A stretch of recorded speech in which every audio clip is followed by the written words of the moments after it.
1. The hidden power. To realize fully how much of our present daily life consists in symbols is to find the answer to the old question, what is truth? And in the degree in which we begin to recognize this, we begin to approach truth.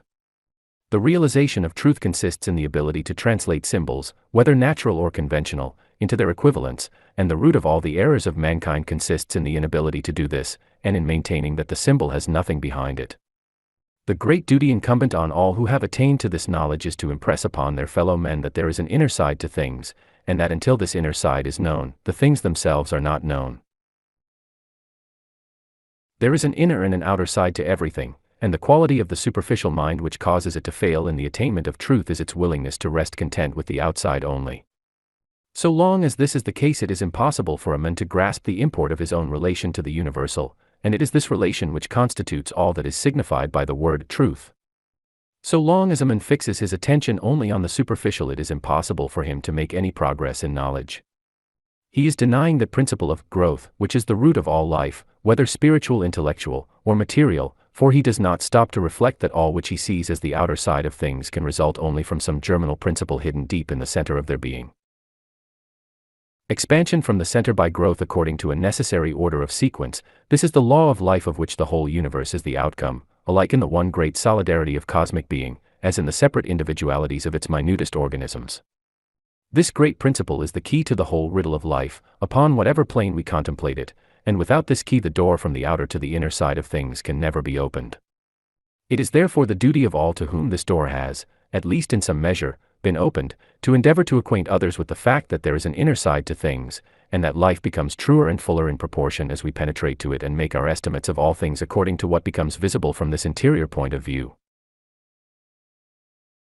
In the widest sense, everything is a symbol of that which constitutes its inner being, and all nature is a gallery of arcana revealing great truths to those who can decipher them. But there is a more precise sense in which our current life is based upon symbols in regard to the most important subjects that can occupy our thoughts, the symbols by which we strive to represent the nature and being of God, and the manner in which the life of man is related to the divine life. The whole character of a man's life results from what he really believes on this subject, not his formal statement of belief in a particular creed, but what he realizes as the stage which his mind has actually attained in regard to it. Has a man's mind only reached the point at which he thinks it is impossible to know anything about God, or to make any use of the knowledge if he had it? Then his whole interior world is in the condition of confusion, which must necessarily exist where no spirit of order has yet begun to move upon the chaos, in which are, indeed, the elements of being, but all disordered and neutralizing one another. Has he advanced a step further, and realized that there is a ruling and an ordering power, but beyond this is ignorant of its nature? Then the unknown stands to him for the terrific, and, amid a tumult of fears and distresses that deprive him of all strength to advance, he spends his life in the endeavor to propitiate this power as something naturally adverse to him, instead of knowing that it is the very center of his own life and being. And so on through every degree, from the lowest depths of ignorance to the greatest heights of intelligence, a man's life must always be the exact reflection of that particular stage which he has reached in the perception of the divine nature and of his own relation to it, and as we approach the full perception of truth, so the life principle within us expands. The old bonds and limitations which had no existence in reality fall off from us, and we enter into regions of light, liberty, and power, of which we had previously no conception. It is impossible, therefore, to overestimate the importance of being able to realize the symbol for a symbol, and being able to penetrate to the inner substance which it represents. Life itself is to be realized only by the conscious experience of its livingness in ourselves, and it is the endeavor to translate these experiences into terms which shall suggest a corresponding idea to others that gives rise to all symbolism. The nearer those we address have approached to the actual experience, the more transparent the symbol becomes, and the further they are from such experience the thicker is the veil, and our whole progress consists in the fuller and fuller translation of the symbols into clearer and clearer statements of that for which they stand. But the first step, without which all succeeding ones must remain impossible, is to convince people that symbols are symbols, and not the very truth itself. And the difficulty consists in this, that if the symbolism is in any degree adequate, it must, in some measure, represent the form of truth, just as the modeling of a drapery suggests the form of the figure beneath. They have a certain consciousness that somehow they are in the presence of truth, and this leads people to resent any removal of those folds of drapery which have hitherto conveyed this idea to their minds. There is sufficient indication of the inner truth in the outward form to afford an excuse for the timorous, and those who have not sufficient mental energy to think for themselves, to cry out that finality has already been attained, and that any further search into the matter must end in the destruction of truth. But in raising such an outcry they betray their ignorance of the very nature of truth, which is that it can never be destroyed. The very fact that truth is truth makes this impossible.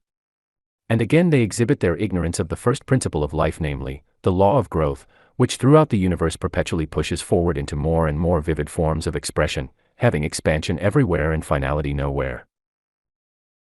Such ignorant objections need not, therefore, alarm us, and we should endeavor to show those who make them that what they fear is the only natural order of the divine life, which is over all, and through all, and in all. But we must do this gently, and not by forcibly thrusting upon them the object of their terror, and so repelling them from all study of the subject. We should endeavor gradually to lead them to see that there is something interior to what they have hitherto held to be ultimate truth, and to realize that the sensation of emptiness and dissatisfaction, which from time to time will persist in making itself felt in their hearts, is nothing else than the pressing forward of the spirit within to declare that inner side of things which alone can satisfactorily account for what we observe on the exterior, and without the knowledge of which we can never perceive the true nature of our inheritance in the universal life, which is the life everlasting. 2. What, then, is this central principle which is at the root of all things? It is life. But not life as we recognize it in particular forms of manifestation. It is something more interior and concentrated than that. It is that unity of the spirit, which is unity, simply because it has not yet passed into diversity. Perhaps this is not an easy idea to grasp, but it is the root of all scientific conception of spirit, for without it there is no common principle to which we can refer the innumerable forms of manifestation that spirit assumes. It is the conception of life as the sum total of all its undistributed powers, being as yet none of these in particular, but all of them in potentiality. This is, no doubt, a highly abstract idea, but it is essentially that of the center from which growth takes place by expansion in every direction. This is that last residuum which defies all our powers of analysis. This is truly the unknowable, not in the sense of the unthinkable but of the unanalyzable. It is the subject of perception, not of knowledge, if by knowledge we mean that faculty which estimates the relations between things, because here we have passed beyond any questions of relations, and are face to face with the Absolute. This innermost of all is Absolute Spirit. It is life as yet not differentiated into any specific mode. It is the universal life which pervades all things and is at the heart of all appearances. To come into the knowledge of this is to come into the secret of power, and to enter into the secret place of living spirit. Is it illogical first to call this the unknowable, and then to speak of coming into the knowledge of it? Perhaps so, but no less a writer than St. Paul has set the example, for does he not speak of the final result of all searchings into the heights and depths and lengths and breadths of the inner side of things as being, to attain the knowledge of that love which passeth knowledge? If he is thus boldly illogical in phrase, though not in fact, may we not also speak of knowing the unknowable? We may, for this knowledge is the root of all other knowledge. The presence of this undifferentiated universal life power is the final axiomatic fact to which all our analysis must ultimately conduct us. On whatever plane we make our analysis, it must always abut upon pure essence, pure energy, pure being, that which knows itself and recognizes itself, but which cannot dissect itself because it is not built up of parts, but is ultimately integral. It is pure unity. But analysis which does not lead to synthesis is merely destructive. It is the child wantonly pulling the flower to pieces and throwing away the fragments, not the botanist, also pulling the flower to pieces, but building up in his mind from those carefully studied fragments a vast synthesis of the constructive power of nature, embracing the laws of the formation of all flower forms. The value of analysis is to lead us to the original starting point of that which we analyze, and so to teach us the laws by which its final form springs from the center. Knowing the law of its construction, we turn our analysis into a synthesis, and we thus gain a power of building up which must always be beyond the reach of those who regard the unknowable as one with not being. This idea of the unknowable is the root of all materialism, and yet no scientific man, however materialistic his proclivities, treats the unanalyzable residuum thus when he meets it in the experiments of his laboratory. On the contrary, he makes this final unanalyzable fact the basis of his synthesis. He finds that in the last resort it is energy of some kind, whether as heat or as motion, but he does not throw up his scientific pursuits because he cannot analyze it further. He adopts the precisely opposite course, and realizes that the conservation of energy its indestructibility, and the impossibility of adding to or detracting from the sum total of energy in the world, is the one solid and unchanging fact on which alone the edifice of physical science can be built up. He bases all his knowledge upon his knowledge of the unknowable. And rightly so, for if he could analyze this energy into yet further factors, then the same problem of the unknowable would meet him still. All our progress consists in continually pushing the unknowable, in the sense of the unanalyzable residuum, a step further back, but that there should be no ultimate unanalyzable residuum anywhere is an inconceivable idea. In thus realizing the undifferentiated unity of living spirit as the central fact of any system, whether the system of the entire universe or of a single organism, we are therefore following a strictly scientific method. We pursue our analysis until it necessarily leads us to this final fact, and then we accept this fact as the basis of our synthesis. The science of spirit is thus not one whit less scientific than the science of matter, and, moreover, it starts from the same initial fact, the fact of a living energy which defies definition or explanation, wherever we find it, but it differs from the science of matter in that it contemplates this energy under an aspect of responsive intelligence which does not fall within the scope of physical science, as such. The science of spirit and the science of matter are not opposed. They are complementaries, and neither is fully comprehensible without some knowledge of the other, and, being really but two portions of one whole, they insensibly shade off into each other in a borderland where no arbitrary line can be drawn between them. Science studied in a truly scientific spirit, following out its own deductions unflinchingly to their legitimate conclusions, will always reveal the twofold aspect of things, the inner and the outer, and it is only a truncated and maimed science that refuses to recognize both. The study of the material world is not materialism, if it be allowed to progress to its legitimate issue. Materialism is that limited view of the universe which will not admit the existence of anything but mechanical effects of mechanical causes, and a system which recognizes no higher power than the physical forces of nature must logically result in having no higher ultimate appeal than to physical force or to fraud as its alternative. I speak, of course, of the tendency of the system, not of the morality of individuals, who are often very far in advance of the systems they profess.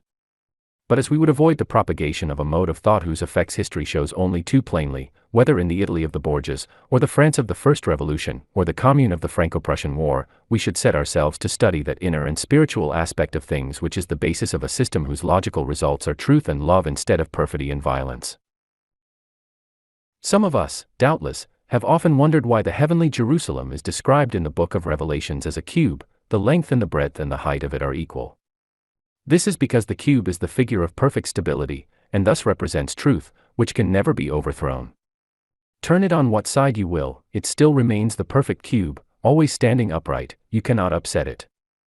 This figure, then, represents the manifestation in concrete solidity of that central life-giving energy, which is not itself any one plane but generates all planes, the planes of the above and of the below and of all four sides. But it is at the same time a city, a place of habitation, and this is because that which is the within is living spirit, which has its dwelling there. As one plane of the cube implies all the other planes and also the within, so any plane of manifestation implies the others and also that within which generates them all.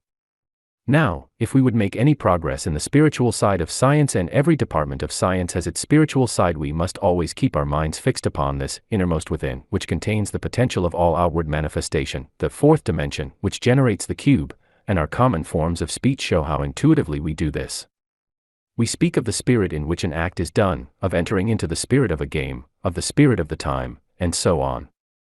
Everywhere our intuition points out the spirit as the true essence of things, and it is only when we commence arguing about them from without, instead of from within, that our true perception of their nature is lost. The scientific study of spirit consists in following up intelligently and according to definite method the same principle that now only flashes upon us at intervals fitfully and vaguely. When we once realize that this universal and unlimited power of spirit is at the root of all things and of ourselves also, then we have obtained the key to the whole position, and, however far we may carry our studies in spiritual science, we shall nowhere find anything else but particular developments of this one universal principle. The kingdom of heaven is within you. 3. I have laid stress on the fact that the innermost within of all things is living spirit, and that the science of spirit is distinguished from the science of matter in that it contemplates energy under an aspect of responsive intelligence which does not fall within the scope of physical science, as such. These are the two great points to lay hold of if we would retain a clear idea of spiritual science, and not be misled by arguments drawn from the physical side of science. Only the livingness of the originating principle which is at the heart of all things, and its intelligent and responsive nature. Its livingness is patent to our observation, at any rate from the point where we recognize it in the vegetable kingdom, but its intelligence and responsiveness are not, perhaps, at once so obvious. Nevertheless, a little thought will soon lead us to recognize this also. No one can deny that there is an intelligent order throughout all nature, for it requires the highest intelligence of our most highly trained minds to follow the steps of this universal intelligence which is always in advance of them. The more deeply we investigate the world we live in, the more clear it must become to us that all our science is the translation into words or numerical symbols of that order which already exists. If the clear statement of this existing order is the highest that the human intellect can reach, this surely argues a corresponding intelligence in the power which gives rise to this great sequence of order and interrelation, so as to constitute one harmonious whole. Now, unless we fall back on the idea of a workman working upon material external to himself, in which case we have to explain the phenomenon of the workman, the only conception we can form of this power is that it is the living spirit inherent in the heart of every atom, giving it outward form and definition, and becoming in it those intrinsic polarities which constitute its characteristic nature. There is no random work here. Every attraction and repulsion acts with its proper force, collecting the atoms into molecules, the molecules into tissues, the tissues into organs, and the organs into individuals. At each stage of the progress we get the sum of the intelligent forces which operate in the constituent parts, plus a higher degree of intelligence which we may regard as the collective intelligence superior to that of the mere sum total of the parts, something which belongs to the individual as a whole, and not to the parts as such. These are facts which can be amply proved from physical science, and they also supply a great law in spiritual science, which is that in any collective body the intelligence of the whole is superior to that of the sum of the parts. Spirit is at the root of all things, and thoughtful observation shows that its operation is guided by unfailing intelligence which adapts means to ends, and harmonizes the entire universe of manifested being in those wonderful ways which physical science renders clearer every day, and this intelligence must be in the generating spirit itself, because there is no other source from which it could proceed. On these grounds, therefore, we may distinctly affirm that spirit is intelligent, and that whatever it does is done by the intelligent adaptation of means to ends. But spirit is also responsive. And here we have to fall back upon the law above stated, that the mere sum of the intelligence of spirit in lower degrees of manifestation is not equal to the intelligence of the complex whole, as a whole. This is a radical law which we cannot impress upon our minds too deeply. The degree of spiritual intelligence is marked by the wholeness of the organism through which it finds expression, and therefore the more highly organized being has a degree of spirit which is superior to, and consequently capable of exercising control over, all lower or less fully integrated degrees of spirit, and this being so, we can now begin to see why the spirit that is the innermost within of all things is responsive as well as intelligent. Being intelligent, it knows, and spirit being ultimately all there is, that which it knows is itself.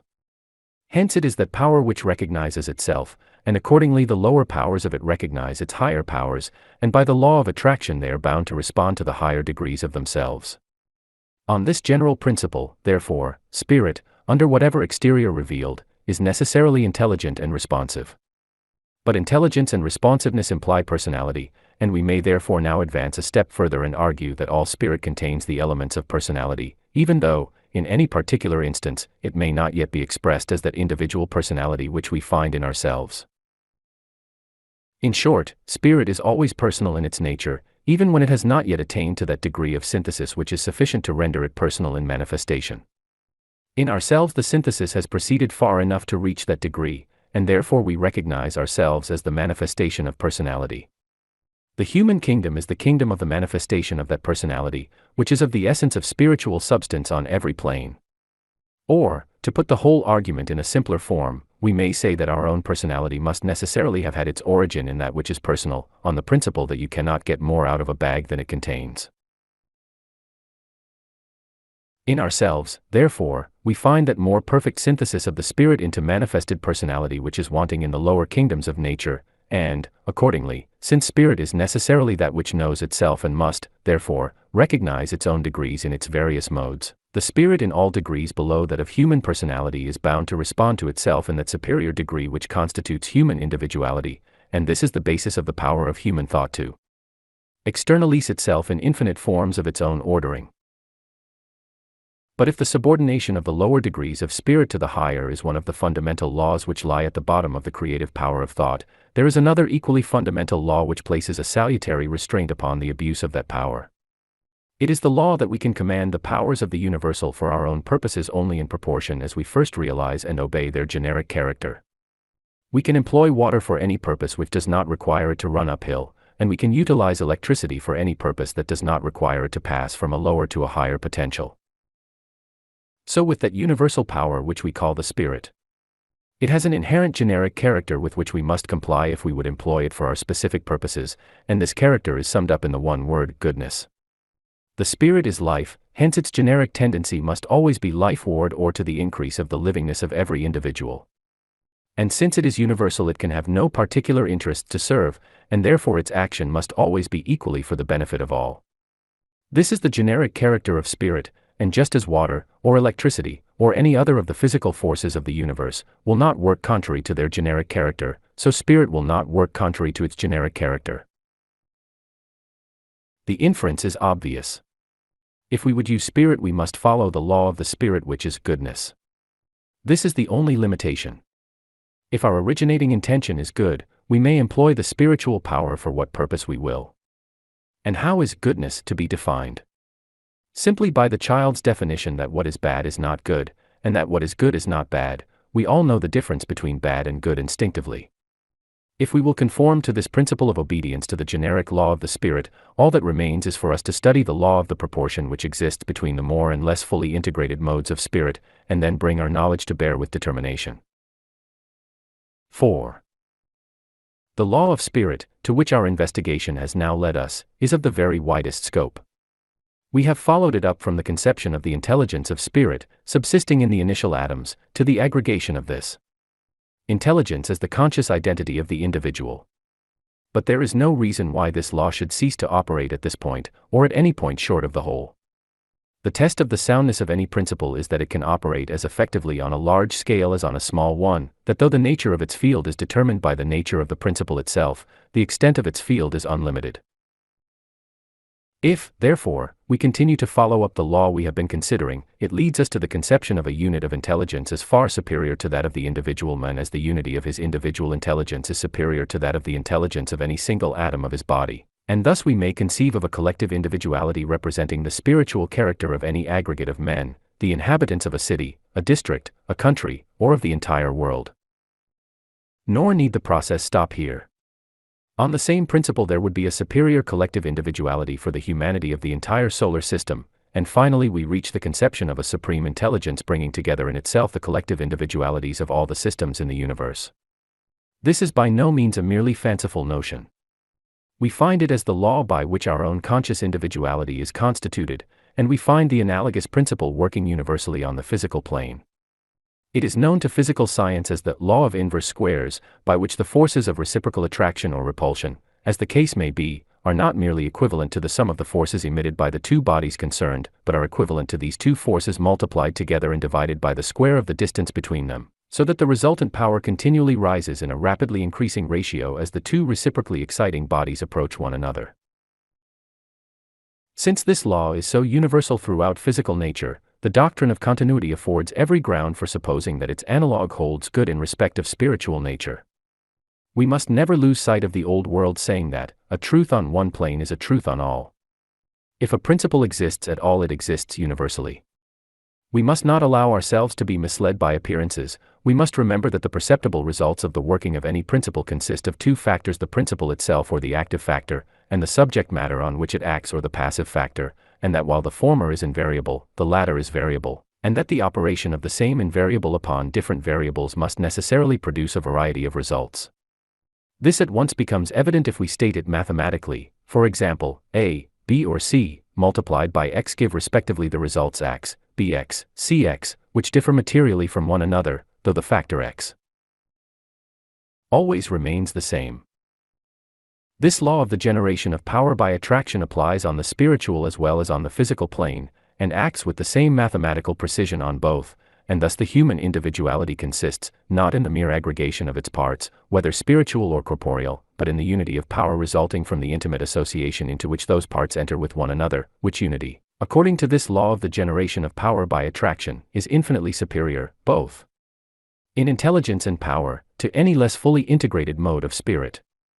Thus a natural principle, common alike to physical and spiritual law, fully accounts for all claims that have ever been made for the creative power of our thought over all things that come within the circle of our own particular life.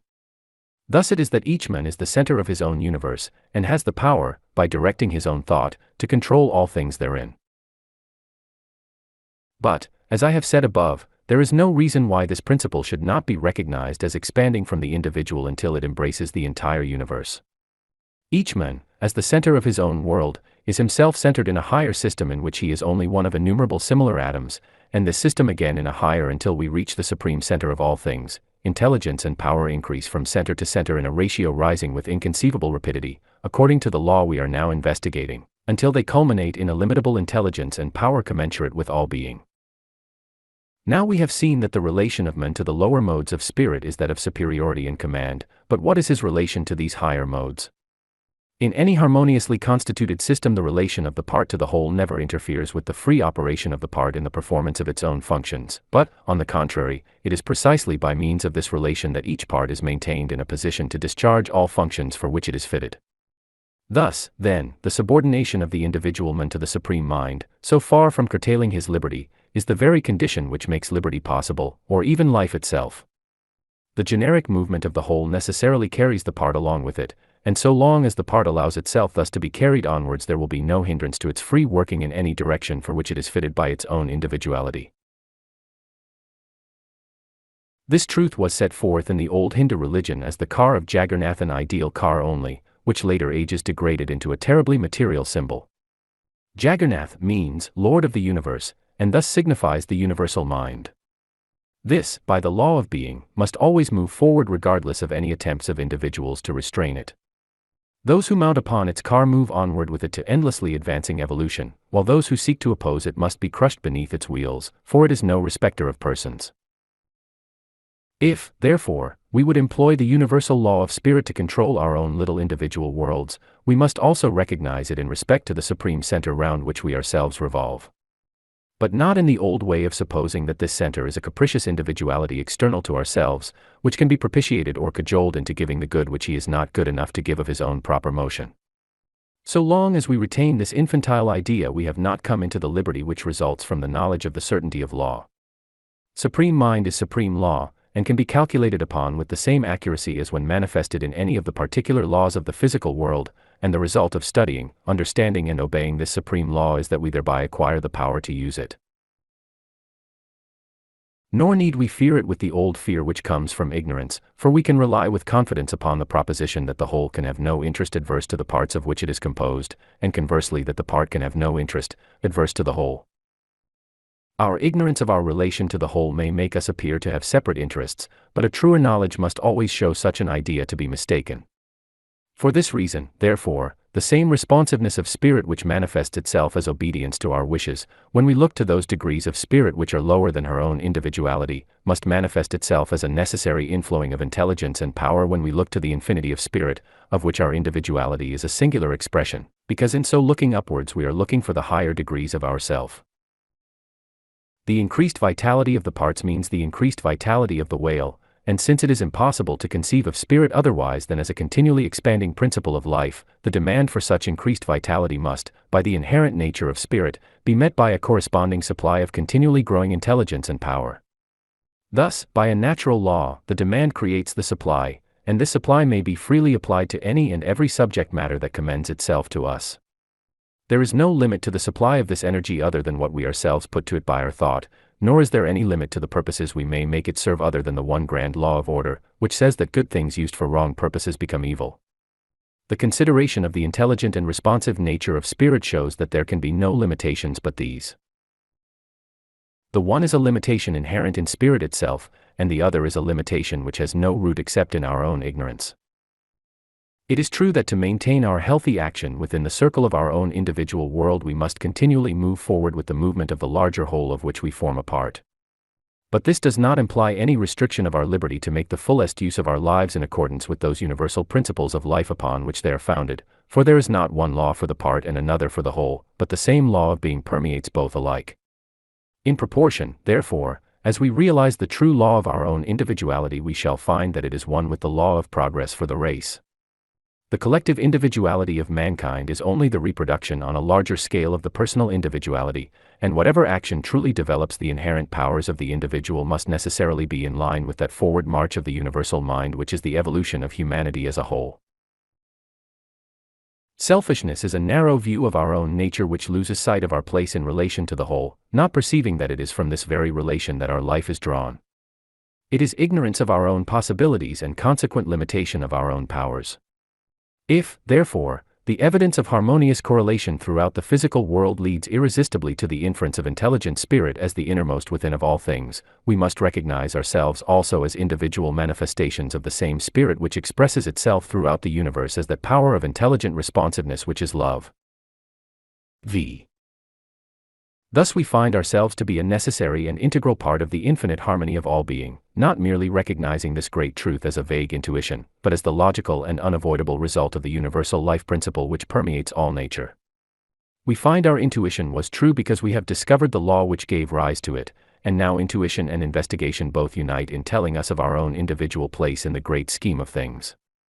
Even the most advanced among us have, as yet, little more than the faintest adumbration of what this place is. It is the place of power. Towards those higher modes of spirit which we speak of as the universal, the law of man's inmost nature makes him as a lens, drawing into the focus of his own individuality all that he will of light and power in streams of inexhaustible supply, and towards the lower modes of spirit, which form for each one the sphere of his own particular world, man thus becomes the directive center of energy and order. Can we conceive of any position containing greater possibilities than these? The circle of this vital influence may expand as the individual grows into the wider contemplation of his unity with infinite being, one but any more comprehensive law of relationship it would be impossible to formulate. Emerson has rightly said that a little algebra will often do far more towards clearing our ideas than a large amount of poetic simile.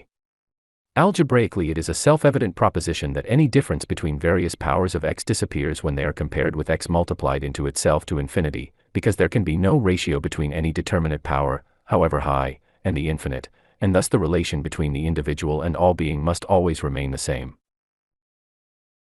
But this in no way interferes with the law of growth, by which the individual rises to higher and higher powers of his own individuality.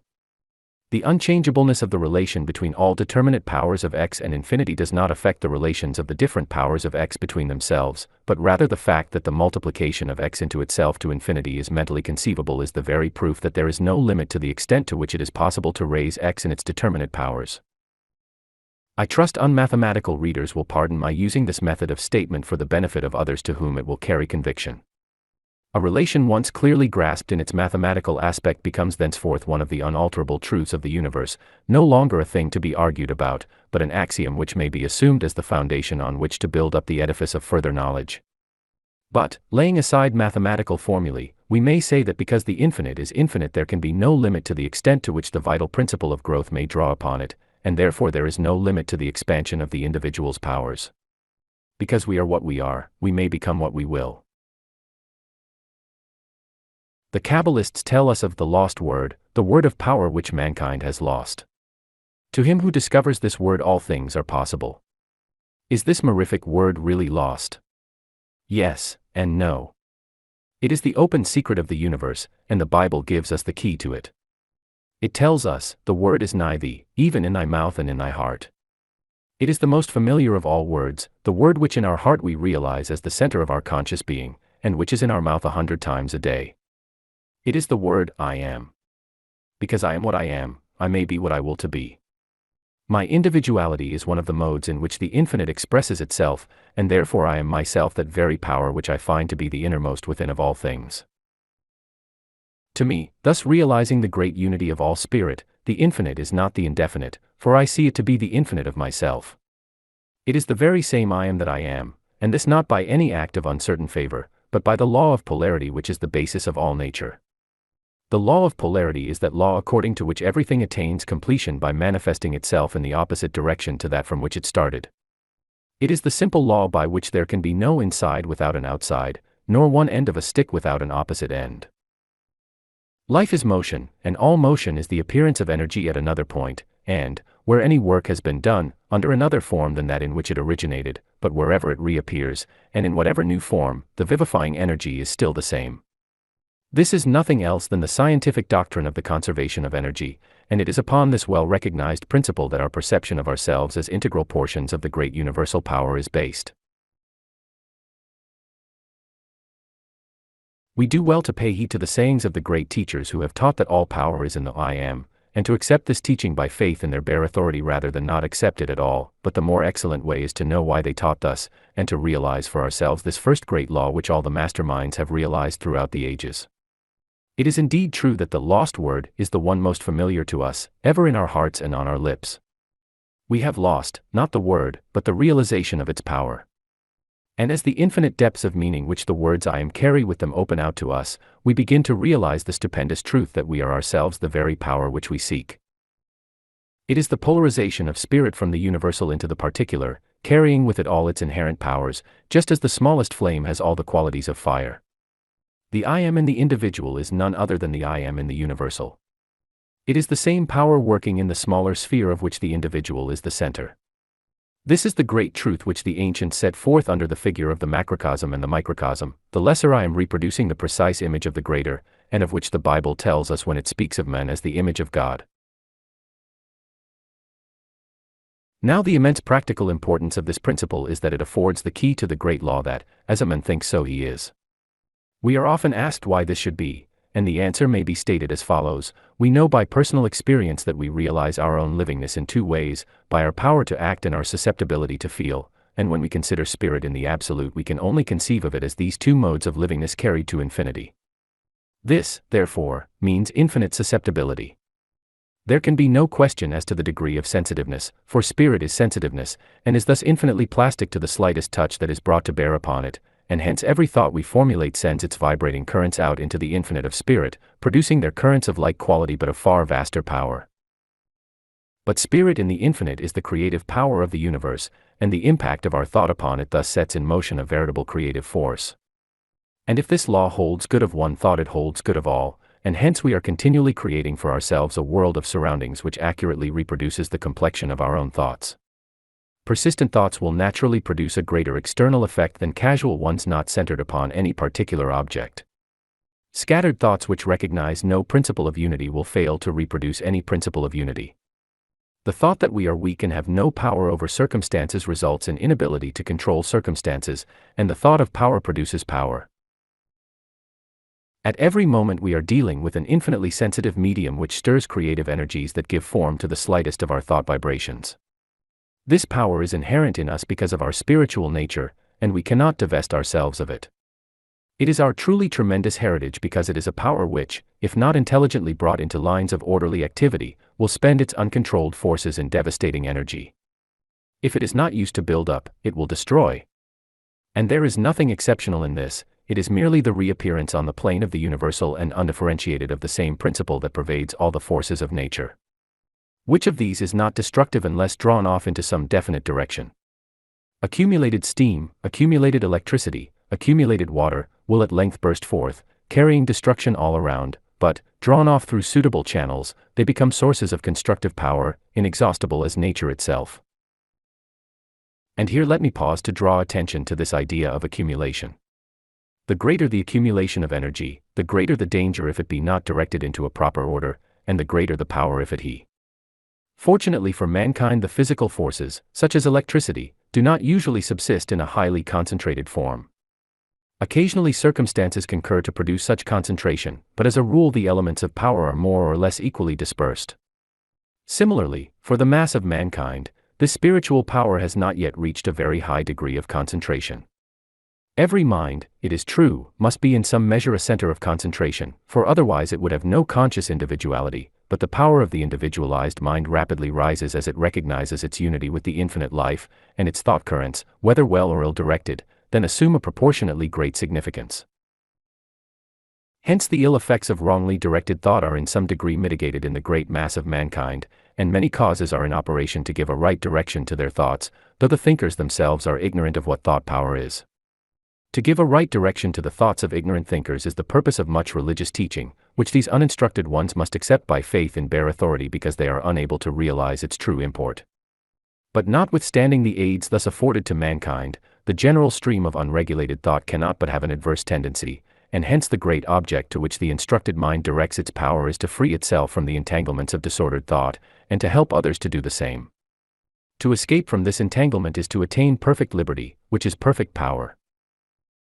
6.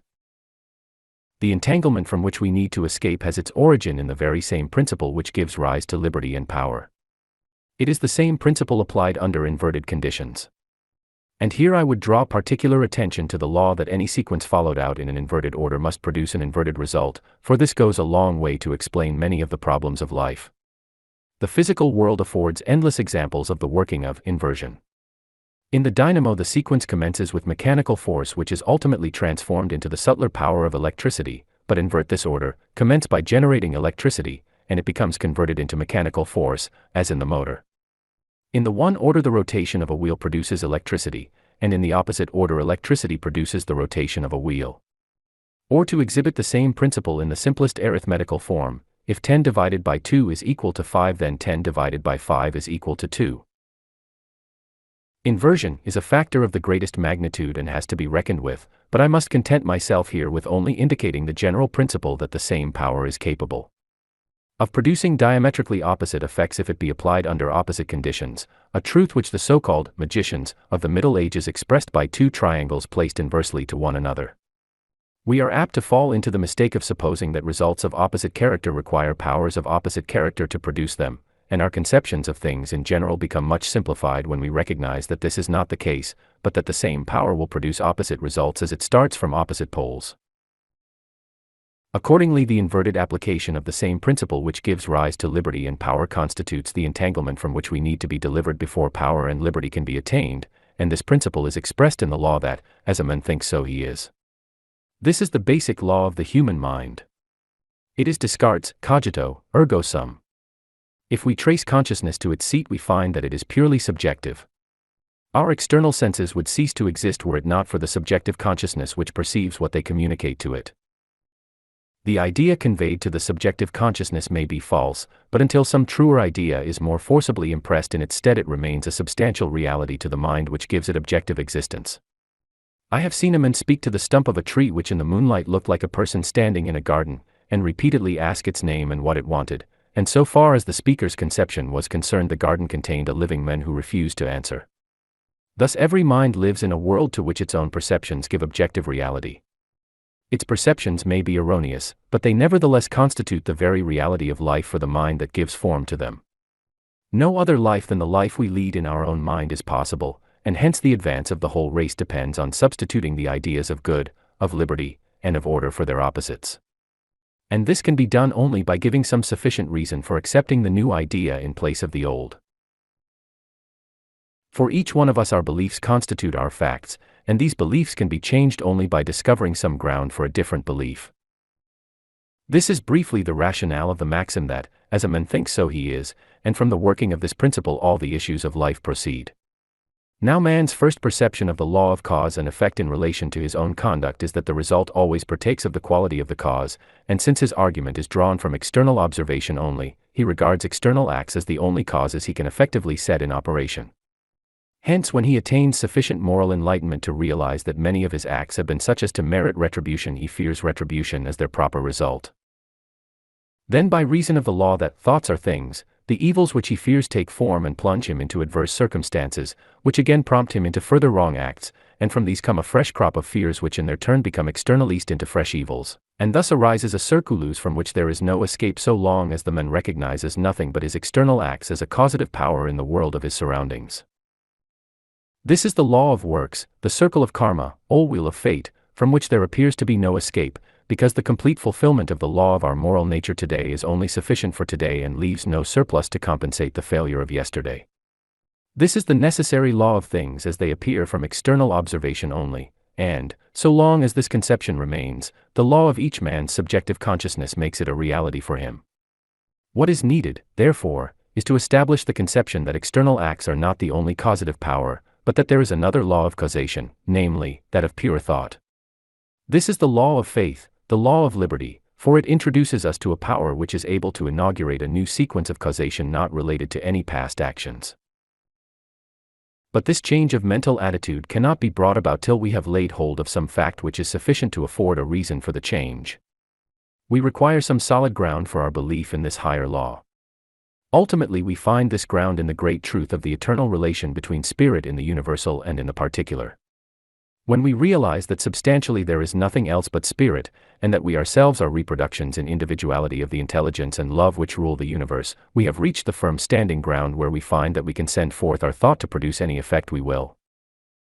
We have passed beyond the idea of two opposites requiring reconciliation, into that of a duality in which there is no other opposition than that of the inner and the outer of the same unity, the polarity which is inherent in all being, and we then realize that in virtue of this unity our thought is possessed of illimitable creative power, and that it is free to range where it will, and is by no means bound down to accept as inevitable the consequences which, if unchecked by renovated thought, would flow from our past actions. In its own independent creative power the mind has found the way out of the fatal circle in which its previous ignorance of the highest law had imprisoned it. The unity of the spirit is found to result in perfect liberty, the old sequence of karma has been cut off, and a new and higher order has been introduced. In the old order the line of thought received its quality from the quality of the actions, and since they always fell short of perfection, the development of a higher thought power from this root was impossible. This is the order in which everything is seen from without. It is an inverted order. But in the true order everything is seen from within. It is the thought which determines the quality of the action, and not vice versa, and since thought is free, it is at liberty to direct itself to the highest principles, which thus spontaneously reproduce themselves in the outward acts, so that both thoughts and actions are brought into harmony with the great eternal laws and become one in purpose with the universal mind.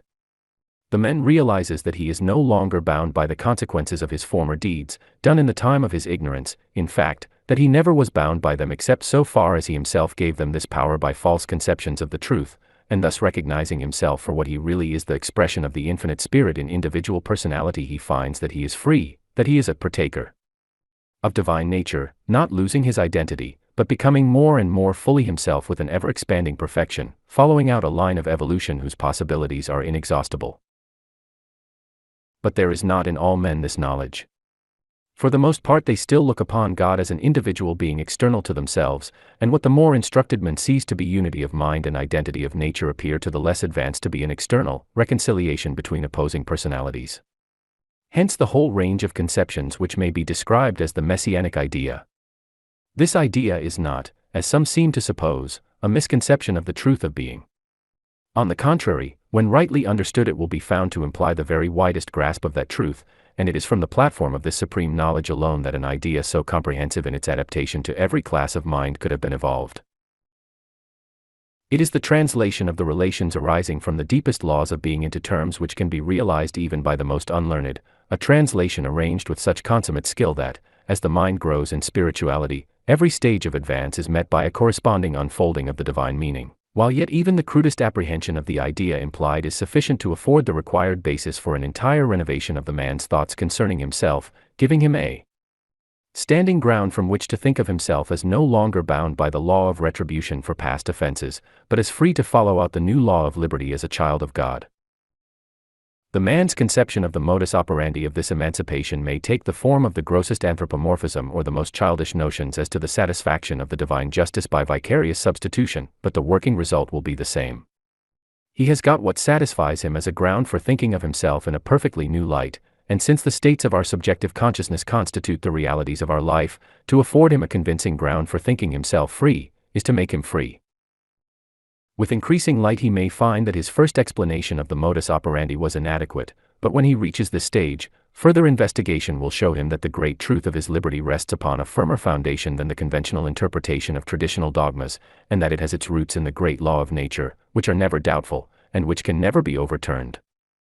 And it is precisely because their whole action has its root in the unchangeable laws of mind that there exists a perpetual necessity for presenting to men something which they can lay hold of as a sufficient ground for that change of mental attitude, by which alone they can be rescued from the fatal circle which is figured under the symbol of the old serpent. The hope and adumbration of such a new principle has formed the substance of all religions in all ages, however misapprehended by the ignorant worshippers, and, whatever our individual opinions may be as to the historical facts of Christianity, we shall find that the great figure of liberated and perfected humanity which forms its center fulfills this desire of all nations, in that it sets forth their great ideal of divine power intervening to rescue men by becoming one with him. This is the conception presented to us, whether we apprehend it in the most literally material sense, or as the ideal presentation of the deepest philosophic study of mental laws, or in whatever variety of ways we may combine these two extremes.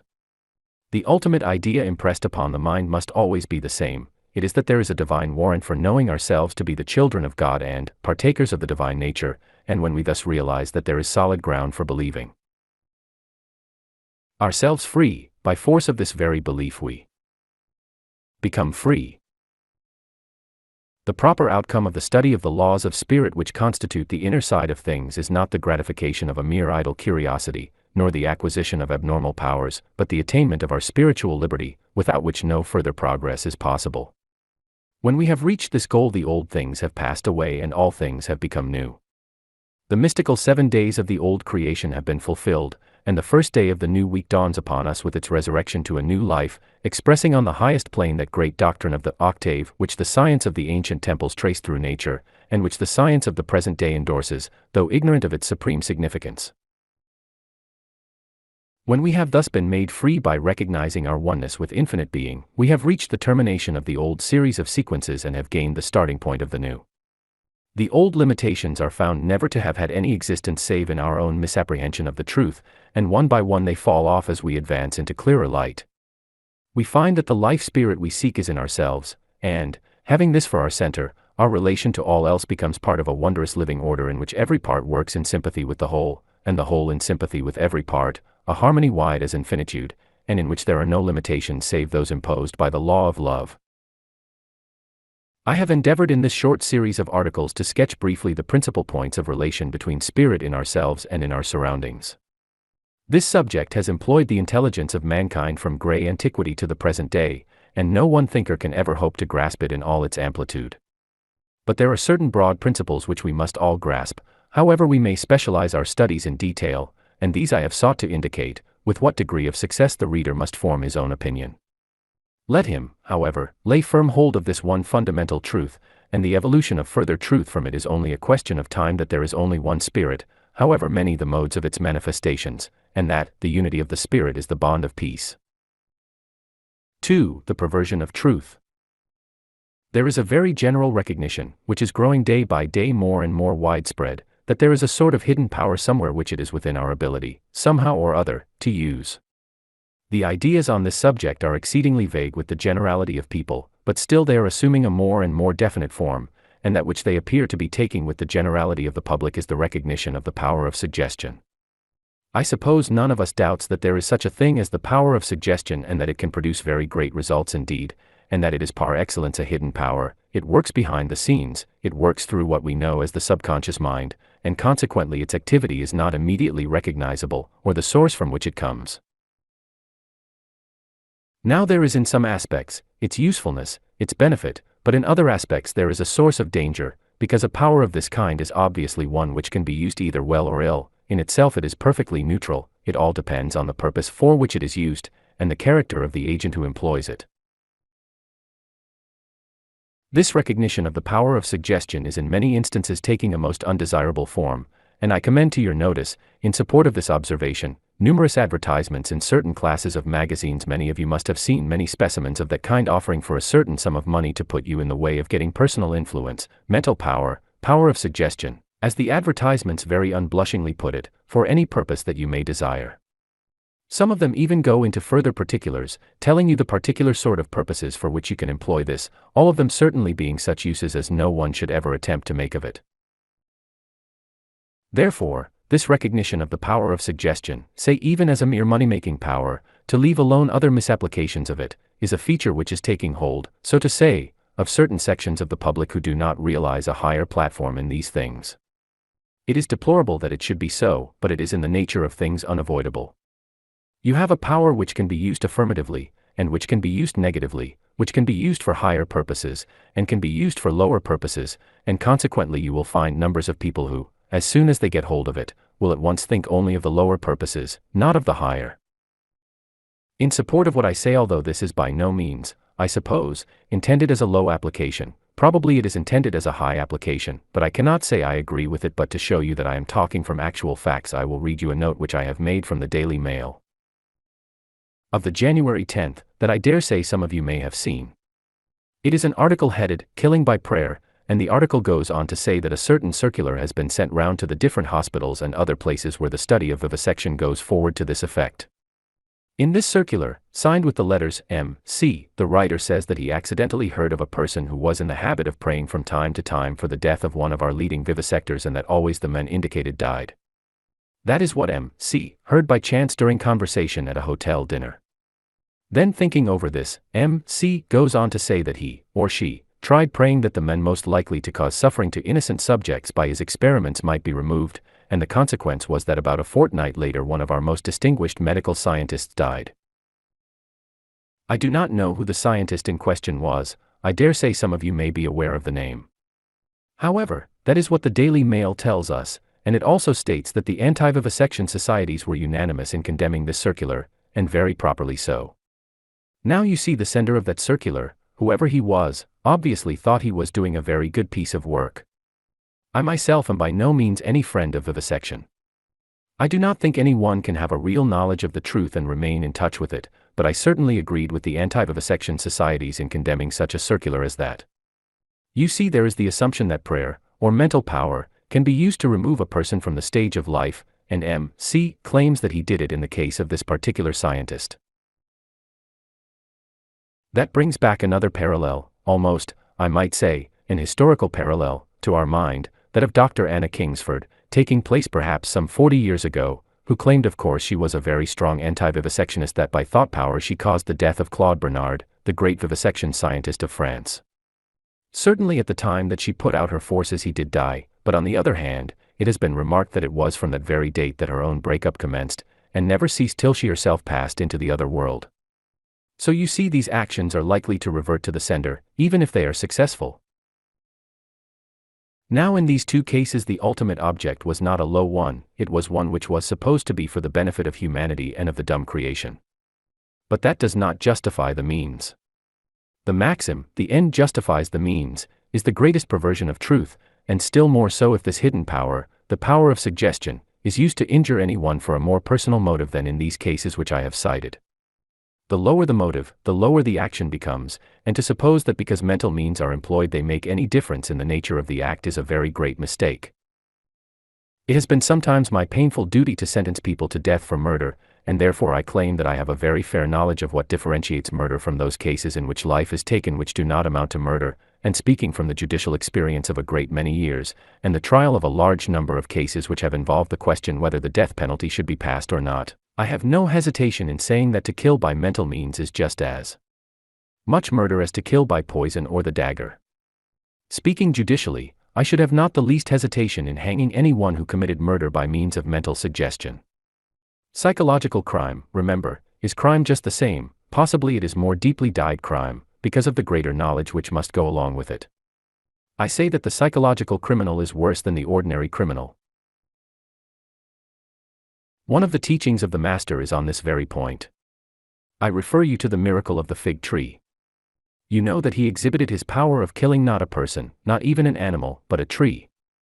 And when the disciples said to him, "See how this tree which you cursed has withered away," he replied, "Well, you can do exactly the same thing," and goes on to say, "Nothing shall be impossible to you. Therefore if you can kill fig trees, you can kill people, but, forgive, if you have aught against any, that your heavenly Father may forgive you." He says in effect, now you have seen that this hidden power can be used to the destruction of life, at your peril use it otherwise than as a divine power.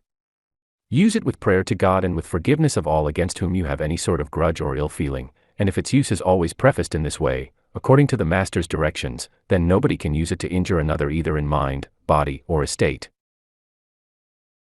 Perhaps some of you may be inclined to smile if I use the word sorcery, but at the present day, under one name or another, scientific or semi-scientific, it is nothing but the old world sorcery which is trying to find its way among us as the hidden power. Sorcery is the inverted use of spiritual power. That is the definition of it, and I speak upon authority. I refer you to the Bible, where you will find sorcery takes a prominent place among the list of those things which exclude from the heavenly Jerusalem, the heavenly Jerusalem not being a town or a city in this place or that place, but the perfected state of man. Therefore, use sorcery, and you cannot reach that heavenly state. It is on this account that we find in Revelations that wonderful description of two symbolical women. They represent two modes of the individual soul. Of course, they go further, they indicate national things, race evolution, and so on. Why? Because all national movements, all race evolutions, have their root in the development of the individual. A nation or a race is only a collection of individuals, and therefore if a principle once spreads from one individual to another, it spreads to the nation, it spreads to the race. So, therefore, these two symbolical women represent primarily two modes of soul, two modes of thought. You know perfectly well the description of the two women. 1. The woman clothed with the sun, standing with the moon under her feet, and with a diadem of stars about her head, the other seated upon an earthly throne, holding a golden cup, and the cup is full of abominations.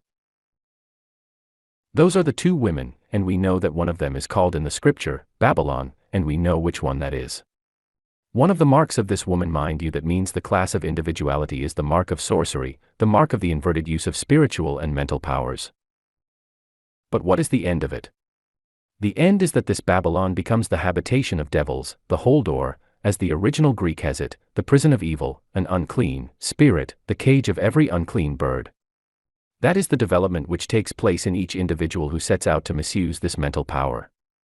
The misuse may have a very small beginning. It may be such as is taught in a certain school, which I am told exists in London, where shop assistants are trained in the use of magnetic power, in order to decoy or compel unknowing purchasers into buying what they do not want. I am told there is such a school. I cannot quote you my authority. That is a trifling matter. I go into a shop and spend 2 or 3 shillings in buying something which, when I get home, I find absolutely useless, and I say, how in the name of fortune did I come to buy this rubbish? Well, I must have been hypnotized into it. It does not make much difference to me, but it makes a great deal of difference to the young man or young woman who has hypnotized me, because it is the first step on the downward path. It may be only a matter of 6pence, but it leads on step by step, and unless that path is retraced, the final end is that of Babylon.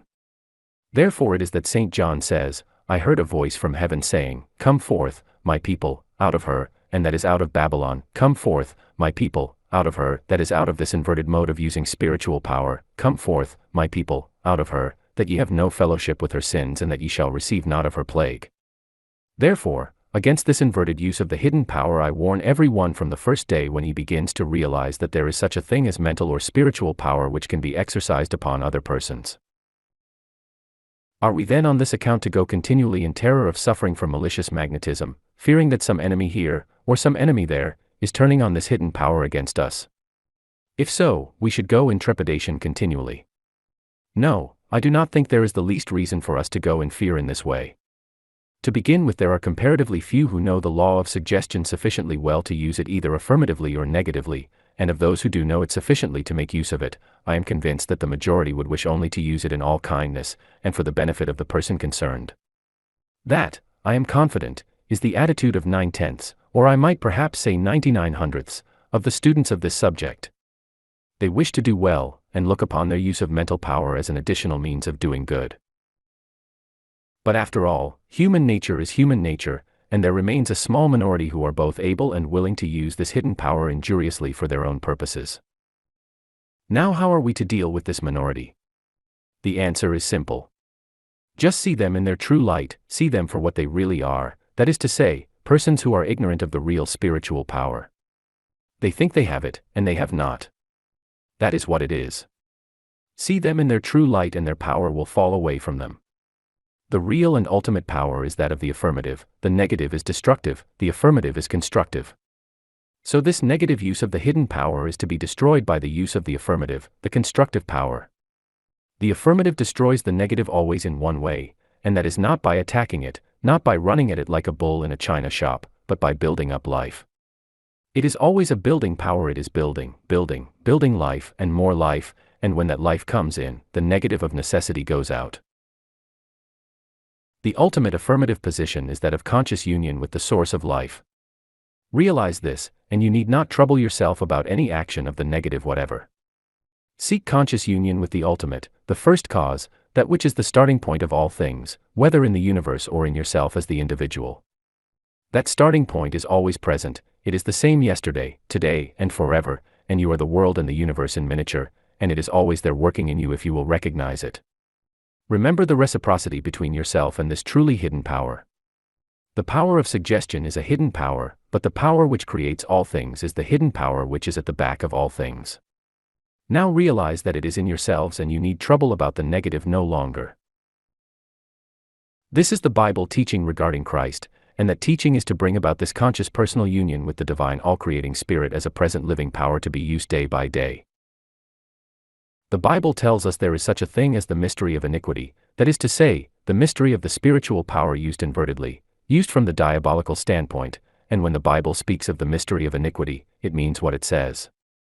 It tells us there are powers and principalities in the invisible world which are using precisely these same methods on an enormous scale, because, remember one thing, there is never any departure in any part of the universe from the universal rule of law. What is law upon earth is law in heaven, law in hell, law in the invisible and law in the visible, that never alters.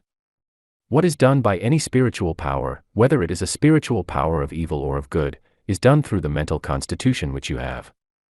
No power alters the law of your own mind, but a power which knows the law of your mind can use it. Therefore, it is so essential that you should know the law of your own mind and realize its continual amenability to suggestion. That being so, the great thing is to get a standard for fundamental, unchangeable, and sufficient suggestion to which you can always turn, and which is automatically impressed upon your subconscious mind so deeply that no counter-suggestion can ever take its place, and that is the mystery of Christ, the Son of God. That is why we are told of the mystery of Christ, the mystery of godliness in opposition to the mystery of iniquity. It is because both the mystery of the divine and the mystery of the diabolical are seeking to work through you, and they can only work through you by the law of your own mental constitution, that is to say, by the law of subconscious mind acting and reacting upon your conscious mind and upon your body, and so upon your circumstances. The mystery of Christ is no mere ecclesiastical fiction. People have distorted it, and made it not clear, by trying to explain what at that time and in those days was not properly known, by trying to explain what they did not know, because what is commonly now known regarding the laws of mind was unknown then. But now this light has come, we begin to see that the Bible teaching regarding Christ has a great and a deep meaning, and it is for these reasons St. Paul said to the Corinthians, "Little children of whom I travail again in birth, until Christ be formed in you." That is why he speaks of Christ in you, the hope of glory, that is to say, the Christ conception, the realization of the Christ principle as exhibited in the Christ person, brings you in touch with the personal element in the universal spirit, the divine creative, first moving spirit of the universe. Then you see that realizing this as your fundamental fact, it is continually impressed upon your subconscious mind, even when you are not thinking of it, because that is the action of the subconscious mind to take in and reason and argue in its own deductive way upon things of which you are not at the moment consciously thinking. Therefore it is that the realization of that great promise of redemption, which is the backbone of the Bible from the first chapter of Genesis to the last chapter of Revelations, is according to a scientific law. It is not a hocus-pocus business, it is not a thing which has been arranged this way and might just as well have been arranged in some other. It is not so because some arbitrary authority has commanded it, and the authority might just as well have commanded it some other way. No, it is so because the more you examine it, the more you will find that it is absolutely scientific. It is based upon the natural constitution of the human mind. And it is therefore that Christ, as set forth in the Bible whether in the Old Testament symbology, or in the New Testament personality, is the fulfilling of the law, in the sense of specializing in the highest degree that which is common to all humanity. As we realize this more and more, and specialize it more and more, so we shall rise to higher and higher intercourse and more consciousness of reciprocal identity, reciprocal life with the universal power, which will raise us above any possibility of being touched by any sort of malicious suggestion. If anybody should be, then, so ill-willed towards us and so lamentably ignorant of spiritual truth himself as to seek to exercise the power of malicious suggestion against us, I pity the person who tries to do it. He will get nothing out of it, because he is firing peas out of a pea shooter against an ironclad war vessel. That is what it amounts to, but for himself it amounts to something more. It is a true saying that curses return home to roost.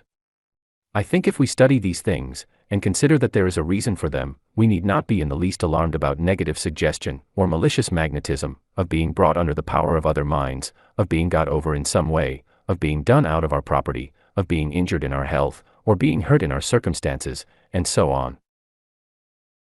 Of course, if you lay yourself open to that kind of thing, you will get it. Knock, and it shall be opened unto you. That is why the scripture says, He that breaketh through a hedge, a serpent shall bite him. That is the serpent that some of us know something about, that is our old enemy Nahash. Some of you, at any rate, are sufficiently trained in the inner sciences to know the serpent Nahash.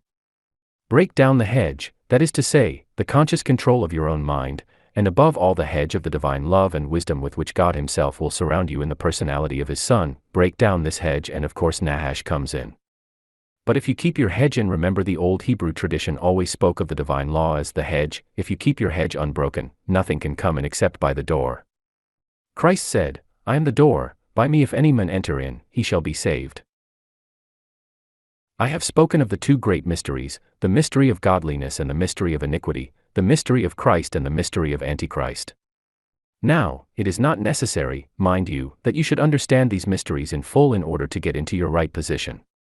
If it were necessary that we should fully understand these mysteries, either to get away from the one or to get into the other, I think all of us would have an uncommonly bad chance.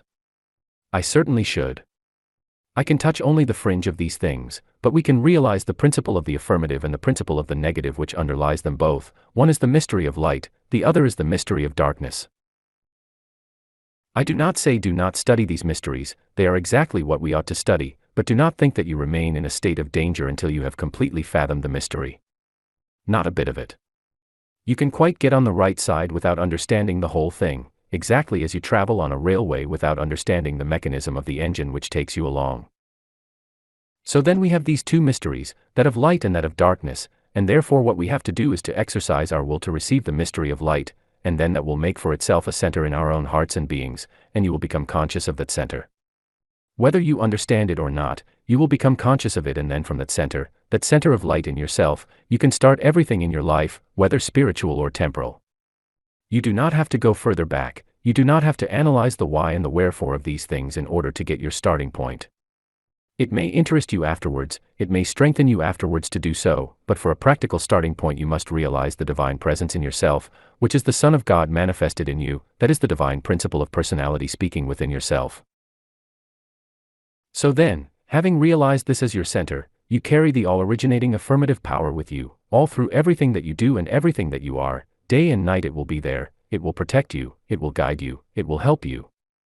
And when you want to do so you can consciously apply to it and it will give you assistance, and because you take this as your starting point, it will manifest itself in all your conditions, because, remember, it is a very simple law of logic that whatever you start with will manifest itself all down the sequence which comes from it.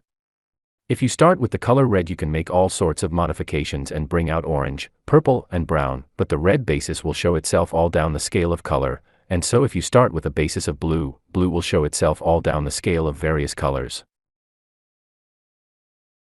Therefore, if you start with the affirmative basis, the one starting point of the divine spirit, not taking it lower down the stream, but going to the fountain head, that affirmative principle of life will flow all through, showing its own quality to the very tips of your fingers and beyond that out into all your circumstances. So that the divine presence will be continuously with you, not as a consequence of your joining this church or that, following this idea, or that teacher, but because you know the truth for yourselves, and you have realized it as an actual living experience in your own mind and in your own heart, and therefore it is that this personal recognition of the divine love and wisdom and power is what St. Paul calls Christ in you, the hope of glory.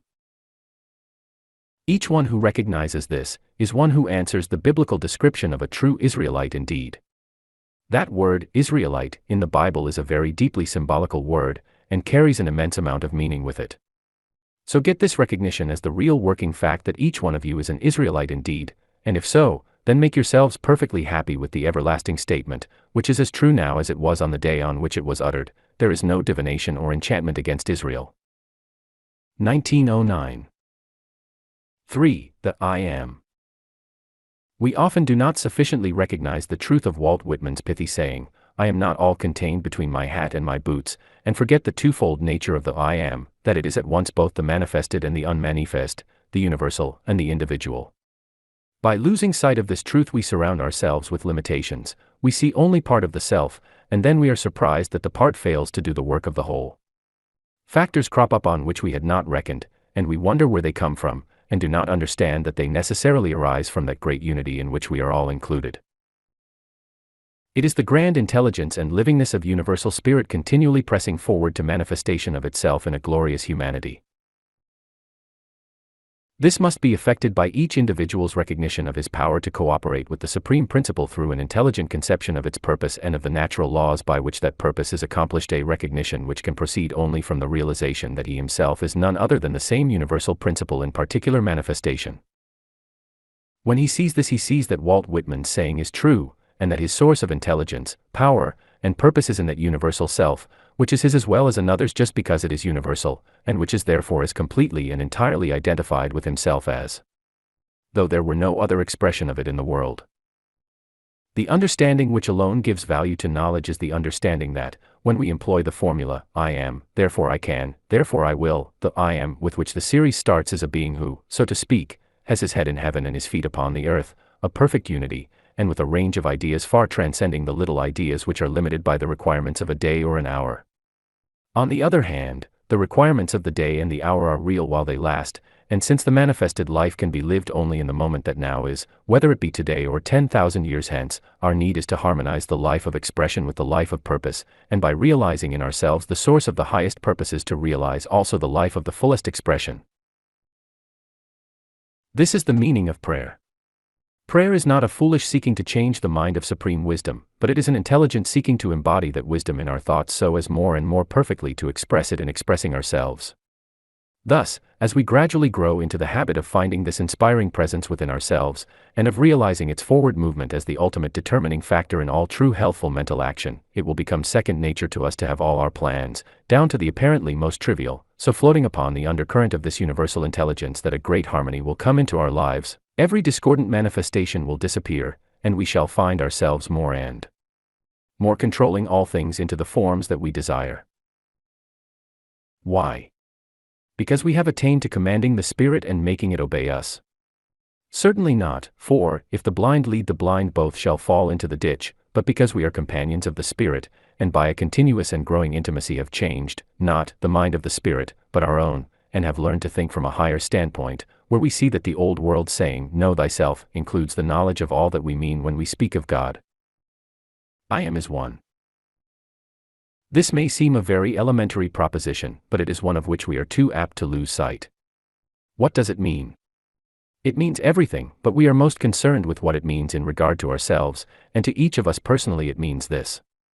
It means that there are not two spirits, one which is myself and one which is another.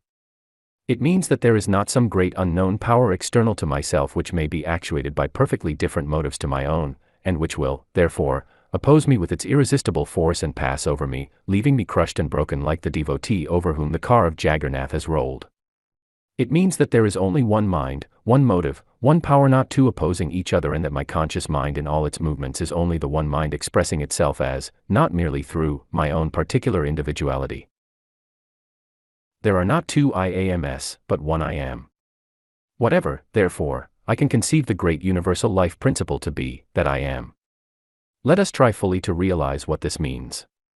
Can you conceive the great originating and sustaining life principle of the whole universe as poor, weak, sordid, miserable, jealous, angry, anxious, uncertain, or in any other way limited? We know that this is impossible. Then, because the I am is one, it is equally untrue of ourselves. Learn first to distinguish the true self that you are from the mental and physical processes which it throws forth as the instruments of its expression, and then learn that this self controls these instruments, and not vice versa. As we advance in this knowledge, we know ourselves to be unlimited, and that, in the miniature world, whose center we ourselves are the very same overflowing of joyous livingness that the great life spirit is in the great all. The I am is one. 4. Affirmative power.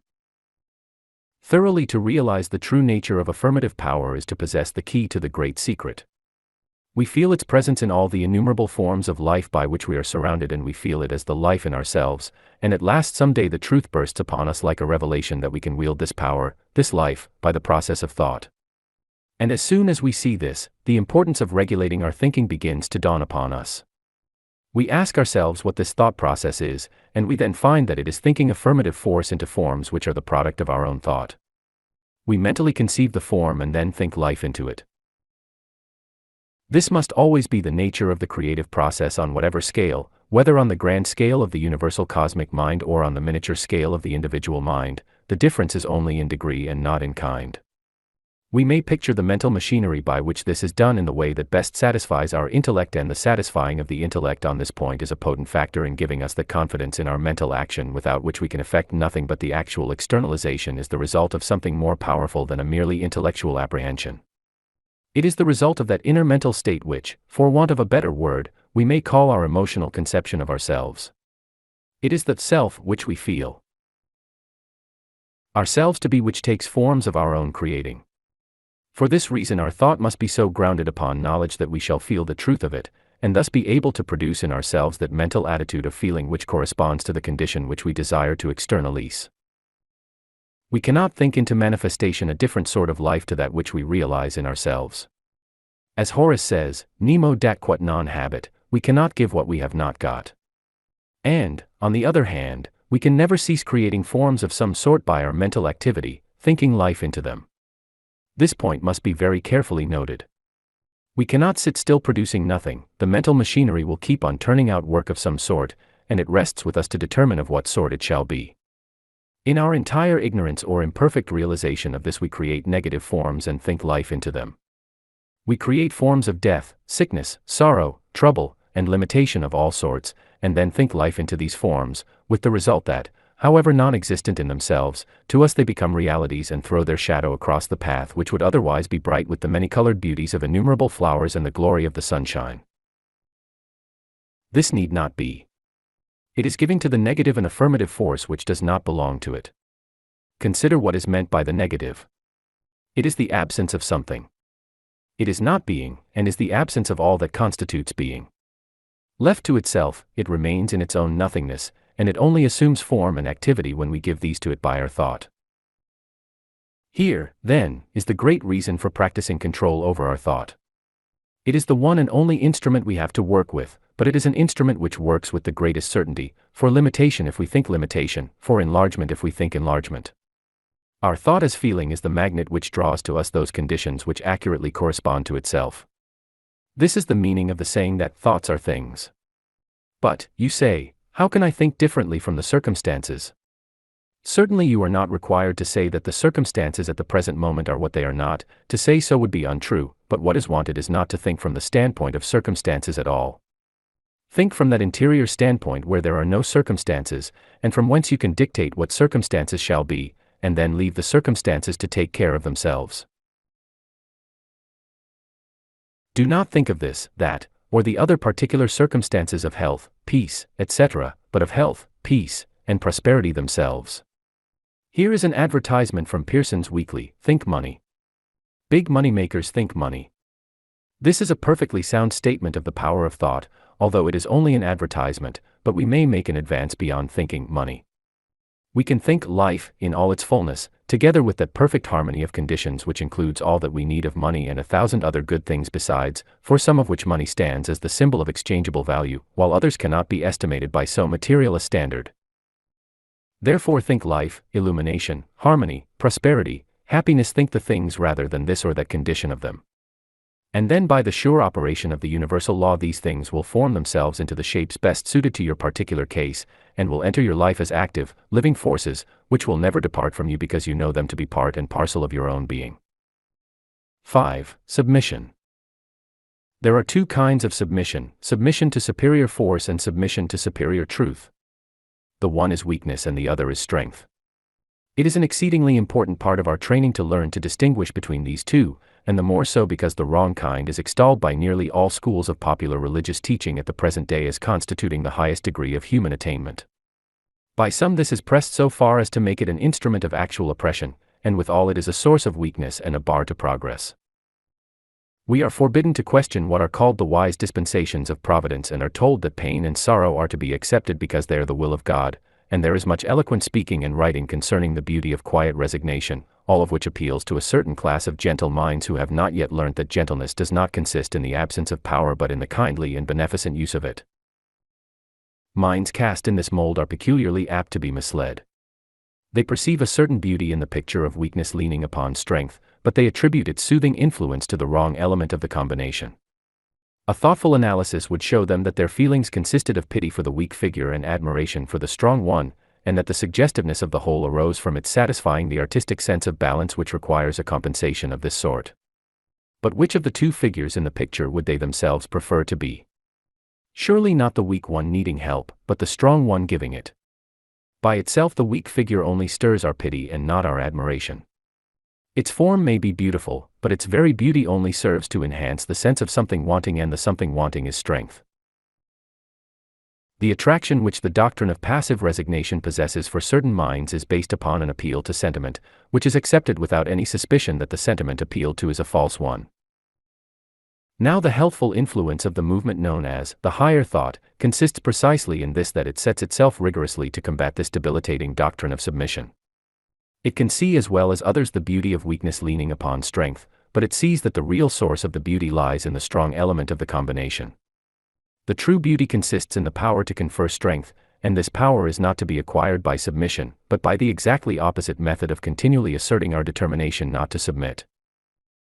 Of course, if we take it for granted that all the sorrow, sickness, pain, trouble, and other adversity in the world is the expression of the will of God, then doubtless we must resign ourselves to the inevitable with all the submission we can command, and comfort ourselves with the vague hope that somehow in some far-off future we shall find that good is the final goal of ill. Though even this vague hope is a protest against the very submission we are endeavoring to exercise. But to make the assumption that the evil of life is the will of God is to assume what a careful and intelligent study of the laws of the universe, both mental and physical, will show us is not the truth, and if we turn to that book which contains the fullest delineation of these universal laws, we shall find nothing taught more clearly than that submission to the evils of life is not submission to the will of God. We are told that Christ was manifested for this end, that he should destroy him that hath the power of death, that is, the devil. Now death is the very culmination of the negative. It is the entire absence of all that makes life, and whatever goes to diminish the living quality of life reproduces, in its degree, the distinctive quality of this supreme exhibition of the negative.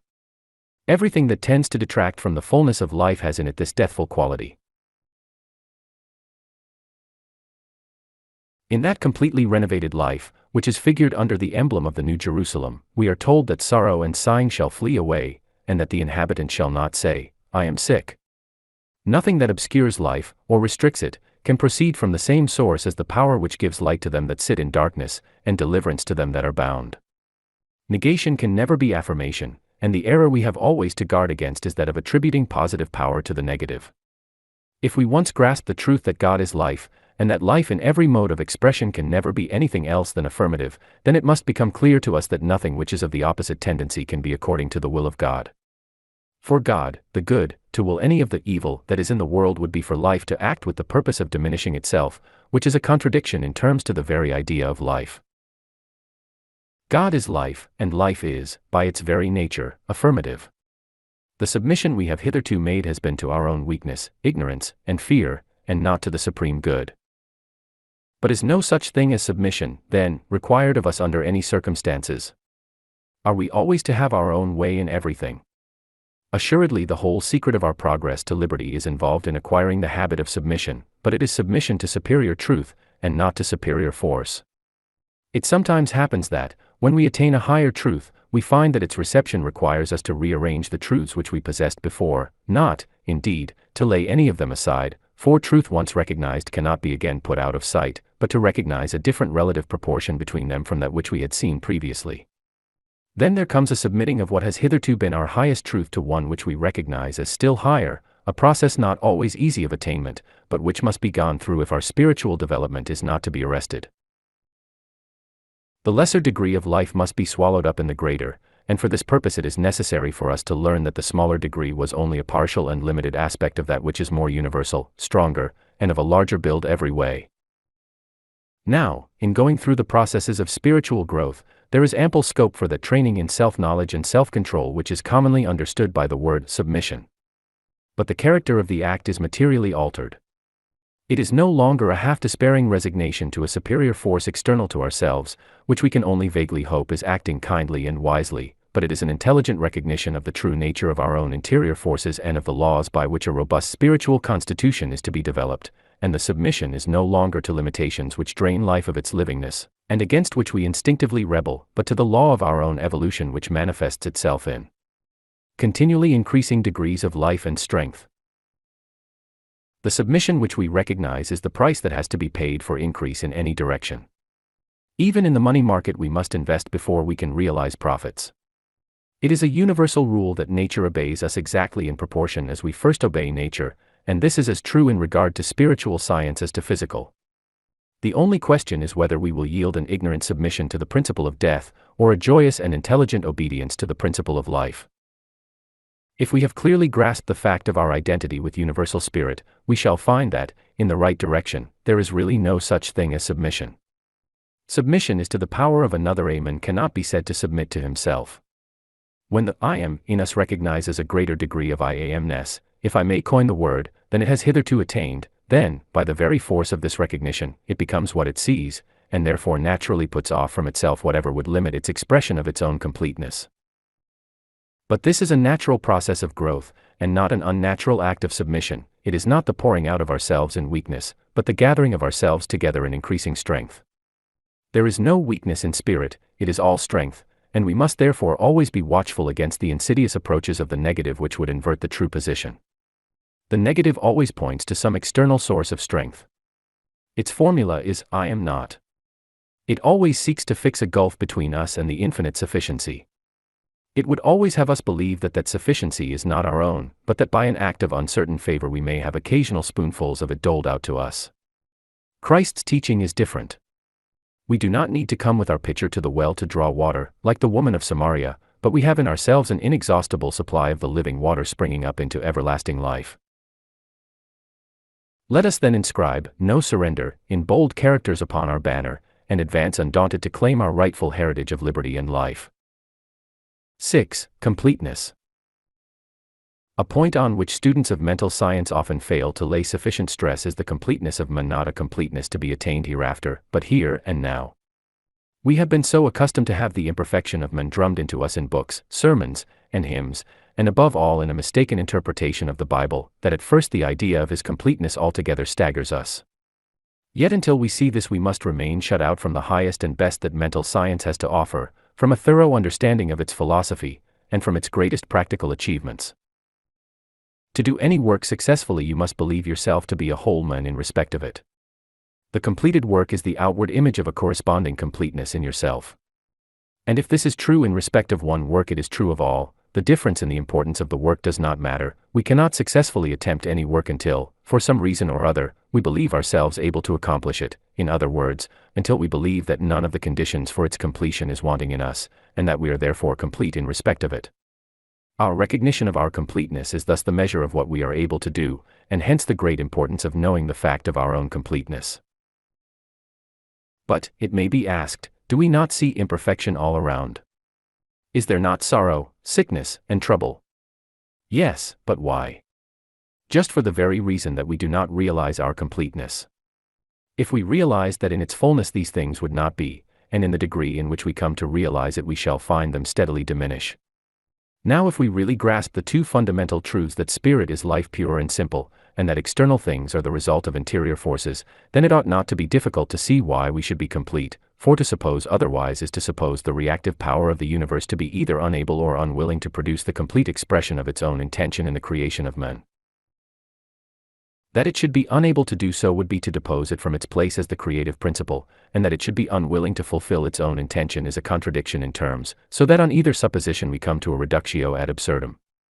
In forming man, the creative principle therefore must have produced a perfect work, and our conception of ourselves as imperfect can only be the result of our own ignorance of what we really are, and our advance, therefore, does not consist in having something new added to us, but in learning to bring into action powers which already exist in us, but which we have never tried to use, and therefore have not developed, simply because we have always taken it for granted that we are by nature defective in some of the most important faculties necessary to fit us to our environment.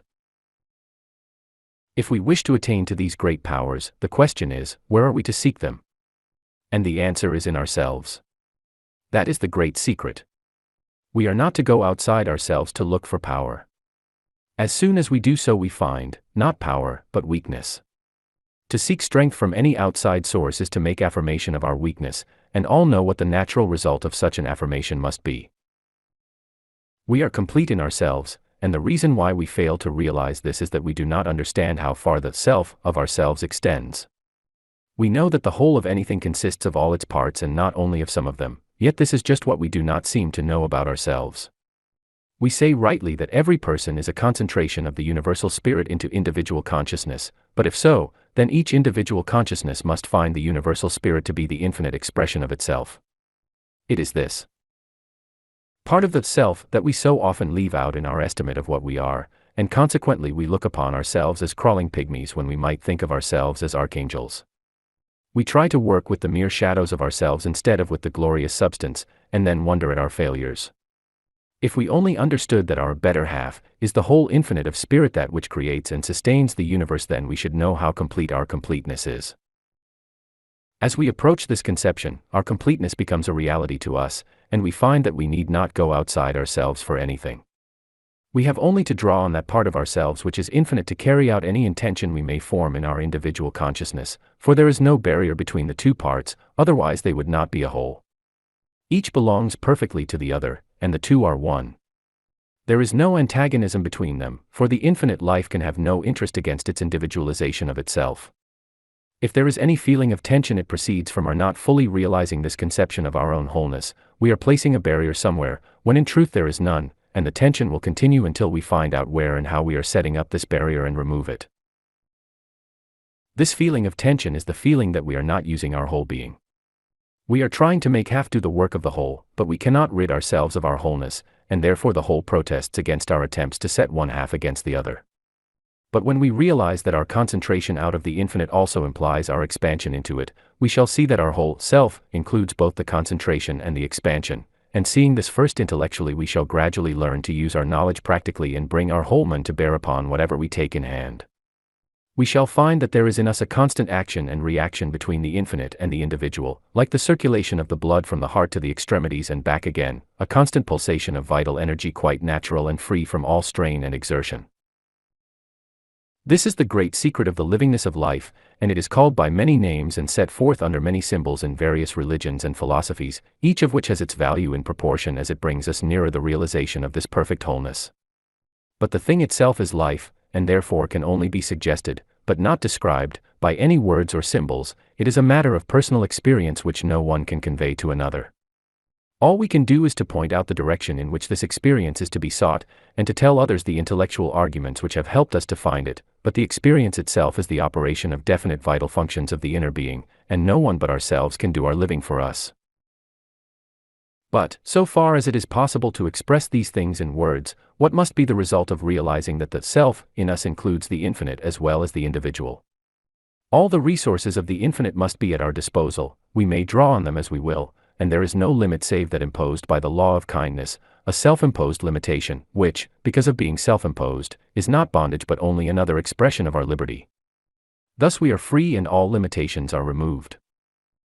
We are also no longer ignorant, for since the self in us includes the infinite, we can draw thence all needed knowledge, and though we may not always be able to formulate this knowledge in the mentality, we shall feel its guidance, and eventually the mentality will learn to put this also into form of words, and thus by combining thought and experience, theory and practice, we shall by degrees come more and more into the knowledge of the law of our being, and find that there is no place in it for fear, because it is the law of perfect liberty.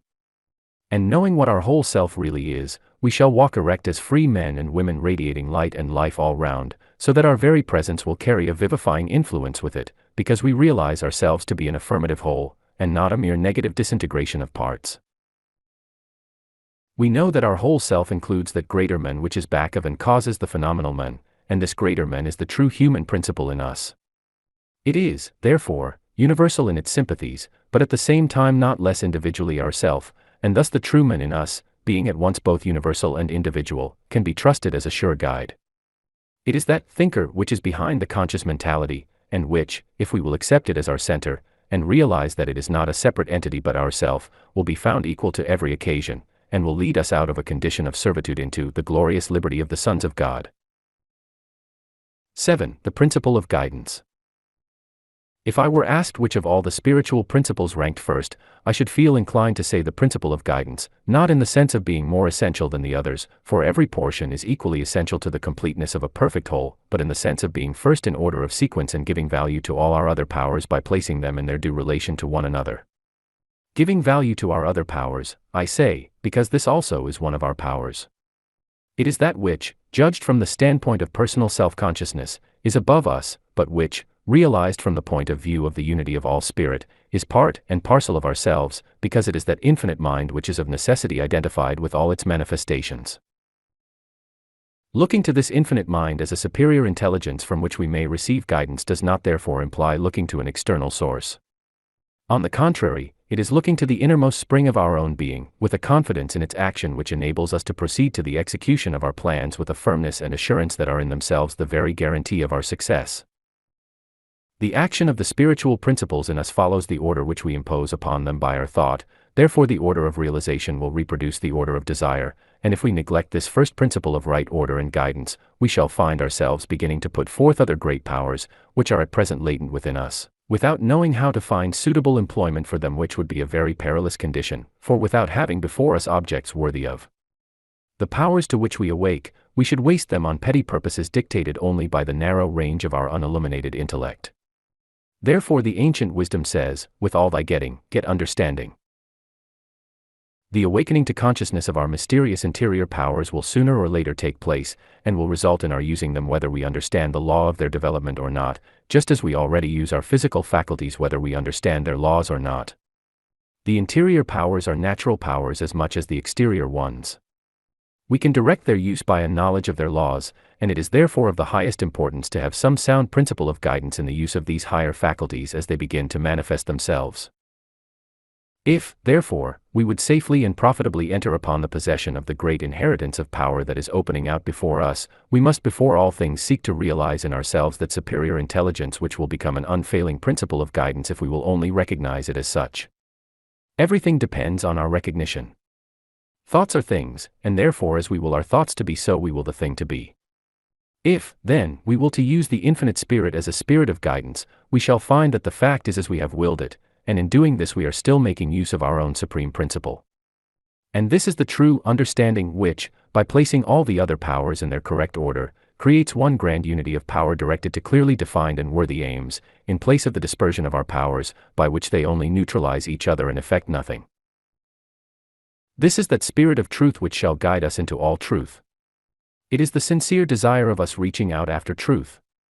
Truth first and power afterwards is the reasonable order, which we cannot invert without injury to ourselves and others, but if we follow this order we shall always find scope for our powers in developing into present realities the continually growing glory of our vision of the ideal. The ideal is the true real, but it must be brought into manifestation before it can be shown to be so, and it is in this that the practical nature of our mental studies consists. It is the practical mystic who is the man of power, the man who, realizing the mystical powers within, fits his outward action to this knowledge, and so shows his faith by his works, and assuredly the first step is to make use of that power of infallible guidance which he can call to his aid simply by desiring to be led by it. 8. Desire as the motive power. There are certain Oriental schools of thought, together with various Western offshoots from them, which are entirely founded on the principle of annihilating all desire. Reach that point at which you have no wish for anything and you will find yourself free, is the sum and substance of their teaching, and in support of this they put forward a great deal of very specious argument, which is all the more likely to entangle the unwary, because it contains a recognition of many of the profoundest truths of nature. But we must bear in mind that it is possible to have a very deep knowledge of psychological facts, and at the same time vitiate the results of our knowledge by an entirely wrong assumption in regard to the law which binds these facts together in the universal system. And the injurious results of misapprehension upon such a vital question are so radical and far-reaching that we cannot too forcibly urge the necessity of clearly understanding the true nature of the point at issue. Stripped of all accessories and embellishments, the question resolves itself into this: which shall we choose for our portion, life or death? There can be no accommodation between the two, and whichever we select as our guiding principle must produce results of a kind proper to itself. The whole of this momentous question turns on the place that we assign to desire in our system of thought. Is it the tree of life in the midst of the garden of the soul? Or is it the upas tree creating a wilderness of death all around? This is the issue on which we have to form a judgment, and this judgment must color all our conception of life and determine the entire range of our possibilities. Let us, then, try to picture to ourselves the ideal proposed by the systems to which I have alluded, a man who has succeeded in entirely annihilating all desire. To him all things must be alike. The good and the evil must be as one, for nothing has any longer the power to raise any desire in him. He has no longer any feeling which shall prompt him to say, "This is good, therefore I choose it, that is evil, therefore I reject it," for all choice implies the perception of something more desirable in what is chosen than in what is rejected, and consequently the existence of that feeling of desire which has been entirely eliminated from the ideal we are contemplating. Then, if the perception of all that makes one thing preferable to another has been obliterated, there can be no motive for any sort of action whatever. Endue a being who has thus extinguished his faculty of desire with the power to create a universe, and he has no motive for employing it. Endue him with all knowledge, and it will be useless to him, for, since desire has no place in him, he is without any purpose for which to turn his knowledge to account. And with love we cannot endue him, for that is desire in its supreme degree. But if all this be excluded, what is left of the man? Nothing, except the mere outward form. If he has actually obtained this ideal, he has practically ceased to be. Nothing can by any means interest him, for there is nothing to attract or repel in one thing more than in another. He must be dead alike to all feeling and to all motive of action, for both feeling and action imply the preference for one condition rather than another, and where desire is utterly extinguished, no such preference can exist. No doubt someone may object that it is only evil desires which are thus to be suppressed, but a perusal of the writings of the schools of thought in question will show that this is not the case. The foundation of the whole system is that all desire must be obliterated, the desire for the good just as much as the desire for the evil. The good is as much illusion as the evil, and until we have reached absolute indifference to both we have not attained freedom. When we have utterly crushed out all desire we are free. And the practical results of such a philosophy are shown in the case of Indian devotees, who, in pursuance of their resolve to crush out all desire, both for good and evil alike, become nothing more than outward images of men, from which all power of perception and of action have long since fled. The mergence in the universal, at which they thus aim, becomes nothing more than a self-induced hypnotism, which, if maintained for a sufficient length of time, saps away every power of mental and bodily activity, leaving nothing but the outside husk of an attenuated human form, the hopeless wreck of what was once a living man. This is the logical result of a system which assumes for its starting point that desire is evil in itself, that every desire is per se a form of bondage, independently of the nature of its object. The majority of the followers of this philosophy may lack sufficient resolution to carry it out rigorously to its practical conclusions, but whether their ideal is to be realized in this world or in some other, the utter extinction of desire means nothing else than absolute apathy, without feeling, and without action. How entirely false such an idea is not only from the standpoint of our daily life, but also from that of the most transcendental conception of the universal principle is evidenced by the mere fact that anything exists at all. If the highest ideal is that of utter apathy, then the creative power of the universe must be extremely low-minded, and all that we have hitherto been accustomed to look upon as the marvelous order and beauty of creation is nothing but a display of vulgarity and ignorance of sound philosophy. But the fact that creation exists proves that the universal mind thinks differently, and we have only to look around to see that the true ideal is the exercise of creative power. Hence, so far from desire being a thing to be annihilated, it is the very root of every conceivable mode of life. Without it life could not be. Every form of expression implies the selection of all that goes to make up that form, and the passing by of whatever is not required for that purpose, hence a desire for that which is selected in preference to what is laid aside. And this selective desire is none other than the universal law of attraction. Whether this law acts as the chemical affinity of apparently unconscious atoms, or in the instinctive, if unreasoned, attractions of the vegetable and animal worlds, it is still the principle of selective affinity, and it continues to be the same when it passes on into the higher kingdoms which are ruled by reason and conscious purpose. The modes of activity in each of these kingdoms are dictated by the nature of the kingdom, but the activity itself always results from the preference of a certain subject for a certain object, to the exclusion of all others, and all action consists in the reciprocal movement of the two towards each other in obedience to the law of their affinity. When this takes place in the kingdom of conscious individuality, the affinities exhibit themselves as mental action, but the principle of selection prevails without exception throughout the universe. In the conscious mind this attraction towards its affinity becomes desire, the desire to create some condition of things better than that now existing. Our want of knowledge may cause us to make mistakes as to what this better thing really is, and so in seeking to carry out our desire we may give it a wrong direction, but the fault is not in the desire itself, but in our mistaken notion of what it requires for its satisfaction. Hence unrest and dissatisfaction until its true affinity is found, but, as soon as this is discovered, the law of attraction at once asserts itself and produces that better condition, the dream of which first gave direction to our thoughts. Thus it is eternally true that desire is the cause of all feeling and all action, in other words, of all life. The whole livingness of life consists in receiving or in radiating forth the vibrations produced by the law of attraction, and in the kingdom of mind these vibrations necessarily become conscious outreachings of the mind in the direction in which it feels attraction, that is to say, they become desires. Desire is therefore the mind seeking to manifest itself in some form which as yet exists only in its thought. It is the principle of creation, whether the thing created be a world or a wooden spoon, both have their origin in the desire to bring something into existence which does not yet exist. Whatever may be the scale on which we exercise our creative ability, the motive power must always be desire. Desire is the force behind all things, it is the moving principle of the universe and the innermost center of all life. Hence, to take the negation of desire for our primal principle is to endeavor to stamp out life itself, but what we have to do is to acquire the requisite knowledge by which to guide our desires to their true objects of satisfaction. To do this is the whole end of knowledge, and any knowledge applied otherwise is only a partial knowledge, which, having failed in its purpose, is nothing but ignorance. Desire is thus the sum total of the livingness of life, for it is that in which all movement originates, whether on the physical level or the spiritual. In a word, desire is the creative power, and must be carefully guarded, trained, and directed accordingly, but thus to seek to develop it to the highest perfection is the very opposite of trying to kill it outright. And desire has fulfillment for its correlative. The desire and its fulfillment are bound together as cause and effect, and when we realize the law of their sequence, we shall be more than ever impressed with the supreme importance of desire as the great center of life. 9. Touching lightly. What is our point of support? Is it in ourselves or outside us? Are we self-poised, or does our balance depend on something external? According to the actual belief in which our answer to these questions is embodied, so will our lives be. In everything there are two parts, the essential and the incidental, that which is the nucleus and raison d'etre of the whole thing, and that which gathers round this nucleus and takes form from it. The true knowledge always consists in distinguishing these two from each other, and error always consists in misplacing them.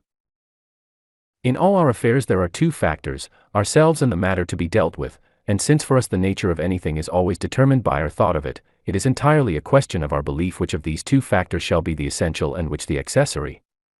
Whichever we regard as the essential, the other at once becomes the incidental. The incidental can never be absent. For any sort of action to take place there must be some conditions under which the activity passes out into visible results, but the same sort of activity may occur under a variety of different conditions, and may thus produce very different visible results. So in every matter we shall always find an essential or energizing factor, and an incidental factor which derives its quality from the nature of the energy.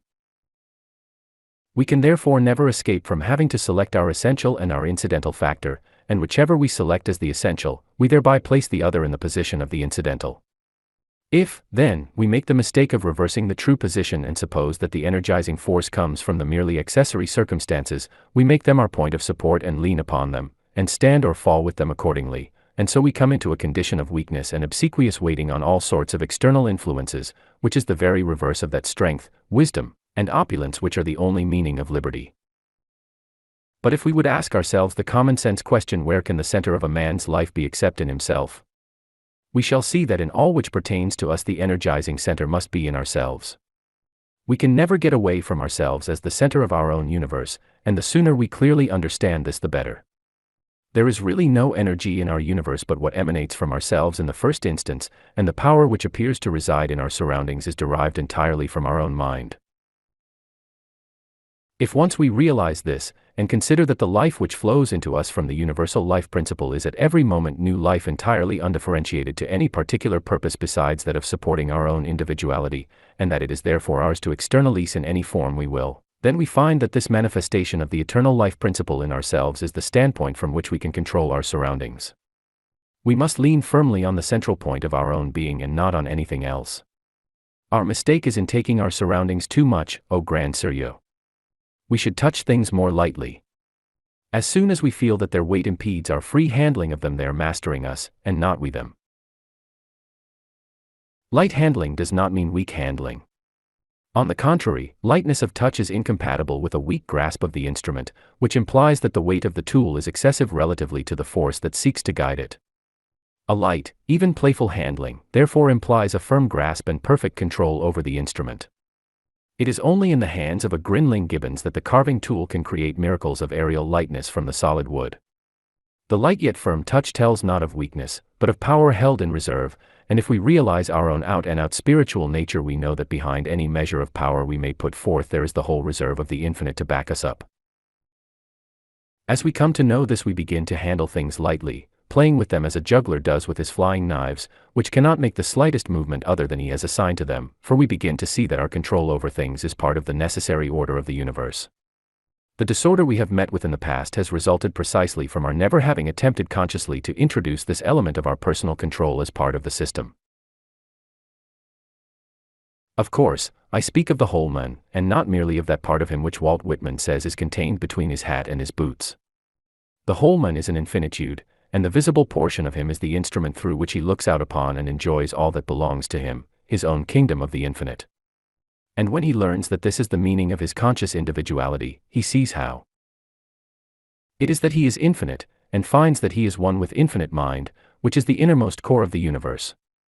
Having thus reached the true center of his own being, he can never give the central place to anything else, but will realize that relatively to this all other things are in the position of the incidental and accessory, and growing daily in this knowledge he will learn so to handle all things lightly, yet firmly, that grief, fear, and error will have less and less space in his world, until at last sorrow and sighing shall flee away, and everlasting joy shall take their place. We may have taken only a few steps on the way as yet, but they are in the right direction, and what we have to do now is to go on. 10. Present truth. If thought power is good for anything, it is good for everything. If it can produce one thing, it can produce all things. For what is to hinder it? Nothing can stop us from thinking. We can think what we please, and if to think is to form, then we can form what we please. The whole question, therefore, resolves itself into this: is it true that to think is to form? If so, do we not see that our limitations are formed in precisely the same way as our expansions? We think that conditions outside our thought have power over us, and so we think power into them. So the great question of life is whether there is any other creative power than thought. If so, where is it, and what is it? Both philosophy and religion lead us to the truth that, in the beginning, there was no other creative power than spirit, and the only mode of activity we can possibly attribute to spirit is thought, and so we find thought as the root of all things. And if this was the case, in the beginning, it must be so still, for if all things originate in thought, all things must be modes of thought, and so it is impossible for spirit ever to hand over its creations to some power which is not itself, that is to say, which is not thought power, and consequently all the forms and circumstances that surround us are manifestations of the creative power of thought. But it may be objected that this is God's thought, and that the creative power is in God and not men. But this goes away from the self-evident axiomatic truth that, in the beginning, nothing could have had any origin except thought. It is quite true that nothing has any origin except in the divine mind, and man himself is therefore a mode of the divine thought.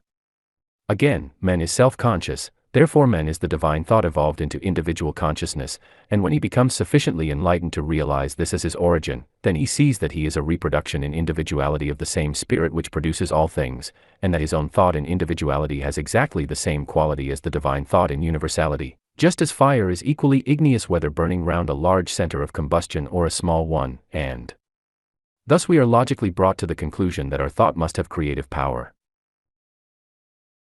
But people say, we have not found it so. We are surrounded by all sorts of circumstances that we do not desire. Yes, you fear them, and in so doing you think them, and in this way you are constantly exercising this divine prerogative of creation by thought, only through ignorance you use it in a wrong direction. Therefore the book of divine instructions so constantly repeats, fear not, doubt not, because we can never divest our thought of its inherent creative quality, and the only question is whether we shall use it ignorantly to our injury or understandingly to our benefit. The Master summed up his teaching in the aphorism that knowledge of the truth would make us free.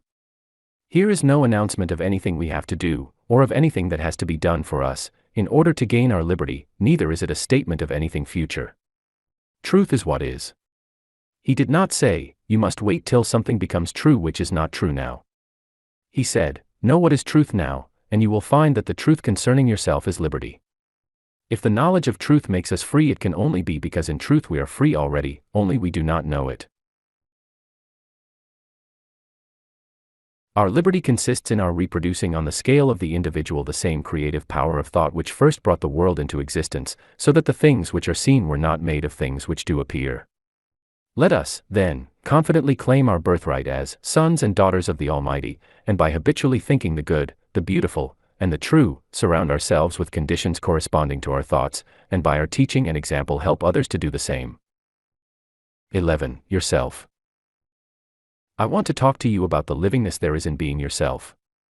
It has at least the merit of simplicity, for it must surely be easier to be oneself than to be something or somebody else. Yet that is what so many are constantly trying to do. The self that is their own is not good enough for them, and so they are always trying to go one better than what God has made them, with endless strain and struggle as the consequence. Of course, they are right to put before them an ideal infinitely grander than anything they have yet attained. The only possible way of progress is by following an ideal that is always a stage ahead of us, but the mistake is in not seeing that its attainment is a matter of growth, and that growth must be the expansion of something that already exists in us, and therefore implies our being what we are and where we are as its starting point. This growth is a continuous process, and we cannot do next month's growth without first doing this month's, but we are always wanting to jump into some ideal of the future, not seeing that we can reach it only by steadily going on from where we are now. These considerations should make us more confident and more comfortable. We are employing a force which is much greater than we believe ourselves to be, yet it is not separate from us and needing to be persuaded or compelled, or inveigled into doing what we want. It is the substratum of our own being which is continually passing up into manifestation on the visible plane and becoming that personal self to which we often limit our attention without considering whence it proceeds. But in truth the outer self is the surface growth of that individuality which lies concealed far down in the deeps below, and which is none other than the spirit of life which underlies all forms of manifestation. Endeavor to realize what this spirit must be in itself, that is to say, apart from any of the conditions that arise from the various relations which necessarily establish themselves between its various forms of individualization. In its homogeneous self, what else can it be but pure life, essence of life, if you like so to call it? Then realize that as essence of life it exists in the innermost of every one of its forms of manifestation in as perfect simplicity as any we can attribute to it in our most abstract conceptions. In this light we see it to be the eternally self-generating power which, to express itself, flows into form. This universal essence of life is a continual becoming into form, and since we are a part of nature we do not need to go further than ourselves to find the life-giving energy at work with all its powers. Hence all we have to do is to allow it to rise to the surface. We do not have to make it rise any more than the engineer who sinks the bore pipe for an artesian well has to make the water rise in it. The water does that by its own energy, springing as a fountain 100 feet into the air. Just so we shall find a fountain of essence of life ready to spring up in ourselves, inexhaustible and continually increasing in its flow, as one taught long ago to a woman at a wayside well. This upspringing of life essence is not another's, it is our own. It does not require deep studies, hard labors, weary journeyings to attain it. It is not the monopoly of this teacher or that writer, whose lectures we must attend or whose books we must read to get it. It is the innermost of ourselves, and a little common sense thought as to how anything comes to be anything will soon convince us that the great inexhaustible life must be the very root and substance of us, permeating every fiber of our being. Surely to be this vast infinitude of living power must be enough to satisfy all our desires, and yet this wonderful ideal is nothing else but what we already are in principio. It is all there in ourselves now, only awaiting our recognition for its manifestation. It is not the essence of life which has to grow, for that is eternally perfect in itself, but it is our recognition of it that has to grow, and this growth cannot be forced. It must come by a natural process, the first necessity of which is to abstain from all straining after being something which at the present time we cannot naturally be. The law of our evolution has put us in possession of certain powers and opportunities, and our further development depends on our doing just what these powers and opportunities make it possible for us to do, here and now. If we do what we are able to do today, it will open the way for us to do something better tomorrow, and in this manner the growing process will proceed healthily and happily in a rapidly increasing ratio. This is so much easier than striving to compel things to be what they are not, and it is also so much more fruitful in good results. It is not sitting still doing nothing, and there is plenty of room for the exercise of all our mental faculties, but these faculties are themselves the outcome of the essence of life, and are not the creating power, but only that which gives direction to it. Now it is this moving power at the back of the various faculties that is the true innermost self, and if we realize the identity between the innermost and the outermost, we shall see that we therefore have at our present disposal all that is necessary for our unlimited development in the future. Thus our livingness consists simply in being ourselves, only more so, and in recognizing this we get rid of a great burden of unnecessary straining and striving, and the place of the old strum and drang will be taken, not by inertia, but by a joyous activity which knows that it always has the requisite power to manifest itself in forms of good and beauty. What matters it whither this leads us? If we are following the line of the beautiful and good, then we shall produce the beautiful and good, and thus bring increasing joy into the world, whatever particular form it may assume. We limit ourselves when we try to fix accurately beforehand the particular form of good that we shall produce. We should aim not so much at having or making some particular thing as at expressing all that we are. The expressing will grow out of realizing the treasures that are ours already, and contemplating the beauty, the affirmative side, of all that we are now, apart from the negative conceptions and detractions which veil this positive good from us. When we do this we shall be astonished to see what possibilities reside in ourselves as we are and with our present surroundings, all unlovely as we may deem them, and commencing to work at once upon whatever we find of affirmative in these, and withdrawing our thought from what we have hitherto seen of negative in them, the right road will open up before us, leading us in wonderful ways to the development of powers that we never suspected, and the enjoyment of happiness that we never anticipated.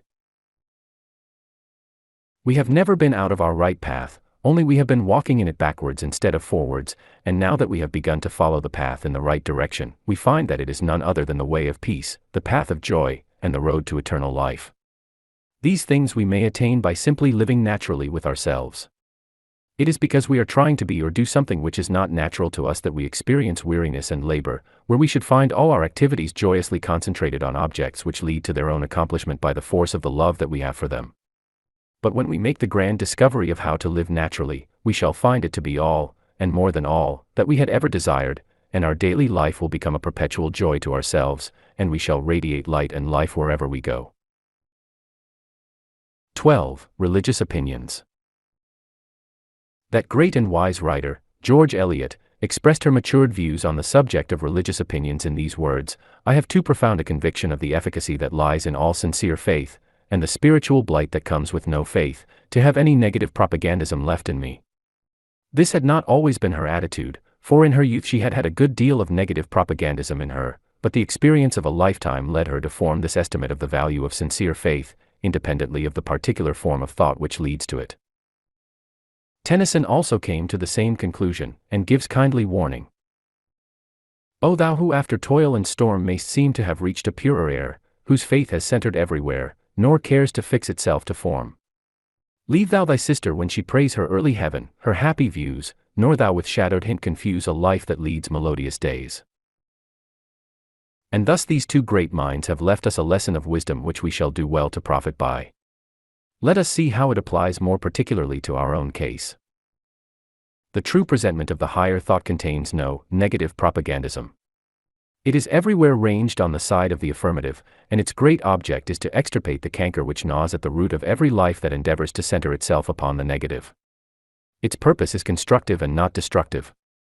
But we often find people laboring under a very erroneous impression as to the nature and scope of the movement, and thus not only themselves deterred from investigating it, but also deterring others from doing so. Sometimes this results from the subject having been presented to them unwisely in a way needlessly repugnant to the particular form of religious ideas to which they are accustomed, but more often it results from their prejudging the whole matter, and making up their minds that the movement is opposed to their ideas of religion, without being at the pains to inquire what its principles really are. In either case, a few words on the attitude of the new thought towards the current forms of religious opinion may not be out of place.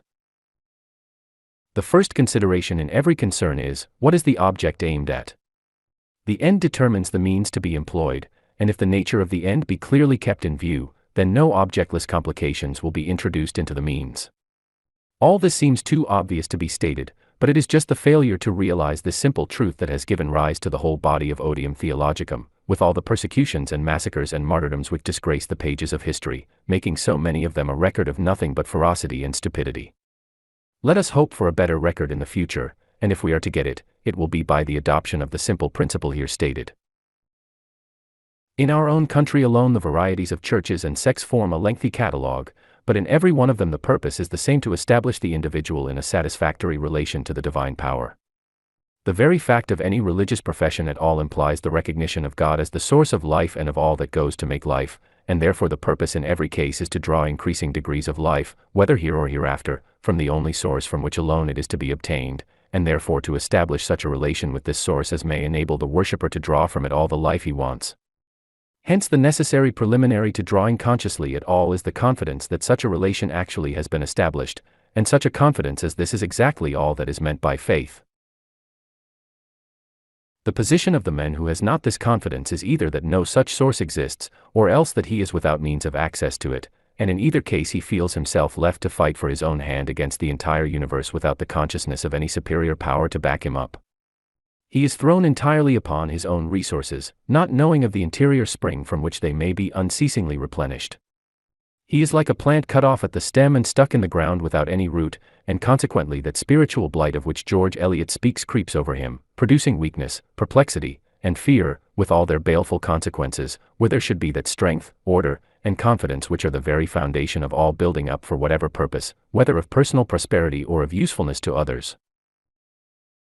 From the point of view of those who are acquainted with the laws of spiritual life, such a man is cut off from the root of his own being.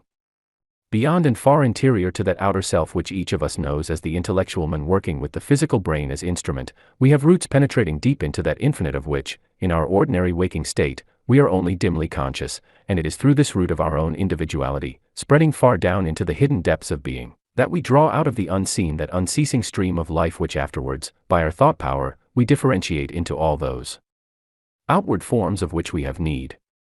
Hence the unceasing necessity for every one to realize the great truth that his whole individuality has its foundation in such a root, and that the ground in which this root is embedded is that universal being for which there is no name save that of the one all-embracing I am. The supreme necessity, therefore, for each of us is to realize this fundamental fact of our own nature, for it is only in proportion as we do so that we truly live, and, therefore, whatever helps us to this realization should be carefully guarded. In so far as any form of religion contributes to this end in the case of any particular individual, for him it is true religion. It may be imperfect, but it is true so far as it goes, and what is wanted is not to destroy the foundation of a man's faith because it is narrow, but to expand it. And this expanding will be done by the man himself, for it is a growth from within and not a construction from without. Our attitude towards the religious beliefs of others should, therefore, not be that of iconoclasts, breaking down ruthlessly whatever from our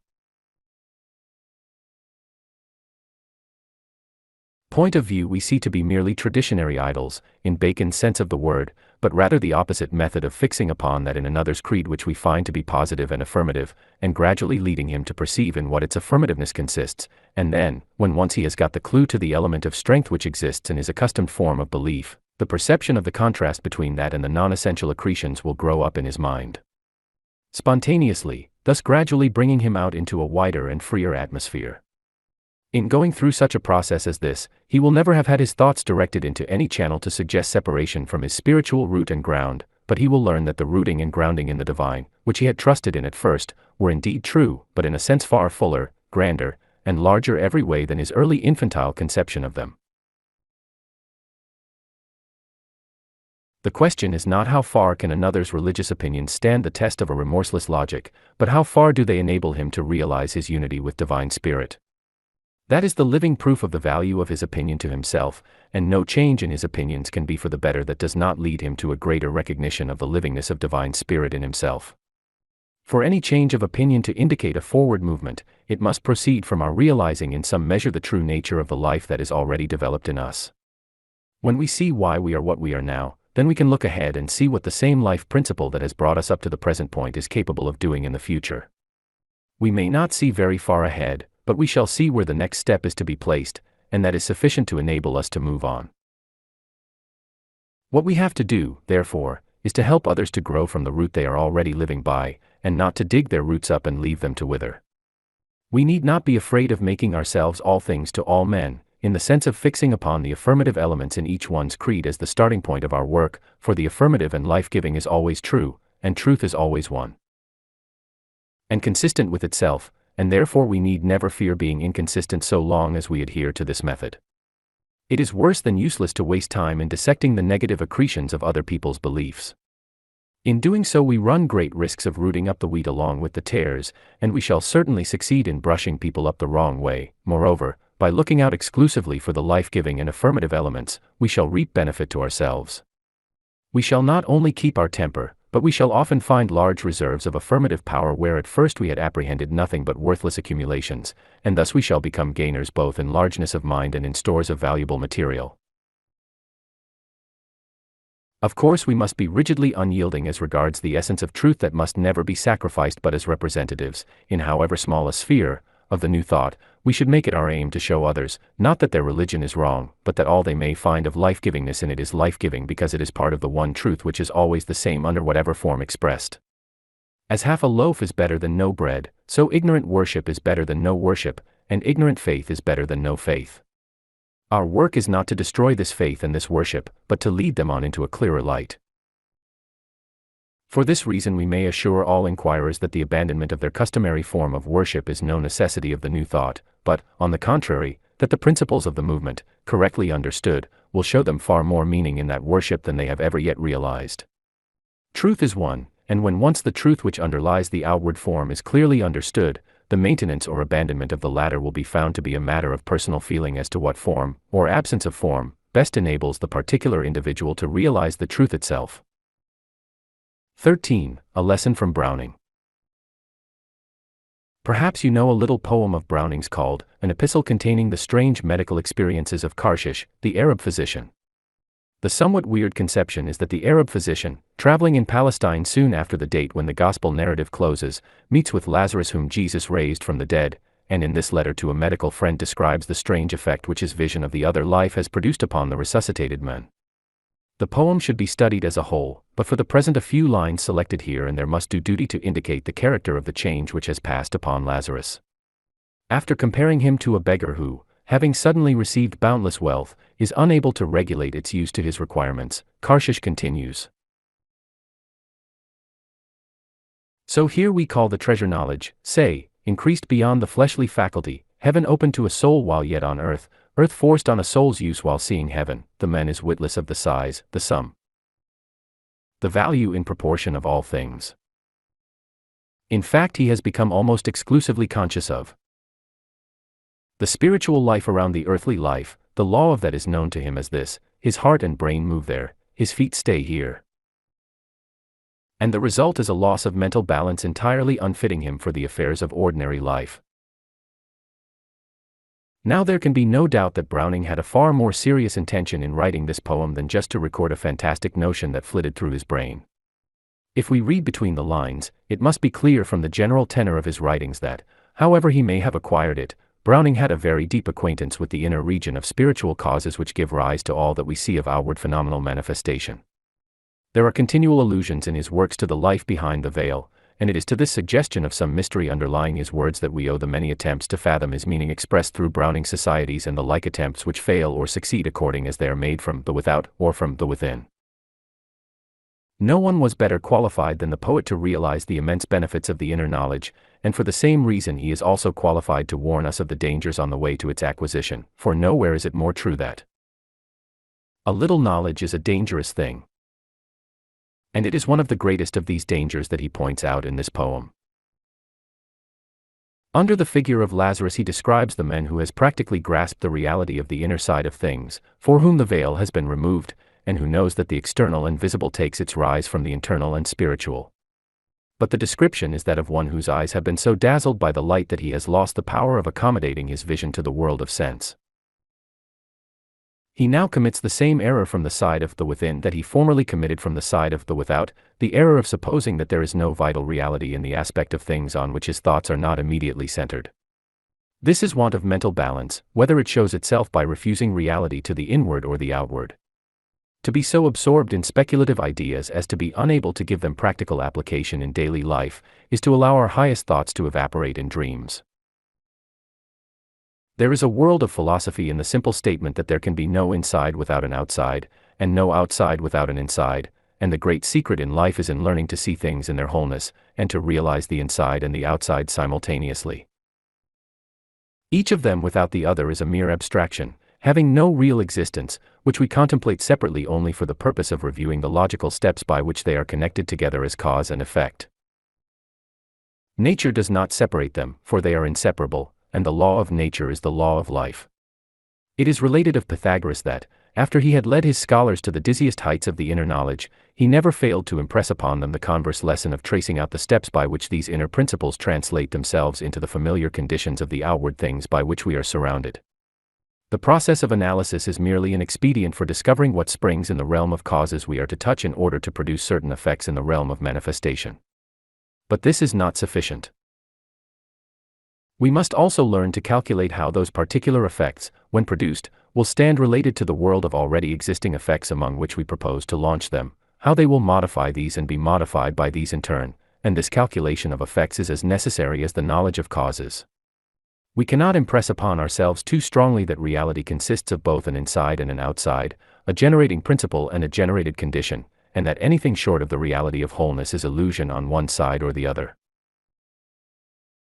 Nothing could have been further from Browning's intention than to deter seekers after truth from studying the principles of being, for without the knowledge of them truth must always remain wrapped in mystery, but the lesson he would impress on us is that of guarding vigilantly the mental equilibrium which alone will enable us to develop those boundless powers whose infinite unfolding is the fullness of life.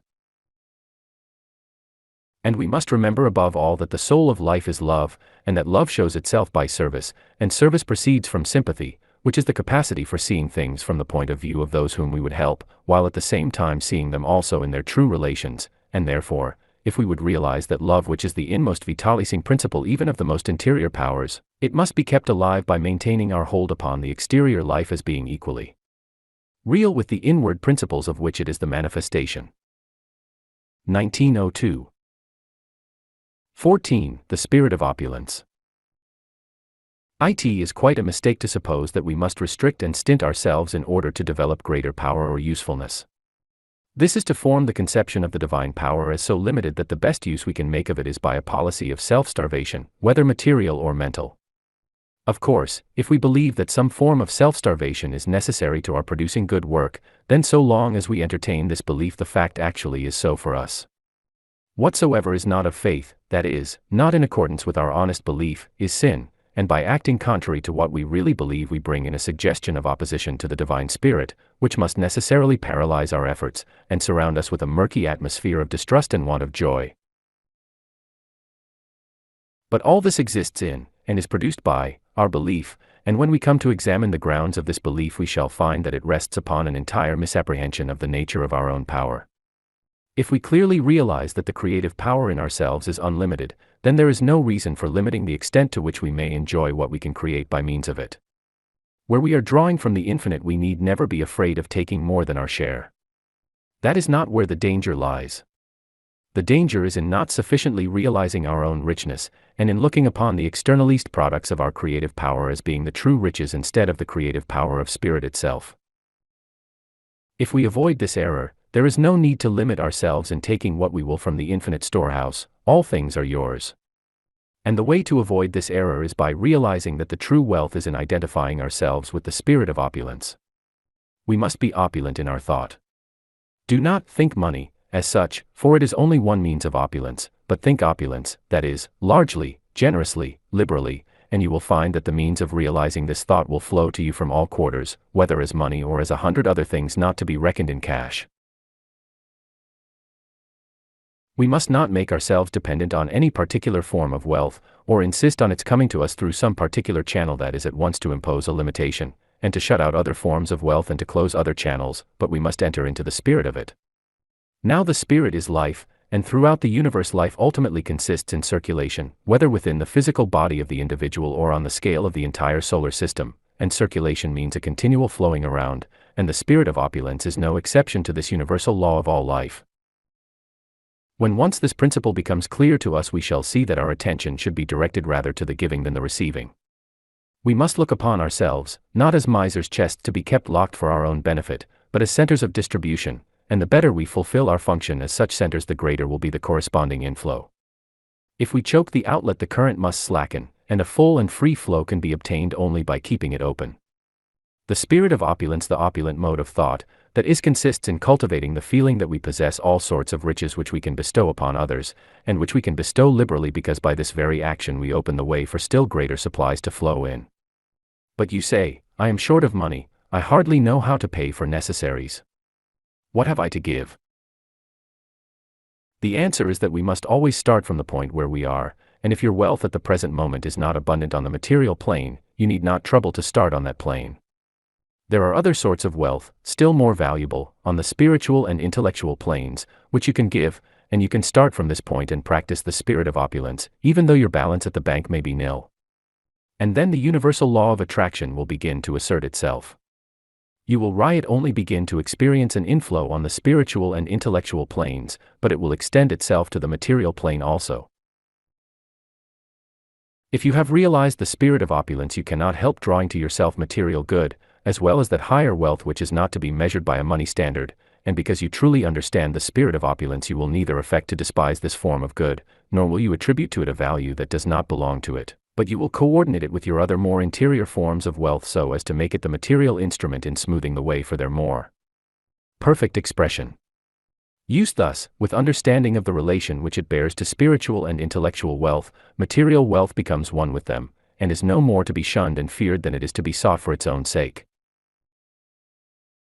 It is not money, but the love of money, that is the root of evil, and the spirit of opulence is precisely the attitude of mind which is furthest removed from the love of money for its own sake. It does not believe in money. What it does believe in is the generous feeling which is the intuitive recognition of the great law of circulation, which does not in any undertaking make its first question, how much am I going to get by it? But, how much am I going to do by it? And making this the first question, the getting will flow in with a generous profusion, and with a spontaneousness and rightness of direction that are absent when our first thought is of receiving only. We are not called upon to give what we have not yet got and to run into debt, but we are to give liberally of what we have, with the knowledge that by so doing we are setting the law of circulation to work, and as this law brings us greater and greater inflows of every kind of good, so our outgiving will increase, not by depriving ourselves of any expansion of our own life that we may desire, but by finding that every expansion makes us the more powerful instruments for expanding the life of others. Live and let live, is the motto of the true opulence. 15. Beauty. Do we sufficiently direct our thoughts to the subject of beauty? I think not. We are too apt to regard beauty as a merely superficial thing, and do not realize all that it implies. This was not the case with the great thinkers of the ancient world. See the place which no less a one than Plato gives to beauty as the expression of all that is highest and greatest in the system of the universe. These great men of old were no superficial thinkers, and, therefore, would never have elevated to the supreme place that which is only superficial. Therefore, we shall do well to ask what it is that these great minds found in the idea of beauty which made it thus appeal to them as the most perfect outward expression of all that lies deepest in the fundamental laws of being. It is because, rightly apprehended, beauty represents the supremest living quality of thought. It is the glorious overflowing of fullness of love which indicates the presence of infinite reserves of power behind it.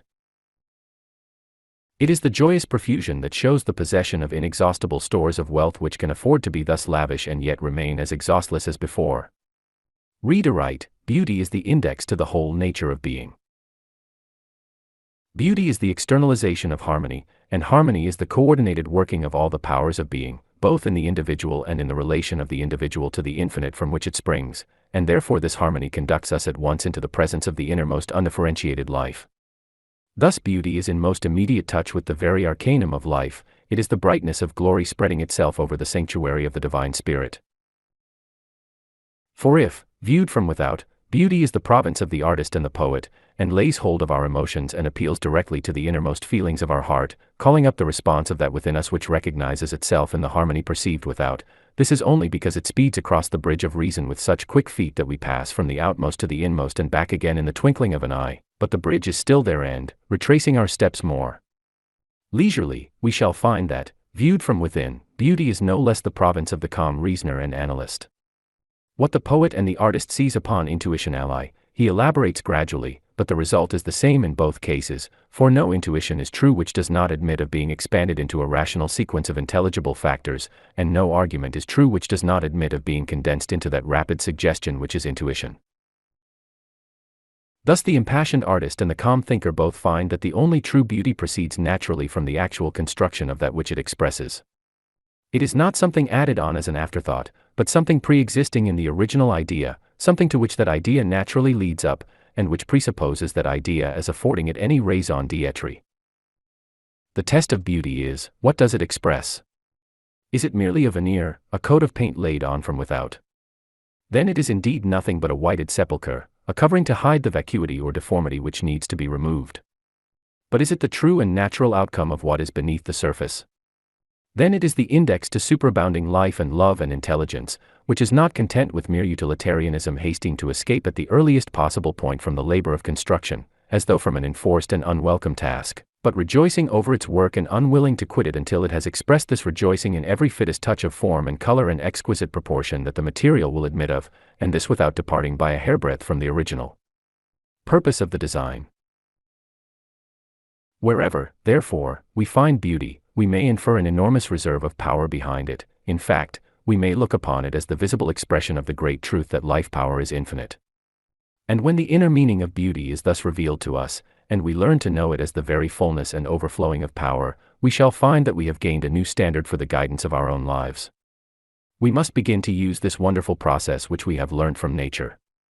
Having learned how nature works, how God works, we must begin to work in like manner, and never consider any work complete until we have carried it to some final outcome of beauty, whether material, intellectual, or spiritual. Is my intention good? That is the initial question, for the intention determines the nature of the essence in everything. What is the most beautiful form in which I can express the good I intend? That is the ultimate question, for the true beauty which our work expresses is the measure of the power, intelligence, love, in a word, of the quantity and quality of our own life which we have put into it. True beauty, mind you, that which is beautiful because it most perfectly expresses the original idea, not a mere ornamentation occupying our thoughts as a thing apart from the use intended. Nothing is of so small account but it has its fullest power of expression in some form of beauty peculiarly its own. Beauty is the law of perfect thought, be the subject of our thought some scheme affecting the welfare of millions, or a word spoken to a little child. True beauty and true power are the correlatives one of the other. Kindly expression originates in kindly thought, and kindly expression is the essence of beauty, which, seeking to express itself ever more and more perfectly, becomes that fine touch of sympathy which is artistic skill, whether applied in working upon material substances or upon the emotions of the heart. But, remember, first use, then beauty, and neither complete without the other.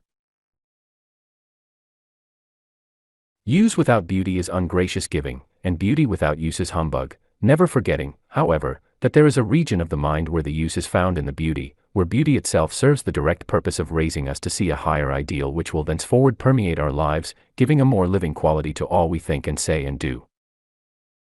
Seen thus, the beautiful is the true expression of the good. From whichever end of the scale we look, we shall find that they accurately measure each other. They are the same thing in the outermost and the innermost respectively.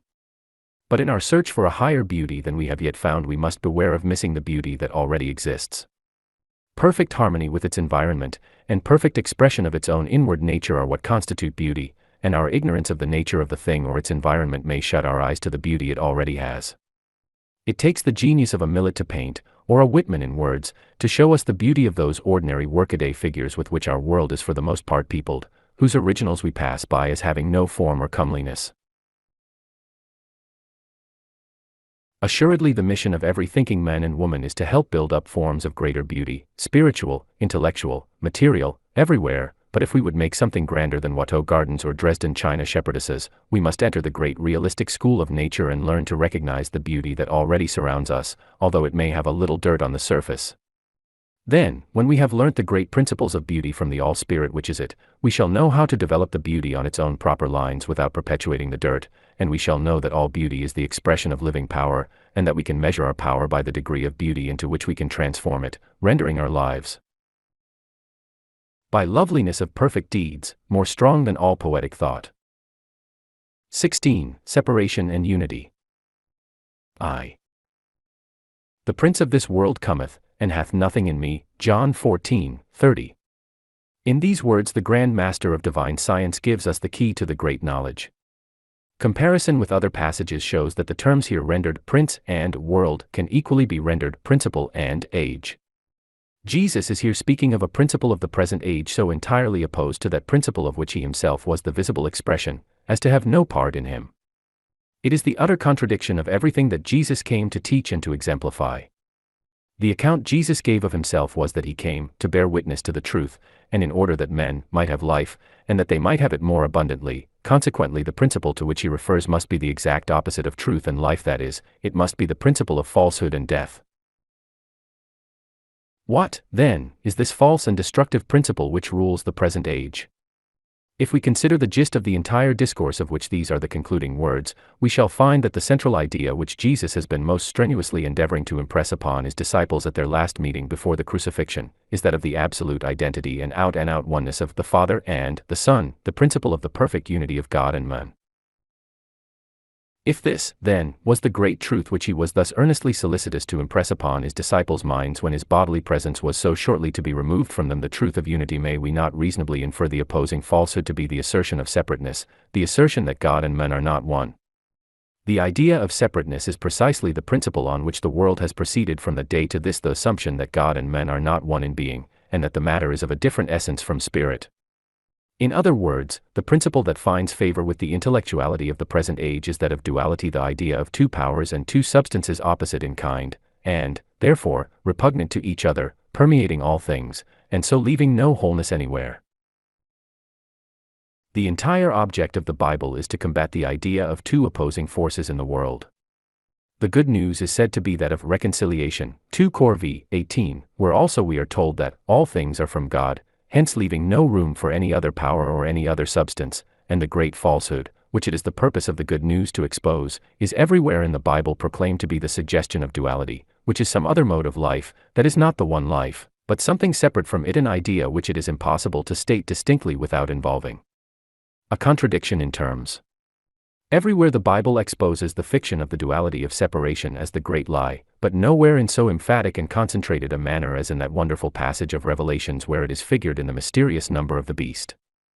He that hath understanding, let him count the number of the beast, and his number is 666, Rev 13:18, RV. Let me point out the great principle expressed in this mysterious number. It has other more particular applications, but this one general principle underlies them all. It is an established maxim that every unity contains in itself a trinity, just as the individual man consists of body, soul, and spirit. If we would perfectly understand anything, we must be able to comprehend it in its threefold nature. Therefore, in symbolic numeration, the multiplying of the unit by 3 implies the completeness of that for which the unit stands, and, again, the threefold repetition of a number represents its extension to infinity. Now mark what results if we apply these representative methods of numerical expression to the principles of oneness and of separateness respectively. Oneness is unity, and 1 times 3 is equal to 3, which, intensified to its highest expression, is written as 333. Now apply the same method to the idea of separateness. Separateness consists of one and another one, each of which, according to the universal law, contains a trinity. In this view of duality, the totality of things is 2, and 2 times 3 is equal to 6, and, intensifying this to its highest expression, we get 666, which is the number of the beast. Why of the beast? Because separateness from God, or the duality of opposition, which is also a duality of polarity, which is dual unity, recognizes something as having essential being, which is not the one spirit, and such a conception can be verbally rendered only by some word that in common acceptance represents something, not only lower than the divine, but lower than the human also. It is because the conception of oneself as a being apart from God, if carried out to its legitimate consequences, must ultimately land all who hold it in a condition of things where open ferocity or secret cunning, the tiger nature or the serpent nature, can be the only possible rule of action. Thus it is that the principle of the present age can have no part in that principle of perfect wholeness which the great master embodied in his teaching and in himself. The two ideas are absolutely incompatible, and whichever we adopt as our leading principle, it must be to the entire exclusion of the other. We cannot serve God and mammon. There is no such thing as partial wholeness. Either we are still in the principle of separateness, and our eyes are not yet open to the real nature of the kingdom of heaven, or else we have grasped the principle of unity without any exception anywhere, and the one being includes all, the body and the soul alike, the visible form and the invisible substance and life of all equally. Nothing can be left out, and we stand complete here and now, lacking no faculty, but requiring only to become conscious of our own powers, and to learn to have confidence in them through having them exercised by reason of use. The following communication from a foreign reader, commenting on the number of the beast, as treated by Judge Troward in Separation and Unity, is taken from Expression for 1902, in which it was first published. Following is Judge Troward's reply to this letter. Dear Mr. Editor, a correspondent in the current number of Expression points out the reference in the Book of Revelation to the number 666 as the mark of the beast, because the trinity of mind, soul, and body, if considered as unity, may be expressed by the figures 333, and therefore duality is 333 times 2 equals 666. I think the inverse of the proposition is still more startling, and I should like to point it out. Instead of multiplying, let us try dividing. First of all, take unity as the unit 1 and divide by 3, representing of course the same formula, viz., mind, soul, and body. Expressed by a common fraction, it is merely 1/3, which is an incomplete mathematical figure. But take the decimal formula of 1 divided by 3, and we arrive at 0.3 circulating, i.e., 0.3333 on to infinity. In other words, the result of the proposition by mathematics is that you divide this formula of spirit, soul, and body into unity, and it remains true to itself ad infinitum.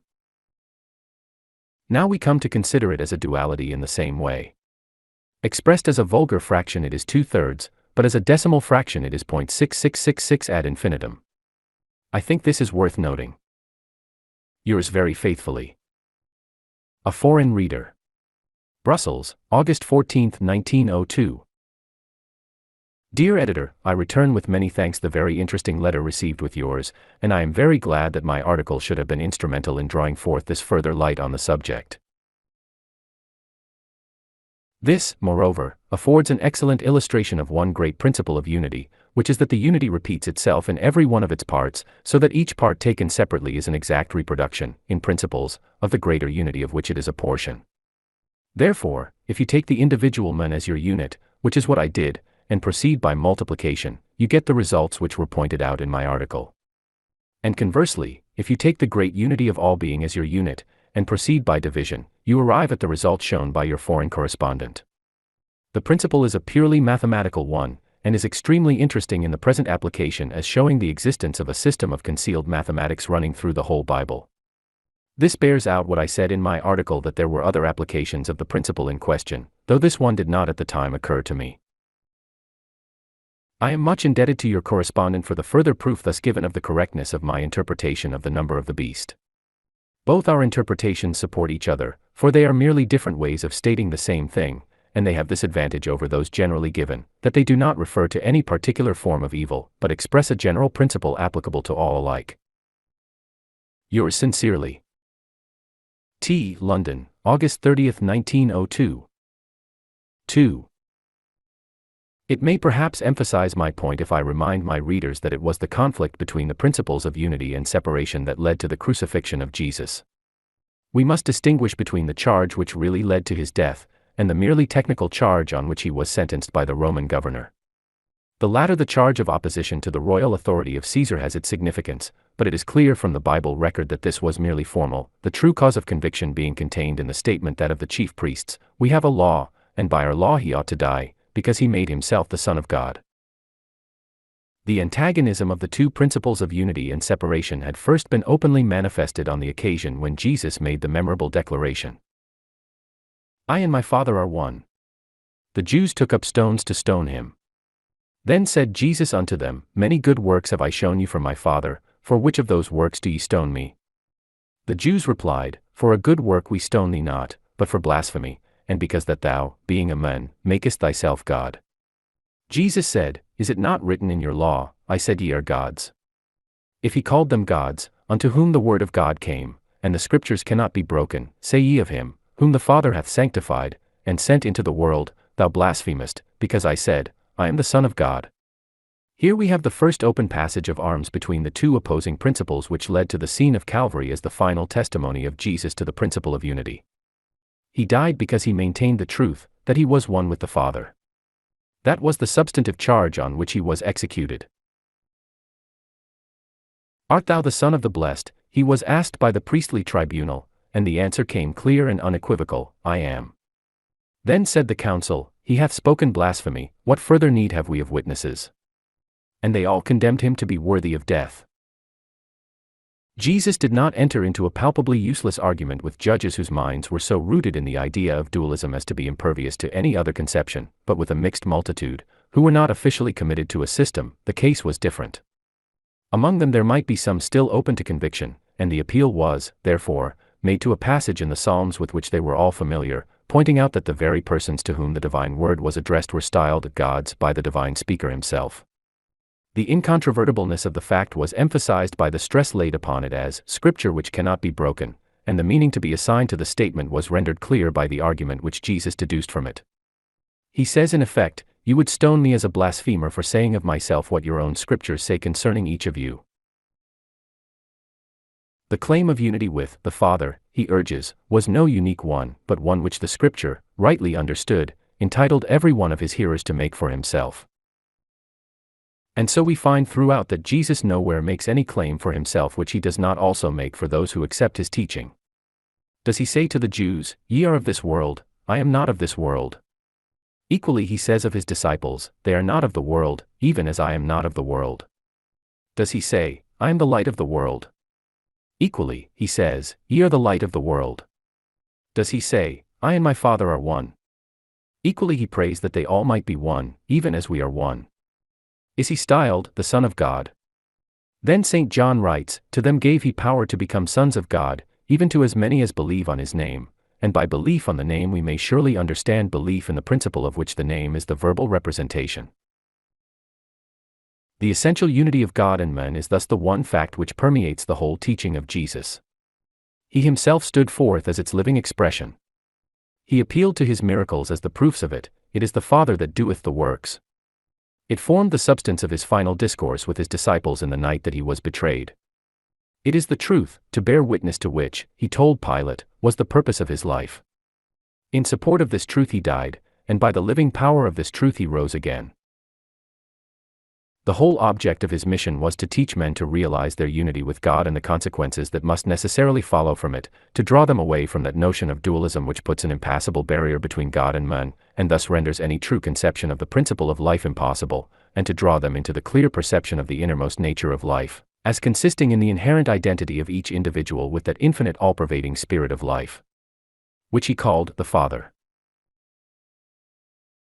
The branch cannot bear fruit except it abide in the vine. The power of bearing fruit, of producing and of giving forth, depends entirely on the fact that the individual is, and always continues to be, as much an organic part of universal spirit as the fruit-bearing branch is an organic part of the parent stem. Lose this idea, and regard God as a merely external creator who may indeed command us, or even sometimes be moved by our cries and entreaties, and we have lost the root of livingness and with it all possibility of growth or of liberty. This is dualism, which cuts us off from our source of life, and so long as we take this false conception for the true law of being, we shall find ourselves hampered by limitations and insoluble problems of every description. We have lost the key of life and are consequently unable to open the door. But in proportion as we abide in the vine, that is, consciously realize our perpetual unity with originating spirit, and impress upon ourselves that this unity is neither bestowed as the reward of merit, nor as an act of favor which would be to deny the unity, for the bestowal would at once imply dualism, but dwell on the truth that it is the innermost and supreme principle of our own nature. In proportion as we consciously realize this, we shall rise to greater and greater certainty of knowledge, resulting in more and more perfect externalization, whose increasing splendor can know no limits, for it is the continual outflowing of the exhaustless spirit of life and that manifestation of itself which is our own individuality. The notion of dualism is the veil which prevents men seeing this, and causes them to wander blindfolded among the mazes of endless perplexity. But, as St. Paul truly says, when this veil is taken away we shall find ourselves changed from glory to glory as by the Lord the Spirit. His name shall be called Emmanuel, that is, God in us, not a separate being from ourselves. Let us remember that Jesus was condemned by the principle of separation because he himself was the externalization of the principle of unity, and that, in adhering to the principle of unity, we are adhering to the only possible root of life, and are maintaining the truth for which Jesus died. 17. Externalization. Who would not be happy in himself and his conditions? That is what we all desire: more fullness of life, a greater and brighter vitality in ourselves, and less restriction in our surroundings. And we are told that the talisman by which this can be accomplished is thought. We are told, change your modes of thought, and the changed conditions will follow. But many seekers feel that this is very much like telling us to catch birds by putting salt on their tails. If we can put the salt on the bird's tail, we can also lay our hand on the bird.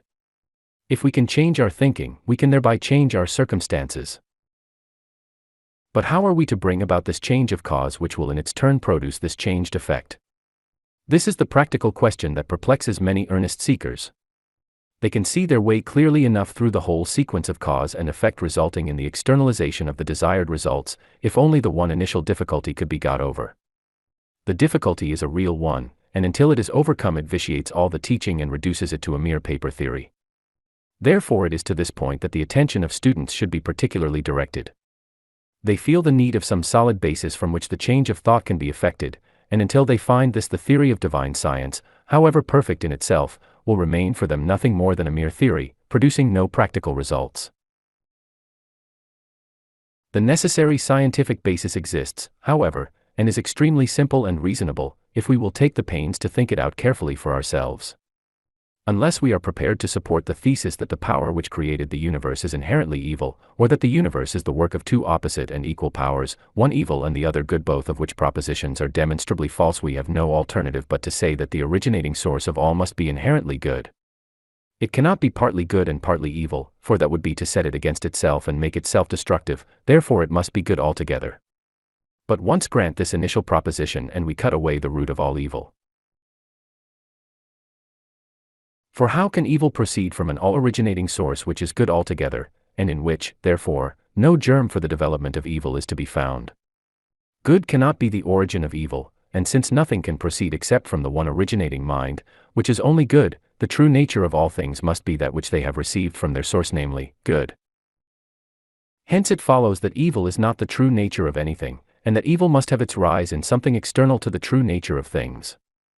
And since evil is not in the true nature of the things themselves, nor yet in the universal mind which is the originating principle, there remains only one place for it to spring from, and that is our own personal thought. First we suppose evil to be as inherent in the nature of things as good, a supposition which we could not make if we stopped to consider the necessary nature of the originating principle. Then, on this entirely gratuitous supposition, we proceed to build up a fabric of fears, which, of course, follow logically from it, and so we nourish and give substance to the negative, or that which has no substantial existence except such as we attribute to it, until we come to regard it as having affirmative power of its own, and so set up a false idea of being the product of our own minds to dispute the claims of true being to the sovereignty of the universe. Once assume the existence of two rival powers, one good and the other evil, in the direction of the universe, and any sense of harmony becomes impossible, the whole course of nature is thrown out of gear, and, whether for ourselves or for the world at large, there remains no ground of certainty anywhere. And this is precisely the condition in which the majority of people live. They are surrounded by infinite uncertainty about everything, and are consequently a prey to continual fears and anxieties, and the only way of escape from this state of things is to go to the root of the matter, and realize that the whole fabric of evil originates in our own inverted conception of the nature of being. But if we once realize that the true conception of being necessarily excludes the very idea of evil, we shall see that, in giving way to thoughts and fears of evil, we are giving substance to that which has no real substance in itself, and are attributing to the negative an affirmative force which it does not possess. In fact, we are creating the very thing we fear. And the remedy for this is always to recur to the original nature of being as altogether good, and then to speak to ourselves thus: my thought must continually externalize something, for that is its inherent quality, which nothing can ever alter. Shall I, then, externalize God or the opposite of God? Which do I wish to see manifested in my life, good or its opposite? Shall I manifest what I know to be the reality or the reverse? Then comes the steady resolve always to manifest God, or good, because that is the only true reality in all things, and this resolve is with power because it is founded upon the solid rock of truth. We must refuse to know evil, we must refuse to admit that there is any such thing to be known. It is the converse of this which is symbolized in the story of the fall. In the day that thou eatest thereof thou shalt surely die, was never spoken of the knowledge of good, for good never brought death into the world. It is eating the fruit of the tree of a so-called knowledge which admits a second branch, the knowledge of evil, that is the source of death. Admit that evil has a substantive entity, which renders it a subject of knowledge, and you thereby create it, with all its consequences of sorrow, sickness, and death. But, be sure that the Lord He is God, that is, that the one and only ruling principle of the universe, whether within us or around us, is good and good only, and evil with all its train sinks back into its original nothingness, and we find that the truth has made us free. We are free to externalize what we will, whether in ourselves or our surroundings, for we have found the solid basis on which to make the needed change of mental attitude in the fact that the good is the only reality of being. 1902. 18. Entering into the spirit of it. Entering into the spirit of it. What a common expression. And yet how much it really means, how absolutely everything. We enter into the spirit of an undertaking, into the spirit of a movement, into the spirit of an author, even into the spirit of a game, and it makes all the difference both to us and to that into which we enter. A game without any spirit is a poor affair, an association in which there is no spirit falls to pieces, and a spiritless undertaking is sure to be a failure. On the other hand, the book which is meaningless to the unsympathizing reader is full of life and suggestion to the one who enters into the spirit of the writer. The man who enters into the spirit of the music finds a spring of refreshment in some fine recital which is entirely missed by the cold critic who comes only to judge according to the standard of a rigid rule, and so on in every case that we can think of. If we do not enter the spirit of a thing, it has no invigorating effect upon us, and we regard it as dull, insipid, and worthless. This is our everyday experience, and these are the words in which we express it. And the words are well chosen. They show our intuitive recognition of the spirit as the fundamental reality in everything, however small or however great. Let us be right as to the spirit of a thing, and everything else will successfully follow. By entering into the spirit of anything we establish a mutual vivifying action and reaction between it and ourselves. We vivify it with our own vitality, and it vivifies us with a living interest which we call its spirit, and therefore the more fully we enter into the spirit of all with which we are concerned, the more thoroughly do we become alive. The more completely we do this, the more we shall find that we are penetrating into the great secret of life. It may seem a truism, but the great secret of life is its livingness, and it is just more of this quality of livingness that we want to get hold of. It is that good thing of which we can never have too much. But every fact implies also its negative, and we never properly understand a thing until we not only know what it is, but also clearly understand what it is not. To a complete understanding, the knowledge of the negative is as necessary as the knowledge of the affirmative, for the perfect knowledge consists in realizing the relation between the two, and the perfect power grows out of this knowledge by enabling us to balance the affirmative and negative against each other in any proportion that we will, thus giving flexibility to what would otherwise be too rigid, and form to what would otherwise be too fluid, and so, by uniting these two extremes, to produce any result we may desire. It is the old Hermetic saying, coagula et solve, solidify the fluid and dissolve the solid, and therefore, if we would discover the secret of entering into the spirit of it, we must get some idea of the negative, which is the not spirit. In various ages this negative phase has been expressed in different forms of words suitable to the spirit of the time, and so, clothing this idea in the attire of the present day, I will sum up the opposite of spirit in the word mechanism. Before all things, this is a mechanical age, and it is astonishing how great a part of what we call our social advance has its root in the mechanical arts. Reduce the mechanical arts to what they were in the days of the Plantagenets, and the greater part of our boasted civilization would recede through the centuries along with them. We may not be conscious of all this, but the mechanical tendency of the age has a firm grip upon society at large. We habitually look at the mechanical side of things by preference to any other. Everything is done mechanically, from the carving on a piece of furniture to the arrangement of the social system. It is the mechanism that must be considered first, and the spirit has to be fitted to the mechanical exigencies. We enter into the mechanism of it instead of into the spirit of it, and so limit the spirit and refuse to let it have its own way, and then, as a consequence, we get entirely mechanical action, and complete our circle of ignorance by supposing that this is the only sort of action there is. Yet this is not a necessary state of things even in regard to physical science, for the men who have made the greatest advances in that direction are those who have most clearly seen the subordination of the mechanical to the spiritual. The man who can recognize a natural law only as it operates through certain forms of mechanism with which he is familiar will never rise to the construction of the higher forms of mechanism which might be built up upon that law, for he fails to see that it is the law which determines the mechanism and not vice versa. This man will make no advance in science, either theoretical or applied, and the world will never owe any debt of gratitude to him. But the man who recognizes that the mechanism for the application of any principle grows out of the true apprehension of the principle studies the principle first, knowing that when that is properly grasped it will necessarily suggest all that is wanted for bringing it into practical use. And if this is true in regard to so-called physical science, it is a fortiori true as regards the science of spirit. There is a mechanical attitude of mind which judges everything by the limitations of past experiences, allowing nothing for the fact that those experiences were for the most part the results of our ignorance of spiritual law. But if we realize the true law of being, we shall rise above these mechanical conceptions. We shall not deny the reality of the body or of the physical world as facts, knowing that they also are spirit, but we shall learn to deny their power as causes. We shall learn to distinguish between the causa causta and the causa causans, the secondary or apparent physical cause and the primary or spiritual cause, without which the secondary cause could not exist, and so we shall get a new standpoint of clear knowledge and certain power by stepping over the threshold of the mechanical and entering into the spirit of it. What we have to do is to maintain our even balance between the two extremes, denying neither spirit nor the mechanism which is its form and through which it works. The one is as necessary to a perfect whole as the other, for there must be an outside as well as an inside, only we must remember that the creative principle is always inside. And that the outside only exhibits what the inside creates. Hence, whatever external effect we would produce, we must first enter into the spirit of it and work upon the spiritual principle, whether in ourselves or others, and by so doing our inside will become greatly enlarged, for from without we can see only one small portion of the circumference, while from the center we can see the whole of it.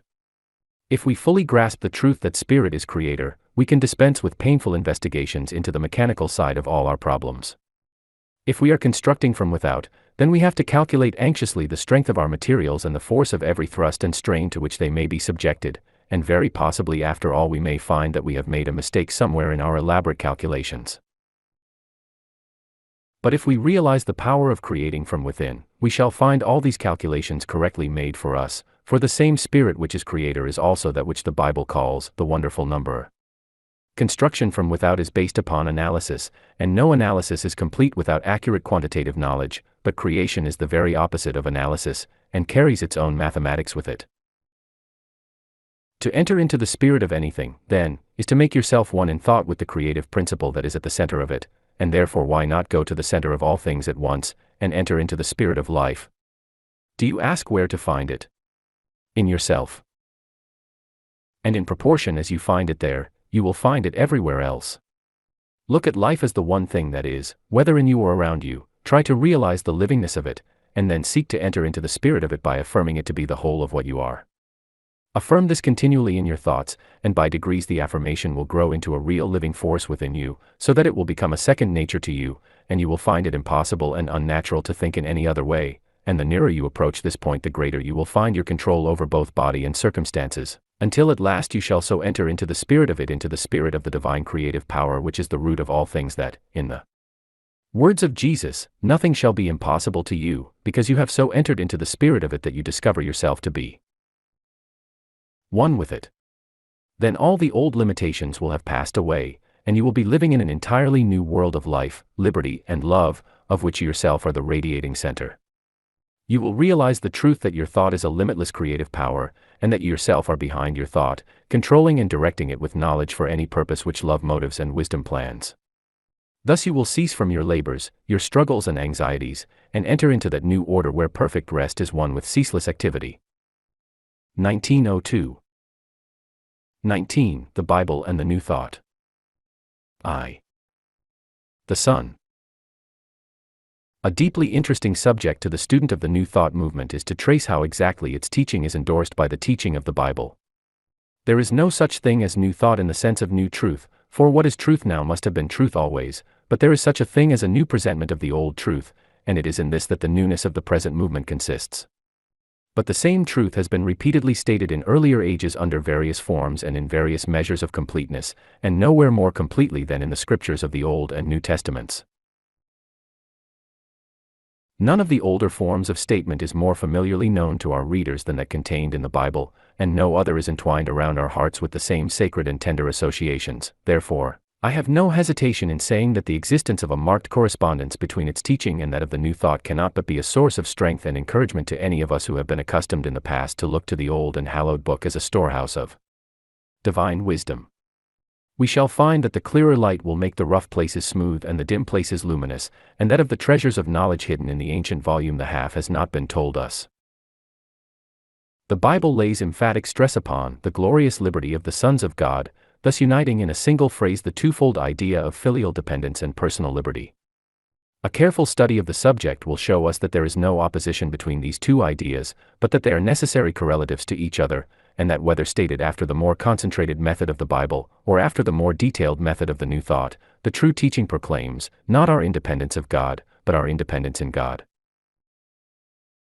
Such an inquiry naturally centers in an especial manner around the sayings of Jesus, for whatever may be our opinions as to the nature of the authority with which he spoke, we must all agree that a peculiar weight attaches to those utterances which have come down to us as the ipsissima verba from which the entire New Testament has been developed. And if an identity of conception in the New Thought movement can be traced here at the fountainhead, we may expect to find it in the lower streams also. The key to the Master's teaching is to be found in his discourse with the woman of Samaria, and it is contained in the statement that the Father is Spirit, that is, Spirit in the absolute and unqualified sense of the word, as appears from the original Greek, and not a spirit as it is rendered in the authorized version, and then as the natural correlative to the Father we find another term employed, the Son. The relation between these two forms the great subject of Jesus' teaching, and, therefore, it is most important to have some definite idea of what he meant by these terms if we would understand what it was that he really taught. Now if the Father be Spirit, the Son must be Spirit also, for a Son must necessarily be of the same nature as his Father. But since the Father is Spirit, absolute and universal, it is evident that the Son cannot be Spirit, absolute and universal, because there cannot be two universal spirits, for then neither would be universal. We may, therefore, logically infer that because the Father is universal Spirit, the Son is Spirit not universal, and the only definition of Spirit not universal is Spirit individualized and particular. The Scripture tells us that the Spirit is life, and taking this as the definition of Spirit, we find that the Father is absolute, originating, undifferentiated life, and the Son is the same life differentiated into particular forms. Hence, in the widest sense of the expression, the Son stands for the whole creation, visible or invisible, and in this sense it is the mere differentiation of the universal life into a multiplicity of particular modes. But if we have any adequate idea of the intelligent and responsive nature of Spirit, if we realize that because it is pure being it must be infinite intelligence and infinite responsiveness, then we shall see that its reproduction in the particular admits of innumerable degrees, from mere expression as outward form up to the very fullest expression of the infinite intelligence and responsiveness that Spirit is. The teachings of Jesus were addressed to the hearts and intelligences of men, and therefore the grade of sonship of which he spoke has reference to the expression of infinite being in the human heart and intellect. But this, again, may be conceived of in infinite degrees. In some men there is the bare potentiality of sonship entirely undeveloped as yet, in others the beginnings of its development, in others a fuller development, and so on, until we can suppose some supreme instance in which the absolutely perfect reproduction of the universal has been attained. Each of these stages constitutes a fuller and fuller expression of sonship, until the supreme development reaches a point at which it can be described only as the perfect image of the Father, and this is the logical result of a process of steady growth from an inward principle of life which constitutes the identity of each individual. It is thus a necessary inference from Jesus' own explanation of the Father as Spirit or infinite being that the Son is the scriptural phrase for the reproduction of infinite being in the individual, contemplated in that stage at which the individual does in some measure begin to recognize his identity with his originating source, or, at any rate, where he has capacity for such a recognition, even though the actual recognition may not yet have taken place. It is very remarkable that, thus defining the Son on the direct statement of Jesus himself, we arrive exactly at the definition of Spirit as that power which knows itself. In the capacity for thus recognizing its identity of nature with the Father is it that the potential fact of sonship consists, for the prodigal son was still a son even before he began to realize his relation to his Father in actual fact.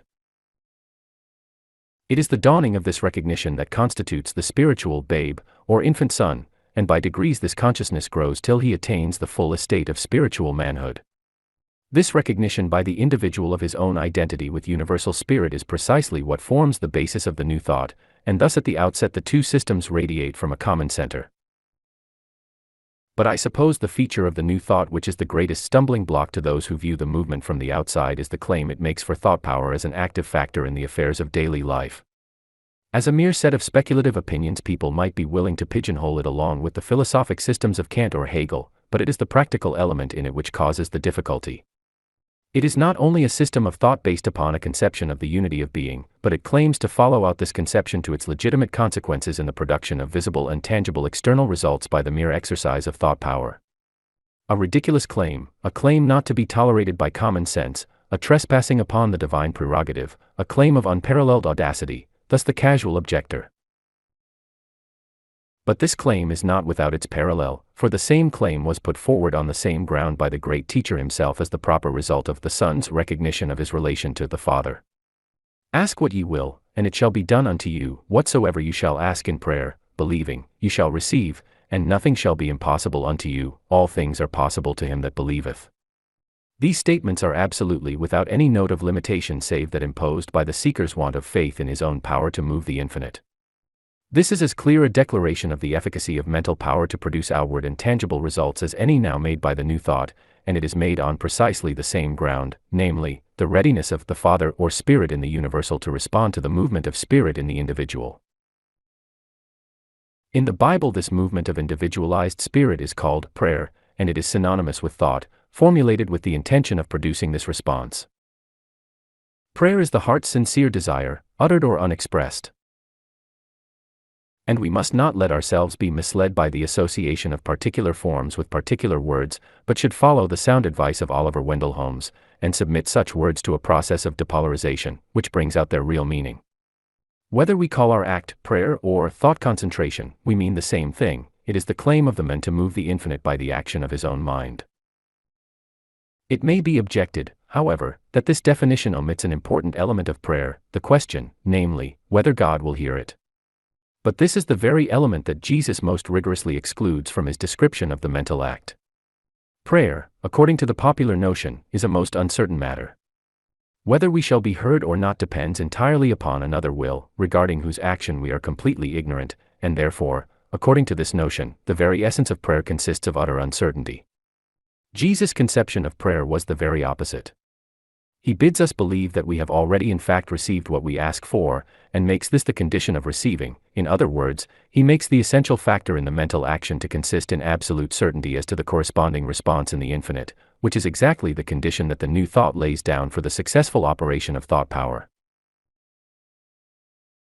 It may, however, be objected that if men have thus an indiscriminate power of projecting their thought to the accomplishment of anything they desire, they can do so for evil as easily as for good. But Jesus fully recognized this possibility, and worked the only destructive miracle recorded of him for the express purpose of emphasizing the danger. The reason given by the compilers of the gospel for the destruction of the fig tree is clearly inadequate, for we certainly cannot suppose Jesus so unreasonable as to curse a tree for not bearing fruit out of season. But the record itself shows a very different purpose. Jesus answered the disciples' astonished questioning by telling them that it was in their own power, not only to do what was done to the fig tree, but to produce effects upon a far grander scale, and he concludes the conversation by laying down the duty of a heart-searching forgiveness as a necessary preliminary to prayer. Why was this precept so particularly impressed in this particular connection? Obviously because the demonstration he had just given of the valency of thought power in the hands of instructed persons laid bare the fact that this power can be used destructively as well as beneficially, and that, therefore, a thorough heart-searching for the eradication of any lurking ill-feeling became an imperative preliminary to its safe use. Otherwise there was danger of noxious thought currents being set in motion to the injury of others. The miracle of the fig tree was an object lesson to exhibit the need for the careful handling of that limitless power which Jesus assured his disciples existed as fully in them as in himself. I do not here attempt to go into this subject in detail, but enough has, I think, been shown to convince us that Jesus made exactly the same claim for the power of thought as that made by the New Thought movement at the present day. It is a great claim, and it is, therefore, encouraging to find such an authority committed to the same assertion. The general principle on which this claim is based by the exponents of the New Thought is the identity of spirit in the individual with spirit in the universal, and we shall find that this, also, is the basis of Jesus' teaching on the subject. He says that, the Son can do nothing of himself, but what he seeth the Father do these things doeth the Son in like manner. It must now be sufficiently clear that the Son is a generic appellation, not restricted to a particular individual, but applicable to all, and this statement explains the manner of the Son's working in relation to the Father. The point this sentence particularly emphasizes is that it is what he sees the Father doing that the Son does also. His doing corresponds to his seeing. If the seeing expands, the doing expands along with it. But we are all sufficiently familiar with this principle in other matters. What differentiates an Edison or a Marconi from the apprentice who knows only how to fit up an electric bell by rule of thumb? It is their capacity for seeing the universal principles of electricity and bringing them into particular application. The great painter is the one who sees the universal principles of form and color where the smaller man sees only a particular combination, and so with the great surgeon, the great chemist, the great lawyer, in every line it is the power of insight that distinguishes the great man from the little one. It is the capacity for making wide generalizations and perceiving far-reaching laws that raises the exceptional mind above the ordinary level. The greater working always results from the greater seeing into the abstract principles from which any art or science is generated, and the same law carried up to the universal principles of life is the law by which the Son's working is proportioned to his seeing the method of the Father's work. Thus the source of the Son's power lies in the contemplation of the Father, the endeavor, that is, to realize the true nature of being, whether in the abstract or in its generic forms of manifestation. This is Bacon's maxim, work as God works, and similarly the New Thought consists before all things in the realization of the laws of being. And the result of the seeing is that the Son does the same things as the Father, in like manner. The Son's action is the reproduction of the universal principles in application to specific instances. The principles remain unaltered and work always in the same manner, and the office of the Son is to determine the particular field of their operation with regard to the specific object which he has in view, and therefore, so far as that object is concerned, the action of the Son becomes the action of the Father also. Again, there is no concealment on the part of the Father. He has no secrets, for the Father loveth the Son, and showeth him all things that himself doeth. There is perfect reciprocity between spirit in the universal and in individualization, resulting from the identity of being, and the Son's recognition of love as the active principle of this unity gives him an intuitive insight into all those inner workings of the universal life which we call the arcana of nature. Love has a divine gift of insight which cannot be attained by intellect alone, and the old saying, "Love will find out the way," has greater depths of meaning than appear on the surface. Thus there is not only a seeing, but also a showing, and the three terms, looking, seeing, showing, combine to form a power of working to which it is impossible to assign any limit. Here, again, the teaching of Jesus is in exact correspondence with that of the New Thought, which tells us that limitations exist only where we ourselves put them, and that to view ourselves as beings of limitless knowledge, power, and love is to become such an outward manifestation of visible fact. Any objection, therefore, to the New Thought teaching regarding the possibilities latent in men apply with equal force to the teachings of Jesus. His teaching clearly was that the perfect individuality of men is a dual unity, the polarization of the infinite in the manifest, and it requires only the recognition of this truth for the manifested element in this binary system to demonstrate its identity with the corresponding element which is not externally visible. He said that he and his Father were one, that those who had seen him had seen the Father, that the words which he spoke were the Father's, and that it was the Father who did the works. Nothing could be more explicit. Absolute unity of the manifested individuality with the originating infinite spirit is asserted or implied in every utterance attributed to Jesus, whether spoken of himself or of others. He recognizes only one radical difference, the difference between those who know this truth and those who do not know it. The distinction between the disciple and the master is one only of degree, which will be effaced by the expansive power of growth. The disciple, when he is perfected, shall be as his master. All that hinders the individual from exercising the full power of the infinite for any purpose whatever is his lack of faith, his inability to realize to the full the stupendous truth that he himself is the very power which he seeks. This was the teaching of Jesus as it is that of the New Thought, and this truth of the divine sonship of man once taken as the great foundation, a magnificent edifice of possibilities which eye hath not seen, nor ear heard, neither hath entered into the heart of man to conceive, grows up logically upon it a glorious heritage which each one may legitimately claim in right of his common humanity. 2. The Great Affirmation. I take it for granted that my readers are well acquainted with the part assigned to the principle of affirmation in the scheme of the New Thought. This is often a stumbling block to beginners, and I feel sure that even those who are not beginners will welcome every aid to a deeper apprehension of this great central truth. I, therefore, purpose to examine the Bible teaching on this important subject. The professed object of the Bible is to establish and extend the kingdom of God throughout the world, and this can be done only by repeating the process from one individual to another, until the whole mass is leavened. It is thus an individual process, and, as we have seen in the last chapter, God is spirit and spirit is life, and, therefore, the expansion of the kingdom of God means the expansion of the principle of life in each individual. Now life, to be life at all, must be affirmative. It is life in virtue of what it is, and not in virtue of what it is not. The quantity of life in any particular case may be very small, but, however small the amount, the quality is always the same. It is the quality of being, the quality of livingness, and not its absence, that makes it what it is. The distinctive character of life, therefore, is that it is positive and not negative, and every degree of negativeness, that is, every limitation, is ultimately traceable to deficiency of life power. Limitations surround us because we believe in our inability to do what we desire. Whenever we say, I cannot, we are brought up sharp by a limitation, and we cease to exercise our thought power in that direction because we believe ourselves stopped by a blank wall of impossibility, and whenever this occurs we are subjected to bondage. The ideal of perfect liberty is the converse of all this, and follows a sequence which does not thus lead us into a cul-de-sac. This sequence consists of the three affirmations, I am therefore I can therefore I will, and this last affirmation results in the projection of our powers, whether interior or external, to the accomplishment of the desired object. But this last affirmation has its root in the first, and it is because we recognize the affirmative nature of the life that is in us, or rather of the life which we are, that the power to will or to act positively has any existence, and, therefore, the extent of our power to will and to act positively and with effect, is exactly measured by our perception of the depth and livingness of our own being. Hence the more fully we learn to affirm that, the greater power we are able to exercise. Now the ideal of perfect liberty is the entire absence of all limitation, and to have no limitation in being is to be coextensive with all being.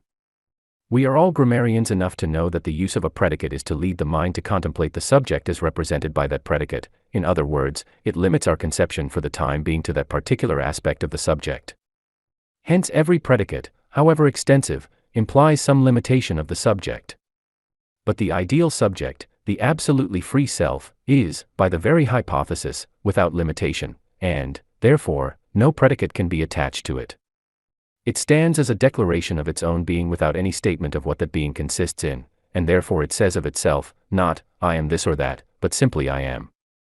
No predicate can be added, because the only commensurate predicate would be the enumeration of infinity. Therefore, both logically and grammatically, the only possible statement of a fully liberated being is made in the words I am. I need hardly remind my readers of the frequency with which Jesus employed these emphatic words. In many cases the translators have added the word he, but they have been careful, by putting it in italics, to show that it is not in the original. As grammarians and theologians they thought something more was wanted to complete the sense, and they supplied it accordingly. But if we would get at the very words as the Master himself spoke them, we must strike out this interpolation.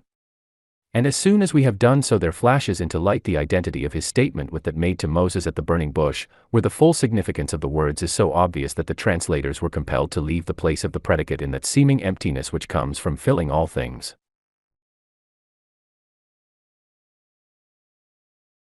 Seen thus, a marvelous light shines forth from the instruction of the great teacher, for in whatever sense we may regard him as a great exception to the weak and limited aspect of humanity with which we are only too familiar, we must all agree that his mission was not to render mankind hopeless by declaring the path of advance barred against them, but to give light to them that sit in darkness, and liberty to them that are bound, by proclaiming the unlimited possibilities that are in men, waiting only to be called forth by knowledge of the truth.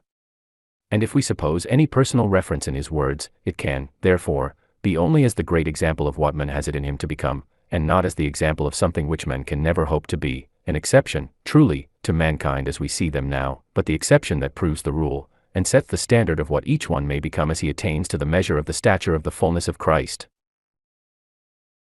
Let us, therefore, by striking out this interpolation, restore the Master's words as they stand in the original: except ye believe that I am, ye shall die in your sins. This is an epitome of his teaching. The last enemy that shall be overcome is death, and the sting, or fatal power, of death is sin. Remove that, and death has no longer any dominion over us, its power is at an end. And the strength of sin is the law. Sin is every contradiction of the law of being, and the law of being is infinitude, for being is life, and life in its innermost essence is the limitless I am. Dying in our sins is thus not a punishment for doubting a particular theological dogma, but it is the unavoidable natural consequence of not realizing, not believing in, the I am. So long as we fail to realize its full infinitude in ourselves, we cut ourselves off from our conscious unity with the infinite life spirit which permeates all things. Without this principle we have no alternative but to die in this because of our sin, that is, because of our failure to conform to the true law of our being, which is life, and not death. We affirm death and negation concerning ourselves, and therefore death and negation are externalist, and thus we pay the penalty of not believing in the central law of our own life, which is the law of all life. The Bible is the book of principles, and therefore by dying is meant the acceptance of the principle of the negative which culminates in death as the sum total of all limitations, and which introduces at every step those restrictions which are of the nature of death, because their tendency is to curtail the outflowing fullness of life. This, then, is the very essence of the teaching of Jesus, that unbelief in the limitless power of life in ourselves in each of us is the one cause of death and of all those evils which, in greater or lesser measure, reproduce the restrictive influences which deprive life of its fullness and joy. If we would escape death and enter into life, we must each believe in the I am in ourselves. And the ground for this belief? Simply that nothing else is conceivable. If our life is not a portion of the life of universal spirit, whence comes it? We are because that is. No other explanation is possible. The unqualified affirmation of our own livingness is not an audacious self-assertion, it is the only logical outcome of the fact that there is any life anywhere, and that we are here to think about it. In the sense of universal being, there can be only one I am, and the understanding use of the words by the individual is the assertion of this fact. The forms of manifestation are infinite, but the life which is manifested is one, and thus every thinker who recognizes the truth regarding himself finds in the I am both himself and the totality of all things, and thus he comes to know that in utilizing the interior nature of the things and persons about him, he is, in effect, employing the powers of his own life. Sometimes the veil which Jesus drew over this great truth was very transparent. To the Samaritan woman he spoke of it as a spring of life forever welling up in the innermost recesses of man's being, and again, to the multitude assembled at the temple, he spoke of it as a river of life forever gushing from the secret sources of the Spirit within us. Life, to be ours at all, must be ourselves. An energy which only passed through us, without being us, might produce a sort of galvanic activity, but it would not be life. Life can never be a separate entity from the individuality which manifests it, and therefore, even if we conceive the life principle in a man so intensified as to pulsate with what might seem to us an absolutely divine vitality, it would still be no other than the man himself. Thus Jesus directs us to no external source of life, but ever teaches that the kingdom of heaven is within, and that what is wanted is to remove those barriers of ignorance and ill will which prevent us from realizing that the great I am, which is the innermost spirit of life throughout the universe, is the same I am that I am, whoever I may be. On another memorable occasion Jesus declared again that the I am is the enduring principle of life.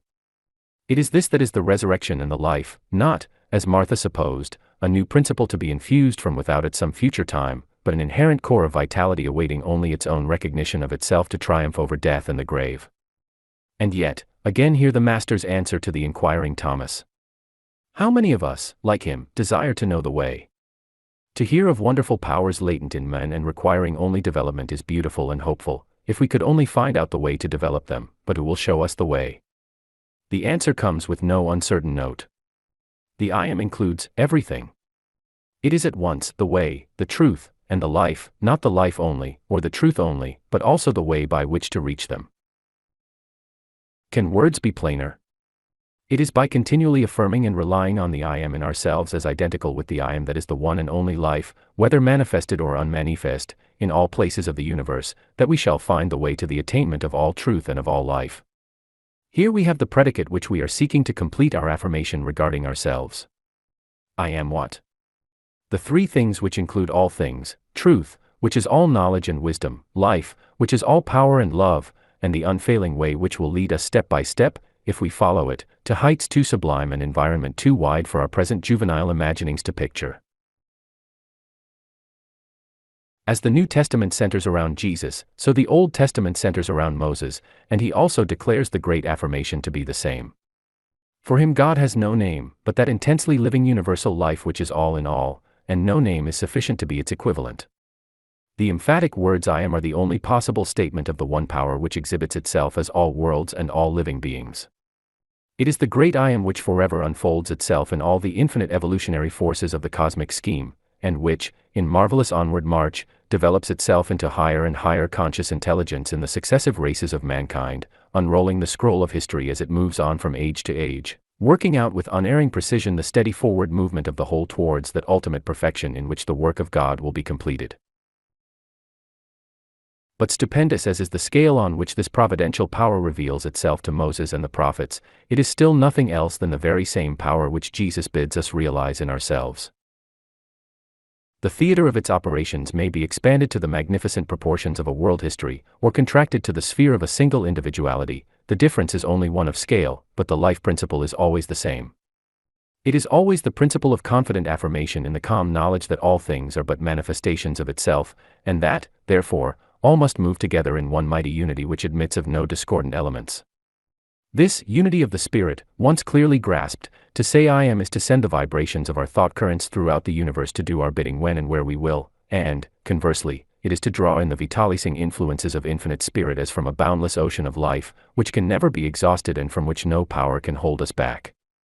And all this is so because it is the supreme law of nature. It is not the introduction of a new order, but simply the allowing of the original and only possible order to flow on to its legitimate fulfillment. A divine order, truly, but nowhere shall we find anything that is not divine, and it is to the realization of this divine and living order that it is the purpose of the Bible to lead us. But we shall never realize it around us until we first realize it within us.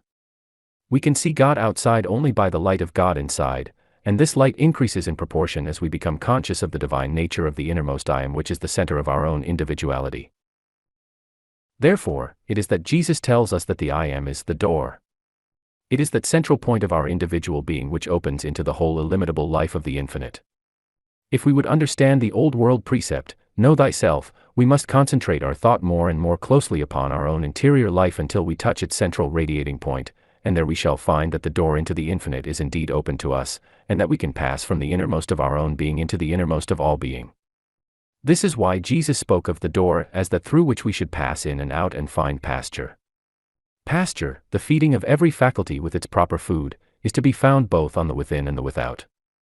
The livingness of life consists in both concentration and externalization. It is not the dead equilibrium of inertia, but the living equilibrium of a vital and rhythmic pulsation.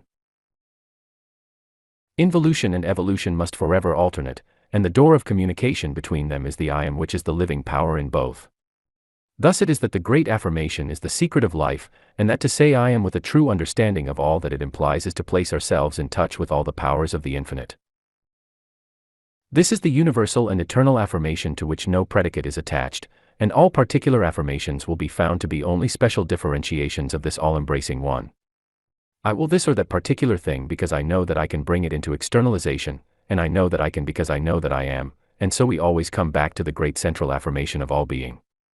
Search the scriptures and you will find that from first to last they teach only this, that every human soul is an individualization of that universal being, or all spirit, which we call God, and that spirit can never be shorn of its powers, but like fire, which is its symbol, must always be fully and perfectly itself, which is life in all its unlimited fullness.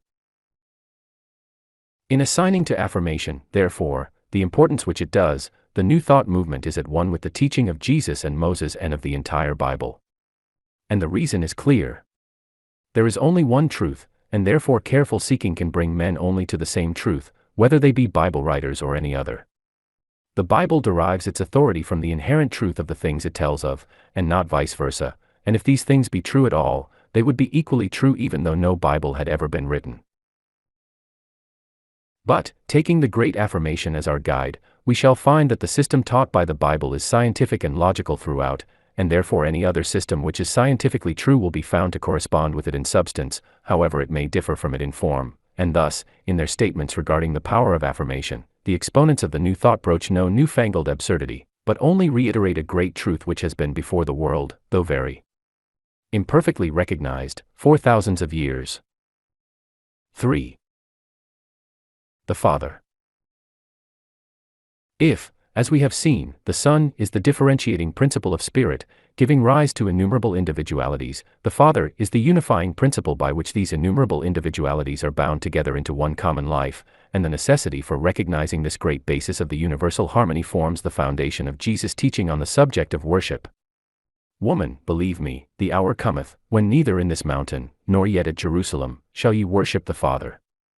Ye worship that which ye know not, we worship that which we know, for salvation is from the Jews. But the hour cometh and now is when the true worshippers shall worship the Father in spirit and truth. Revised Version. In these few words the great teacher sums up the whole subject. He lays particular stress on the kind of worship that he means. It is, before all things, founded upon knowledge. We worship that which we know, and it is this knowledge that gives the worship a healthful and life-giving quality. It is not the ignorant worship of wonderment and fear, a mere abasement of ourselves before some vast, vague, unknown power, which may injure us if we do not find out how to propitiate it, but it is a definite act performed with a definite purpose, which means that it is the employment of one of our natural faculties upon its proper object in an intelligent manner. The ignorant Samaritan worship is better than no worship at all, for at least it realizes the existence of some center around which a man's life should revolve, something to prevent the aimless dispersion of his powers for want of a centripetal force to bind them together, and even the crudest notion of prayer, as a mere attempt to induce God to change his mind, is at least a first step towards the truth that full supply for all our needs may be drawn from the infinite. Still, such worship as this is hampered with perplexities, and can give only a feeble answer to the atheistical sneer which asks, what is man, that God should be mindful of him, a momentary atom among unnumbered worlds? Now the teaching of Jesus throws all these perplexities aside with the single word, knowledge. There is only one true way of doing anything, and that is knowing exactly what it is we want to do, and knowing exactly why we want to do it. All other doing is blundering. We may blunder into the right thing sometimes, but we cannot make this our principle of life to all eternity, and if we have to give up the blunder method eventually, why not give it up now, and begin at once to profit by acting according to intelligible principle? The knowledge that the Son, as individualized spirit, has his correlative in the Father, as universal spirit, affords the clue we need. In whatever way we may attempt to explain it, the fact remains that volition is the fundamental characteristic of spirit. We may speak of conscious, or subconscious or superconscious action, but in whatever way we may picture to ourselves the condition of the agent as contemplating his own action, a general purposeful lifeward tendency becomes abundantly evident on any enlarged view of nature, whether seen from without or from within, and we may call this by the general name of volition. But the error we have to avoid is that of supposing volition to take the same form in universal spirit as an individualized spirit. The very terms universal and individual forbid this. For the universal, as such, to exercise specific volition, concentrating itself upon the details of a specific case, would be for it to pass into individualization, and to cease to be the absolute and infinite. It would be no longer the Father, but the Son. It is therefore exactly by not exercising specific volition that the Father continues to be the Father, or the great unifying principle. But the volitional quality is not on this account absent from spirit in the universal, for otherwise whence would that quality appear in ourselves? It is present, but according to the nature of the plane on which it is acting. The universal is not the specific, and everything on the plane of the universal must partake of the nature of that plane. Hence volition in the Father is not specific, and that which is not specific and individual must be generic. Generic volition, therefore, is that mode of volition which belongs to the universal, and generic volition is tendency. This is the solution of the enigma, and this solution is given, not obscurely, in Jesus' statement that the Father seeks those true worshippers who worship him in spirit and in truth. For what do we mean by tendency? From the root of tendere, to stretch, it signifies a pushing out in a certain definite direction, the tension of some force seeking to expand itself. What force? The universal life principle, for the spirit is life. In the language of modern science, this seeking on the part of the Father is the expansive pressure of the universal life principle seeking the line of least resistance, along which to flow into the fullest manifestation of individualized life. It is a tendency which will take manifested form according to the degree in which it meets with reception. St. John says, "This is the boldness that we have towards him, that if we ask anything according to his will, he heareth us, and if we know that he heareth us whatsoever we ask, we know that we have the petitions that we have asked of him." 1 John v. 14. Now, according to the popular notion of the will of God, this passage entirely loses its value, because it makes everything depend on our asking according to his will, and if we start with the idea of an individual act of the divine volition in each separate case, nothing short of a special revelation continually repeated could inform us what the divine will in each particular instance was. Viewed in this light, this passage is a mere jeering at our incapacity. But when once we realize that the will of God is an invariable law of tendency, we have a clear standard by which to test whether we may rightly expect to get what we desire. We can study this law of tendency as we would any other law, and it is this study that is the essence of true worship. The word worship means to count worthy, that is, of observation. The proverb says that imitation is the sincerest form of flattery. More truly we may say that it is the sincerest worship. Hence the true worship is the study of the universal life principle, the Father, in its nature and in its modes of action, and when we have thus realized the law of God, the law that is inherent in the nature of infinite being, we shall know that by conforming our own particular action to this generic law, we shall find that this law will in every instance work out the results that we desire. This is nothing more or less miraculous than what occurs in every case of applied science.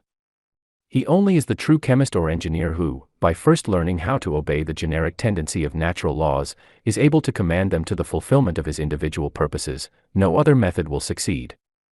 Similarly with the student of the divine mystery of life. He must first learn the great laws of its generic tendency, and then he will be in a position to apply that tendency to the working of any specific effect he will. Common sense tells us what the law of this tendency must be. The Master taught that a house divided against itself cannot stand, and for the life principle to do anything restrictive of the fullest expansion of life, would be for it to act to its own destruction. The test, therefore, in every case, whether our intention falls within the scope of the great law, is this: does it operate for the expansion or for the restriction of life? And according to the answer we can say positively whether or not our purpose is according to the will of God. Therefore, so long as we work within the scope of this generic will of the Father, we need have no fear of the divine providence, as an agency, acting adversely to us. We may dismiss this bugbear, for we ourselves are manifestations of the very power which we call the Father. The I Am is one, and so long as we preserve this unity by conforming to the generic nature of the I Am in the universal, it will certainly never destroy the unity by entering upon a specific course of action on its own account. Here, then, we find the secret of power. It is contained in the true worship of the Father, which is the constant recognition of the life-givingness of originating Spirit, and of the fact that we, as individuals, still continue to be portions of that Spirit, and that therefore the law of our nature is to be perpetually drawing life from the inexhaustible stores of the infinite, not bottles of water of life mixed with other ingredients and labeled for this or that particular purpose, but the full flow of the pure stream itself, which we are free to use for any purpose we desire. Whosoever will, let him take the water of life freely. It is thus that the worship of the Father becomes the central principle of the individual life, not as curtailing our liberty, but as affording the only possible basis for it. As a planetary system would be impossible without a central controlling sun, so harmonious life is impossible without the recognition of infinite Spirit as that power, whose generic tendency serves to control each individual being into its proper orbit. This is the teaching of the Bible, and it is also the teaching of the New Thought, which says that life with all its limitless possibilities is a continual outflow from the infinite which we may turn in any direction that we desire. But, it may be asked, what happens if we go counter to this generic law of spirit? This is an important question, and I must leave the answer for further consideration. 4. Conclusion. I concluded my last chapter with the momentous question, what happens if we go counter to the generic law of spirit? What happens if we go counter to any natural law? Obviously, the law goes counter to us. We can use the laws of nature, but we cannot alter them. By opposing any natural law we place ourselves in an inverted position with regard to it, and therefore, Viewed from this false standpoint, it appears as though the law itself were working against us with definite purpose. But the inversion proceeds entirely from ourselves, and not from any change in the action of the law. The law of spirit, like all other natural laws, is in itself impersonal, but we carry into it, so to speak, the reflection of our own personality, though we cannot alter its generic character, and therefore, if we oppose its generic tendency towards the universal good, we shall find in it the reflection of our own opposition and waywardness. The law of spirit proceeds unalterably on its course, and what is spoken of in popular phraseology as the divine wrath is nothing else than the reflex action which naturally follows when we put ourselves in opposition to this law. The evil that results is not a personal intervention of the universal spirit, which would imply its entering into specific manifestation, but it is the natural outcome of the causes that we ourselves have set in motion. But the effect to ourselves will be precisely the same as if they were brought about by the volition of an adverse personality, though we may not realize that in truth the personal element is our own. And if we are at all aware of the wonderfully complex nature of men, and the various interweavings of principles which unite the material body at one end of the scale to the purely spiritual ego at the other, we shall have some faint idea of on how vast a field these adverse influences may operate, not being restricted to the plane of outward manifestation, but acting equally on those inner planes which give rise to the outer and are of a more enduring nature. Thus the philosophic study of spirit, so far from affording any excuse for laxity of conduct, adds an emphatic definiteness to the Bible exhortation to flee from the wrath of God. But, on the other hand, it delivers us from groundless terrors, the fear lest our repentance should not be accepted, the fear lest we should be rejected for our inability to subscribe to some traditional dogma, the fear of utter uncertainty regarding the future, fears which make life bitter and the prospect of death appalling to those who are in bondage to them. The knowledge that we are dealing with a power which is no respecter of persons, and in which is no variableness, which is, in fact, an unalterable law, at once delivers us from all these terrors. The very unchangeableness of law makes it certain that no amount of past opposition to it, whether from ignorance or willfulness, will prevent it from working in accordance with its own beneficent and life-giving character as soon as we quit our inverted position and place ourselves in our true relation towards it. The laws of nature do not harbor revenge, and once we adapt our methods to their character, they will work for us without taking any retrospective notice of our past errors. The law of spirit may be more complex than that of electricity, because, as expressed in us, it is the law of conscious individuality, but it is nonetheless a purely natural law, and follows the universal rule, and therefore we may dismiss from our minds, as a baseless figment, the fear of any divine power treasuring up anger against us on account of bygones, if we are sincerely seeking to do what is right now. The new causes which we put in motion now will produce their proper effect as surely as the old causes did, and thus by inaugurating a new sequence of good we shall cut off the old sequence of evil. Only, of course, we cannot expect to bring about the new sequence while continuing to repeat the old causes, for the fruit must necessarily reproduce the nature of the seed. Thus we are the masters of the situation, and, whether in this world or the next, it rests with ourselves either to perpetuate the evil or to wipe it out and put the good in its place. And it may be noticed in passing that the great central Christian doctrine is based upon the most perfect knowledge of this law, and is the practical application to a profound problem of the deepest psychological science. But this is a large subject, and cannot be suitably dealt with here. Much has been written and said on the origin of evil, and a volume might be filled with the detailed study of the subject, but for all practical purposes it may be summed up in the one-word limitation. For what is the ultimate cause of all strife, whether public or private, but the notion that the supply of good is limited? With the bulk of mankind this is a fixed idea, and they therefore argue that because there is only a certain limited quantity of good, the share in their possession can be increased only by correspondingly diminishing someone else's share. Any one entertaining the same idea naturally resents the attempt to deprive him of any portion of this limited quantity, and hence arises the whole crop of envy, hatred, fraud, and violence, whether between individuals, classes, or nations. If people only realize the truth that good is not a certain limited quantity, but a stream continuously flowing from the exhaustless infinite, and ready to take any direction we choose to give it, and that each one is able by the action of his own thought to draw from it indefinitely, the substitution of this new and true idea for the old and false one of limitation would at one stroke remove all strife and struggle from the world. Every man would find a helper instead of a competitor in every other, and the very laws of nature, which now so often seem to war against us, would be found a ceaseless source of profit and delight. They could not enter into rest because of unbelief. They limited the Holy One of Israel, in these words the Bible, like the New Thought, traces all the sorrow of the world, that terrible Weltschmerz, which expresses itself with such direful influence through the pessimistic literature of the day to the one root of a false belief, the belief in man's limitation. Only substitute for it the true belief, and the evil would be at an end. Now the ground of this true belief is that clear apprehension of the Father which, as I have shown, forms the basis of Jesus' teaching. If, from one point of view, the intelligent universal life principle is a power to be obeyed, in the same sense in which we have to obey all the laws of nature, from the opposite point of view, it is a power to be used. We must never lose sight of the fact that obedience to any natural law in its generic tendency necessarily carries with it a corresponding power of using that law in specific application. This is the old proverb that knowledge is power. It is the old paradox with which Jesus posed the ignorant scribes as to how David's Lord could also be his son.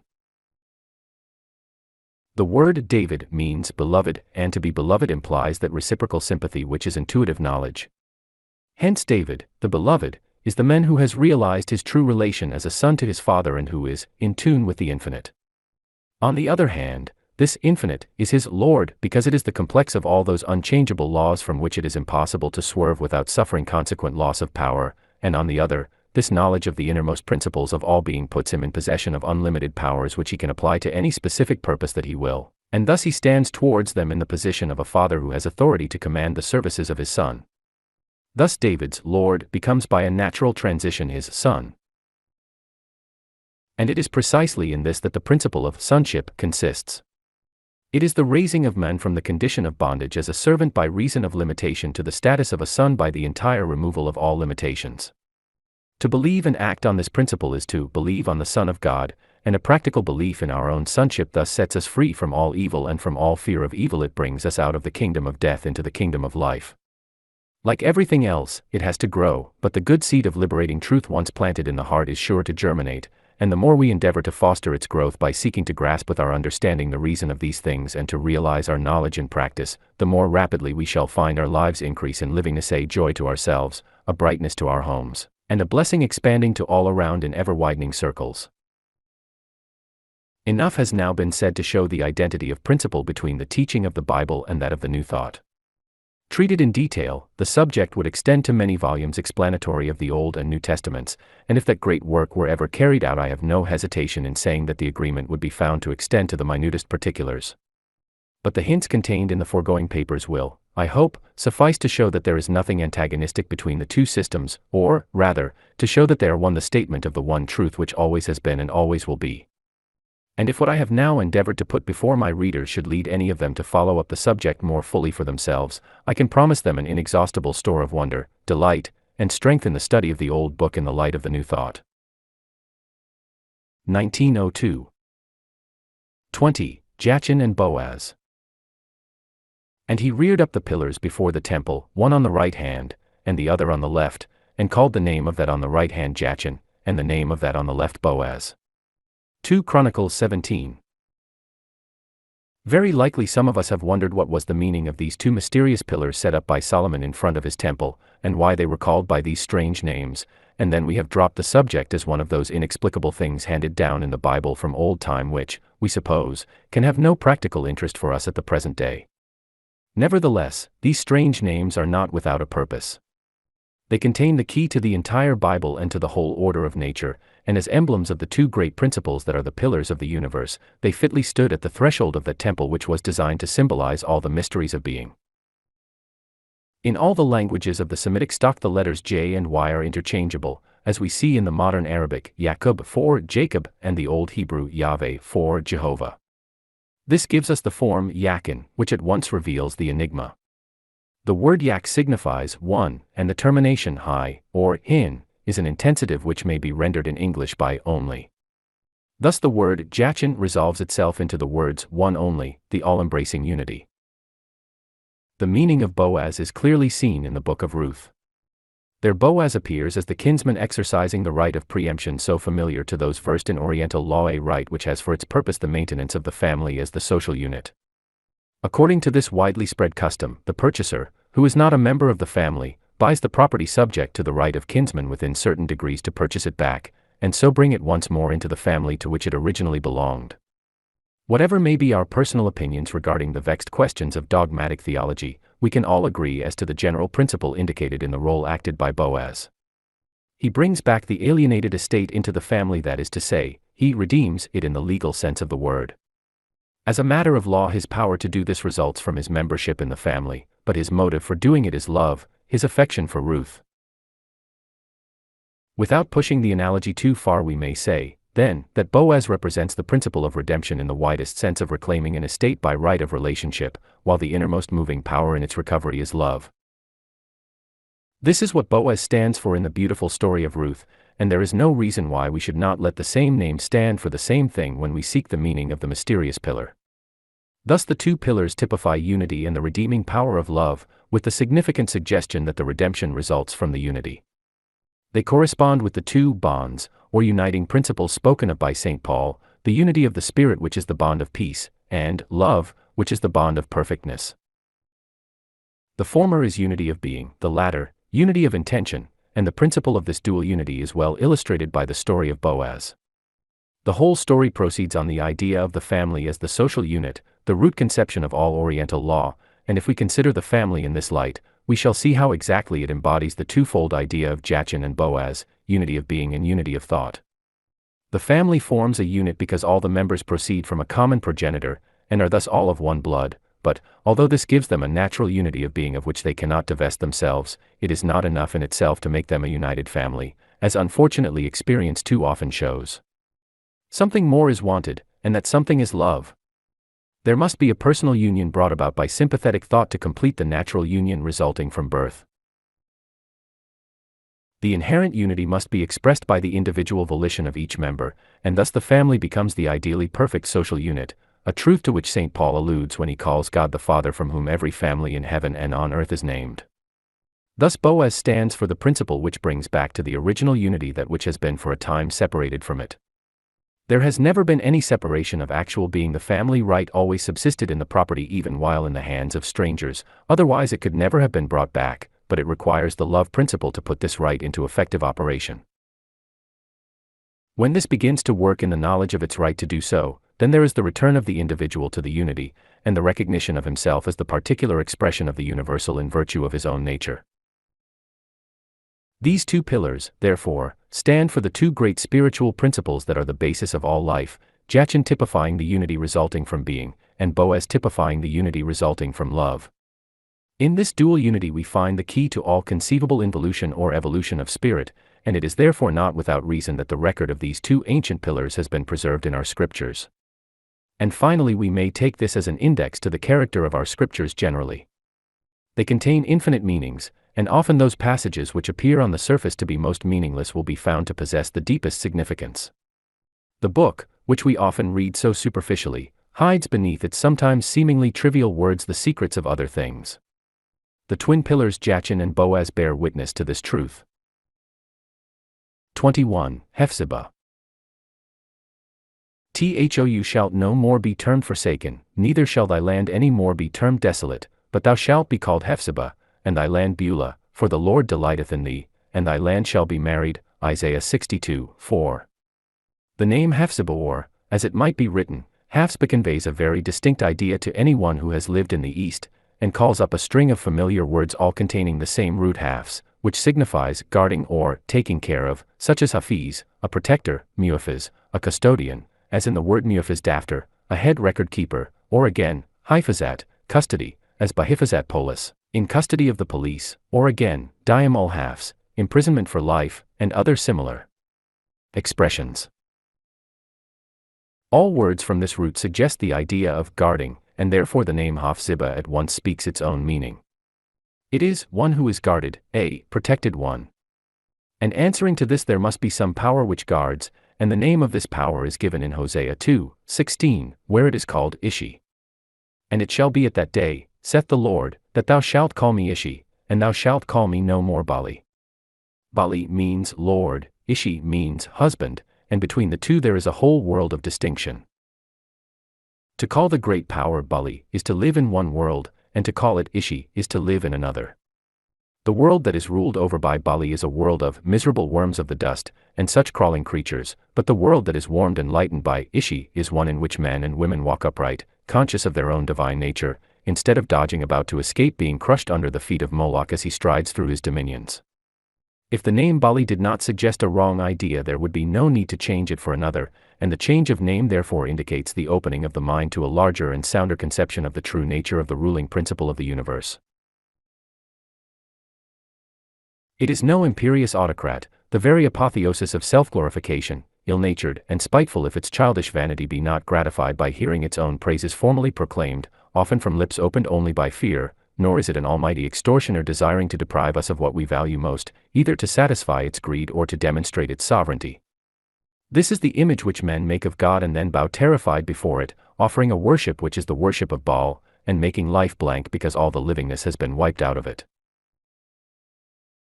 Ishi is the embodiment of the very opposite conception, a wise and affectionate husband, instead of a taskmaster exploiting his slaves.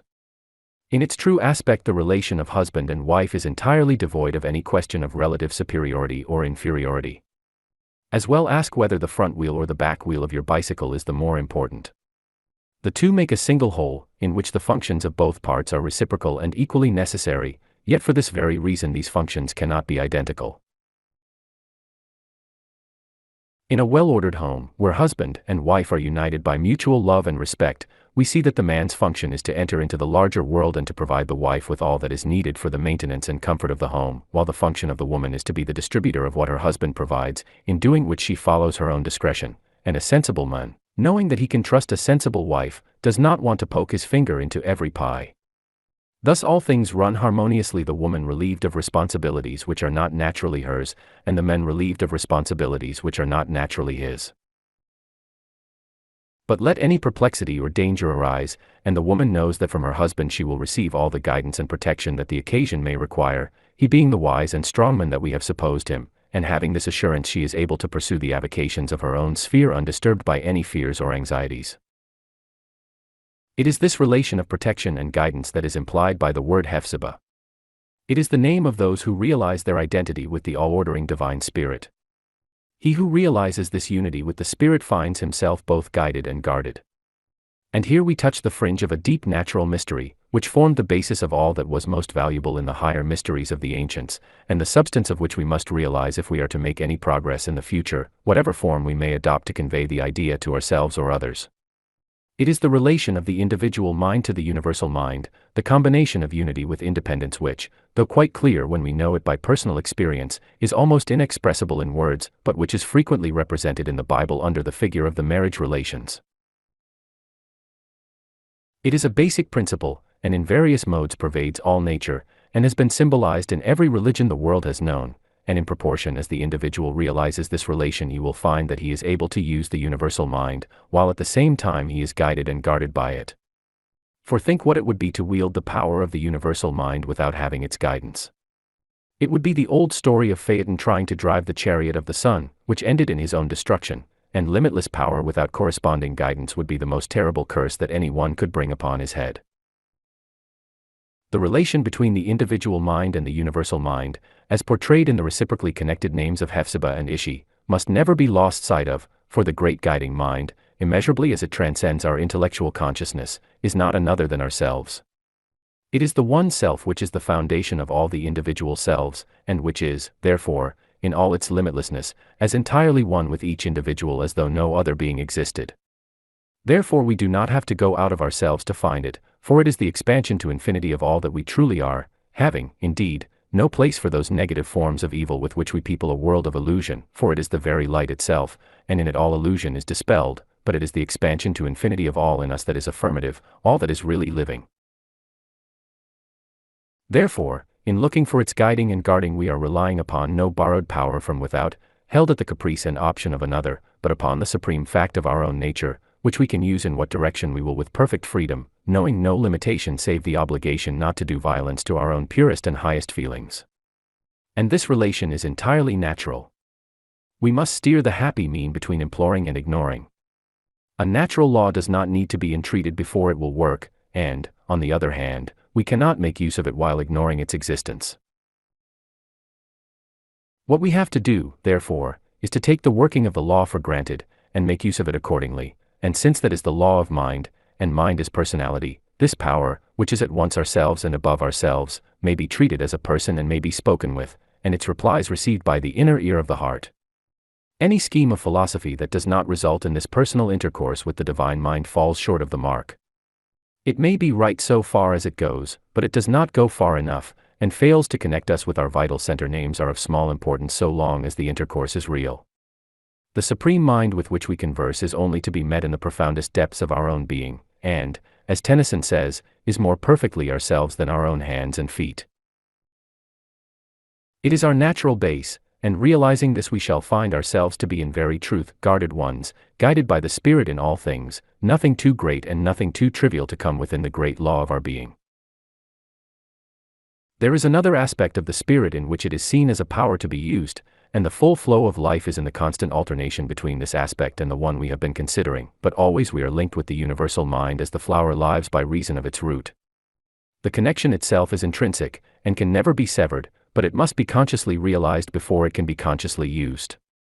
All our development consists in the increasing consciousness of this connection, which enables us to apply the higher power to whatever purpose we may have in hand, not merely in the hope that it may respond, but with the certain knowledge that by the law of its own nature it is bound to do so, and likewise with the knowledge that by the same law it is bound also to guide us to the selection of right objects and right methods. Experience will teach us to detect the warning movement of the inner guide. A deep-seated sense of dissatisfaction, an indescribable feeling that somehow everything is not right, are the indications to which we do well to pay heed, for we are guarded ones, and these interior monitions are the working of that innermost principle of our own being which is the immediate outflowing of the great universal life into individuality. But, paying heed to this, we shall find ourselves guarded, not as prisoners, but as a loved and honored wife, whose freedom is assured by a protection which will allow no harm to assail her. We shall find that the law of our nature is liberty, and that nothing but our own want of understanding can shut us out from it. 22. Mind and Hand. I have before me a curious piece of ancient Egyptian symbolism. It represents the sun sending down to the earth innumerable rays, with the peculiarity that each ray terminates in a hand. This method of representing the sun is so unusual that it suggests the presence in the designer's mind of some idea rather different from those generally associated with the sun as a spiritual emblem, and, if I interpret the symbol rightly, it sets forth the truth, not only of the divine being as the great source of all life and of all illumination, but also the correlative truth of our individual relation to that center. Each ray is terminated by a hand, and a hand is the emblem of active working, and I think it would be difficult to give a better symbolical representation of innumerable individualities, each working separately, yet all deriving their activity from a common source. The hand is at work upon the earth, and the sun, from which it is a ray, is shining in the heavens, but the connecting line shows whence all the strength and skill of the hand are derived. If we look at the microcosm of our own person, we find this principle exactly reproduced. Our hand is the instrument by which all our work is done, literary, artistic, mechanical, or household, but we know that all this work is really the work of the mind, the willpower at the center of our system, which first determines what is to be done, and then sets the hand to work to do it, and in the doing of it the mind and hand become one, so that the hand is none other than the mind working. Now, transferring this analogy to the microcosm, we see that we each stand in the same relation to the universal mind that our hand does to our individual mind, at least, that is our normal relation, and we shall never put forth our full strength except from this standpoint. We rightly realize our will as the center of our individuality, but we should do better to picture our individuality as an ellipse rather than a circle, a figure having two conjugate foci, two equilibrated centers of revolution rather than a single one of which is the willpower or faculty of doing, and the other the consciousness or perception of being. If we realize only one of these two centers, we shall lose both mental and moral balance. If we lose sight of that center which is our personal will, we shall become flabby visionaries without any backbone, and if, in our anxiety to develop backbone, we lost sight of the other center, we shall find that we have lost that which corresponds to the lungs and heart in the physical body, and that our backbone, however perfectly developed, is rapidly drying up for want of those functions which minister vitality to the whole system, and is only fit to be hung up in a museum to show what a rigid, lifeless thing the strongest vertebral column becomes when separated from the organization by which alone it can receive nourishment. We must realize the one focus of our individuality as clearly as the other, and bring both into equal balance, if we would develop all our powers and rise to that perfection of life which has no limits to its glorious possibilities. Keeping the ancient Egyptian symbol before used, and considering ourselves as the hand, we find that we derive all our power from an infinite center, and because it is infinite we need never fear that we shall fail to draw to ourselves all that we require for our work, whether it be the intelligence to lay hold of the proper tool, or the strength to use it.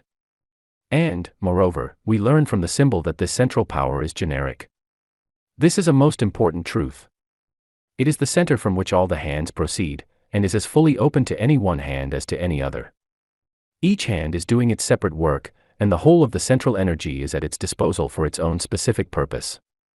The work of the central energy, as such, is to supply vitality to the hands, and it is they that differentiate this universal power into all the varied forms of application which their different aptitudes and opportunities suggest. We, as the hands, live and work because the central mind lives and works in us. We are one with it, and it is one with us. And so long as we keep this primal truth before us, we realize ourselves as beings of unlimited goodness and intelligence and power, and we work in the fullness of strength and confidence accordingly. But if we lose sight of this truth, we shall find that the strongest will must get exhausted at last in the unequal struggle of the individual against the universe. For if we do not recognize the central mind as the source of our vitality, we are literally fighting for our own hand, and all the other hands are against us, for we have lost the principle of connection with them. This is what must infallibly happen if we rely on nothing but our individual willpower. But if we realize that the will is the power by which we give out, and that every giving out implies a corresponding taking in, then we shall find in the boundless ocean of central living spirit the source from which we can go on taking in ad infinitum, and which thus enables us to give out to any extent we please. But for wise and effective giving out, a strong and enlightened will is an absolute necessity, and therefore we do well to cultivate the will, or the active side of our nature. But we must equally cultivate the receptive side also, and when we do this rightly by seeing in the infinite mind the one source of supply, our willpower becomes intensified by the knowledge that the whole power of the infinite is present to back it up, and with this continual sense of infinite power behind us we can go calmly and steadily to the accomplishment of any purpose, however difficult, without straining or effort, knowing that it shall be achieved, not by the hand only, but by the invincible mind that works through it. Not by might, nor by power, but by my spirit, saith the Lord of hosts. 1902. 23. The central control. In contemplating the relations between body, soul, and spirit, between universal mind and individual mind, the Methodist study of which constitutes mental science, we must never forget that these relations indicate, not the separateness, but the unity of these principles. We must learn not to attribute one part of our action to one part of our being, and another to another. Neither the action nor the functions are split up into separate parts. The action is a whole, and the being that does it is a whole, and in the healthy organism the reciprocal movements of the principles are so harmonious as never to suggest any feeling than that of a perfectly whole and undivided self. If there is any other feeling we may be sure that there is abnormal action somewhere, and we should set ourselves to discover and remove the cause of it. The reason for this is that in any perfect organism there cannot be more than one center of control. A rivalry of controlling principles would be the destruction of the organic wholeness, for either the elements would separate and group themselves round one or other of the centers, according to their respective affinities, and thus form two distinctive individualities, or else they would be reduced to a condition of merely chaotic confusion. In either case the original organism would cease to exist. Seen in this light, therefore, it is a self-evident truth that, if we are to retain our individuality, in other words, if we are to continue to exist, it can be only by retaining our hold upon the central controlling principle in ourselves, and if this be the charter of our being, it follows that all our future development depends on our recognizing and accepting this central controlling principle. To this end, therefore, all our endeavors should be directed, for otherwise all our studies in mental science will only lead us into a confused labyrinth of principles and counter-principles, which will be considerably worse than the state of ignorant simplicity from which we started. This central controlling principle is the will, and we must never lose sight of the fact that all the other principles about which we have learnt in our studies exist only as its instruments. The will is the true self, of which they are all functions, and all our progress consists of our increased recognition of the fact. It is the will that says, I am, and therefore, however exalted, or even in their higher developments apparently miraculous, our powers may be, they are all subject to the central controlling power of the will. When the enlightened will shall have learned to identify itself perfectly with the limitless powers of knowledge, judgment, and creative thought which are at its disposal, then the individual will have attained to perfect wholeness, and all limitations will have passed away forever. And nothing short of this consciousness of perfect wholeness can satisfy us. Everything that falls short of it is in that degree an embodiment of the principle of death, that great enemy against which the principle of life must continue to wage unceasing war, in whatever form or measure it may show itself, until death is swallowed up in victory. There can be no compromise. Either we are affirming life as a principle, or we are denying it, no matter on how great or how small a scale, and the criterion by which to determine our attitude is our realization of our own wholeness. Death is the principle of disintegration, and whenever we admit the power of any portion of our organism, whether spiritual or bodily, to induce any condition independently of the intention of the will, we admit that the force of disintegration is superior to the controlling center in ourselves, and we conceive of ourselves as held in bondage by an adversary, from which bondage the only way of release is by the attainment of a truer way of thinking. And the reason is that, either through ignorance or carelessness, we have surrendered our position of control over the system as a whole, and have lost the element of purpose, around which the consciousness of individuality must always center. Every state of our consciousness, whether active or passive, should be the result of a distinct purpose adopted by our own free will, for the passive states should be quite as much under the control of the will as the active. It is the lack of purpose that deprives us of power.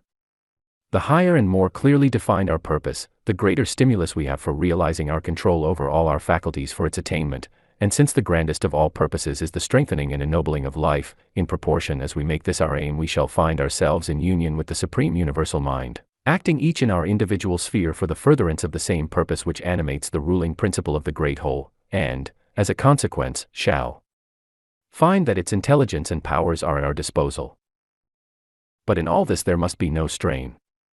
The true exercise of the will is not an exercise of unnatural force. It is simply the leading of our powers into their natural channels by intelligently recognizing the direction in which those channels go. However various in detail, they have one clearly defined common tendency towards the increasing of life whether in ourselves or in others, and if we keep this steadily in view, all our powers, whether interior or exterior, will be found to work so harmoniously together that there will be no sense of independent action on the part of any one of them. The distinctions drawn for purposes of study will be laid aside, and the self in us will be found to be the realization of a grand ideal being, at once individual and universal, consciously free in its individual wholeness and in its joyous participation in the life of the universal whole. 24. What is higher thought? Resolution passed October 1902 by the Kensington Higher Thought Center. That the center stands for the definite teaching of absolute oneness of creator and creation cause and effect, and that nothing which may contradict or be in opposition to the above principles be admitted to the Higher Thought Center platform.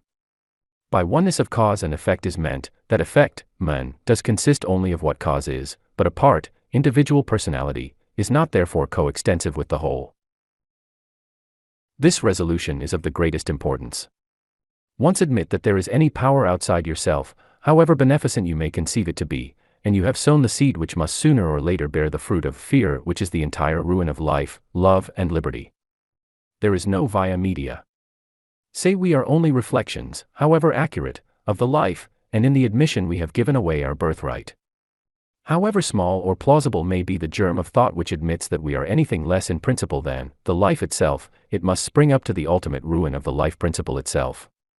We are it itself. The difference is only that between the generic and the specific of the same thing. We must contend earnestly, both within ourselves and outwardly, for the one great foundation, and never, now unto all eternity, admit for a single instant any thought which is opposed to this, the basic truth of being.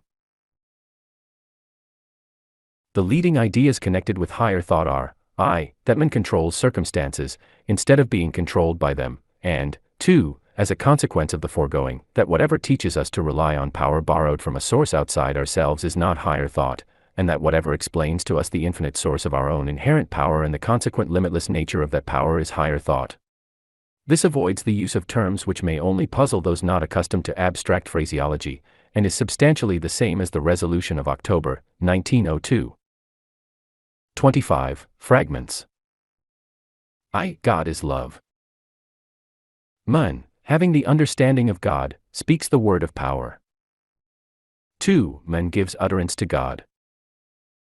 3. The Father is equilibrium. The Son is concentration of the same Spirit. The Spirit is projection. The triune relation always consists of these three.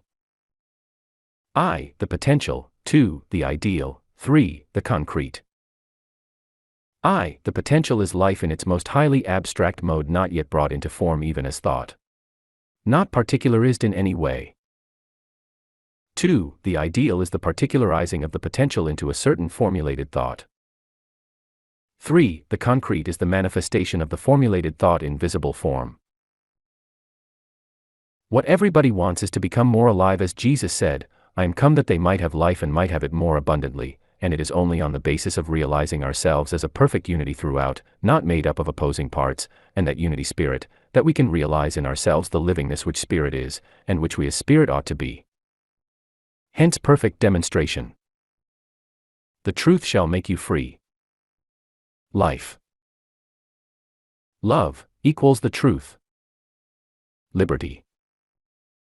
The ultimate truth will always be found to consist of these three, and anything that is contrary to them is contrary to fundamental truth. Worship. Worship consists in the recognition of the personal nature of Holy Spirit, and in the continual alternation, pulsation, between the two positions of, "I am the person that thou art," and "thou art the person that I am." The two personalities are one.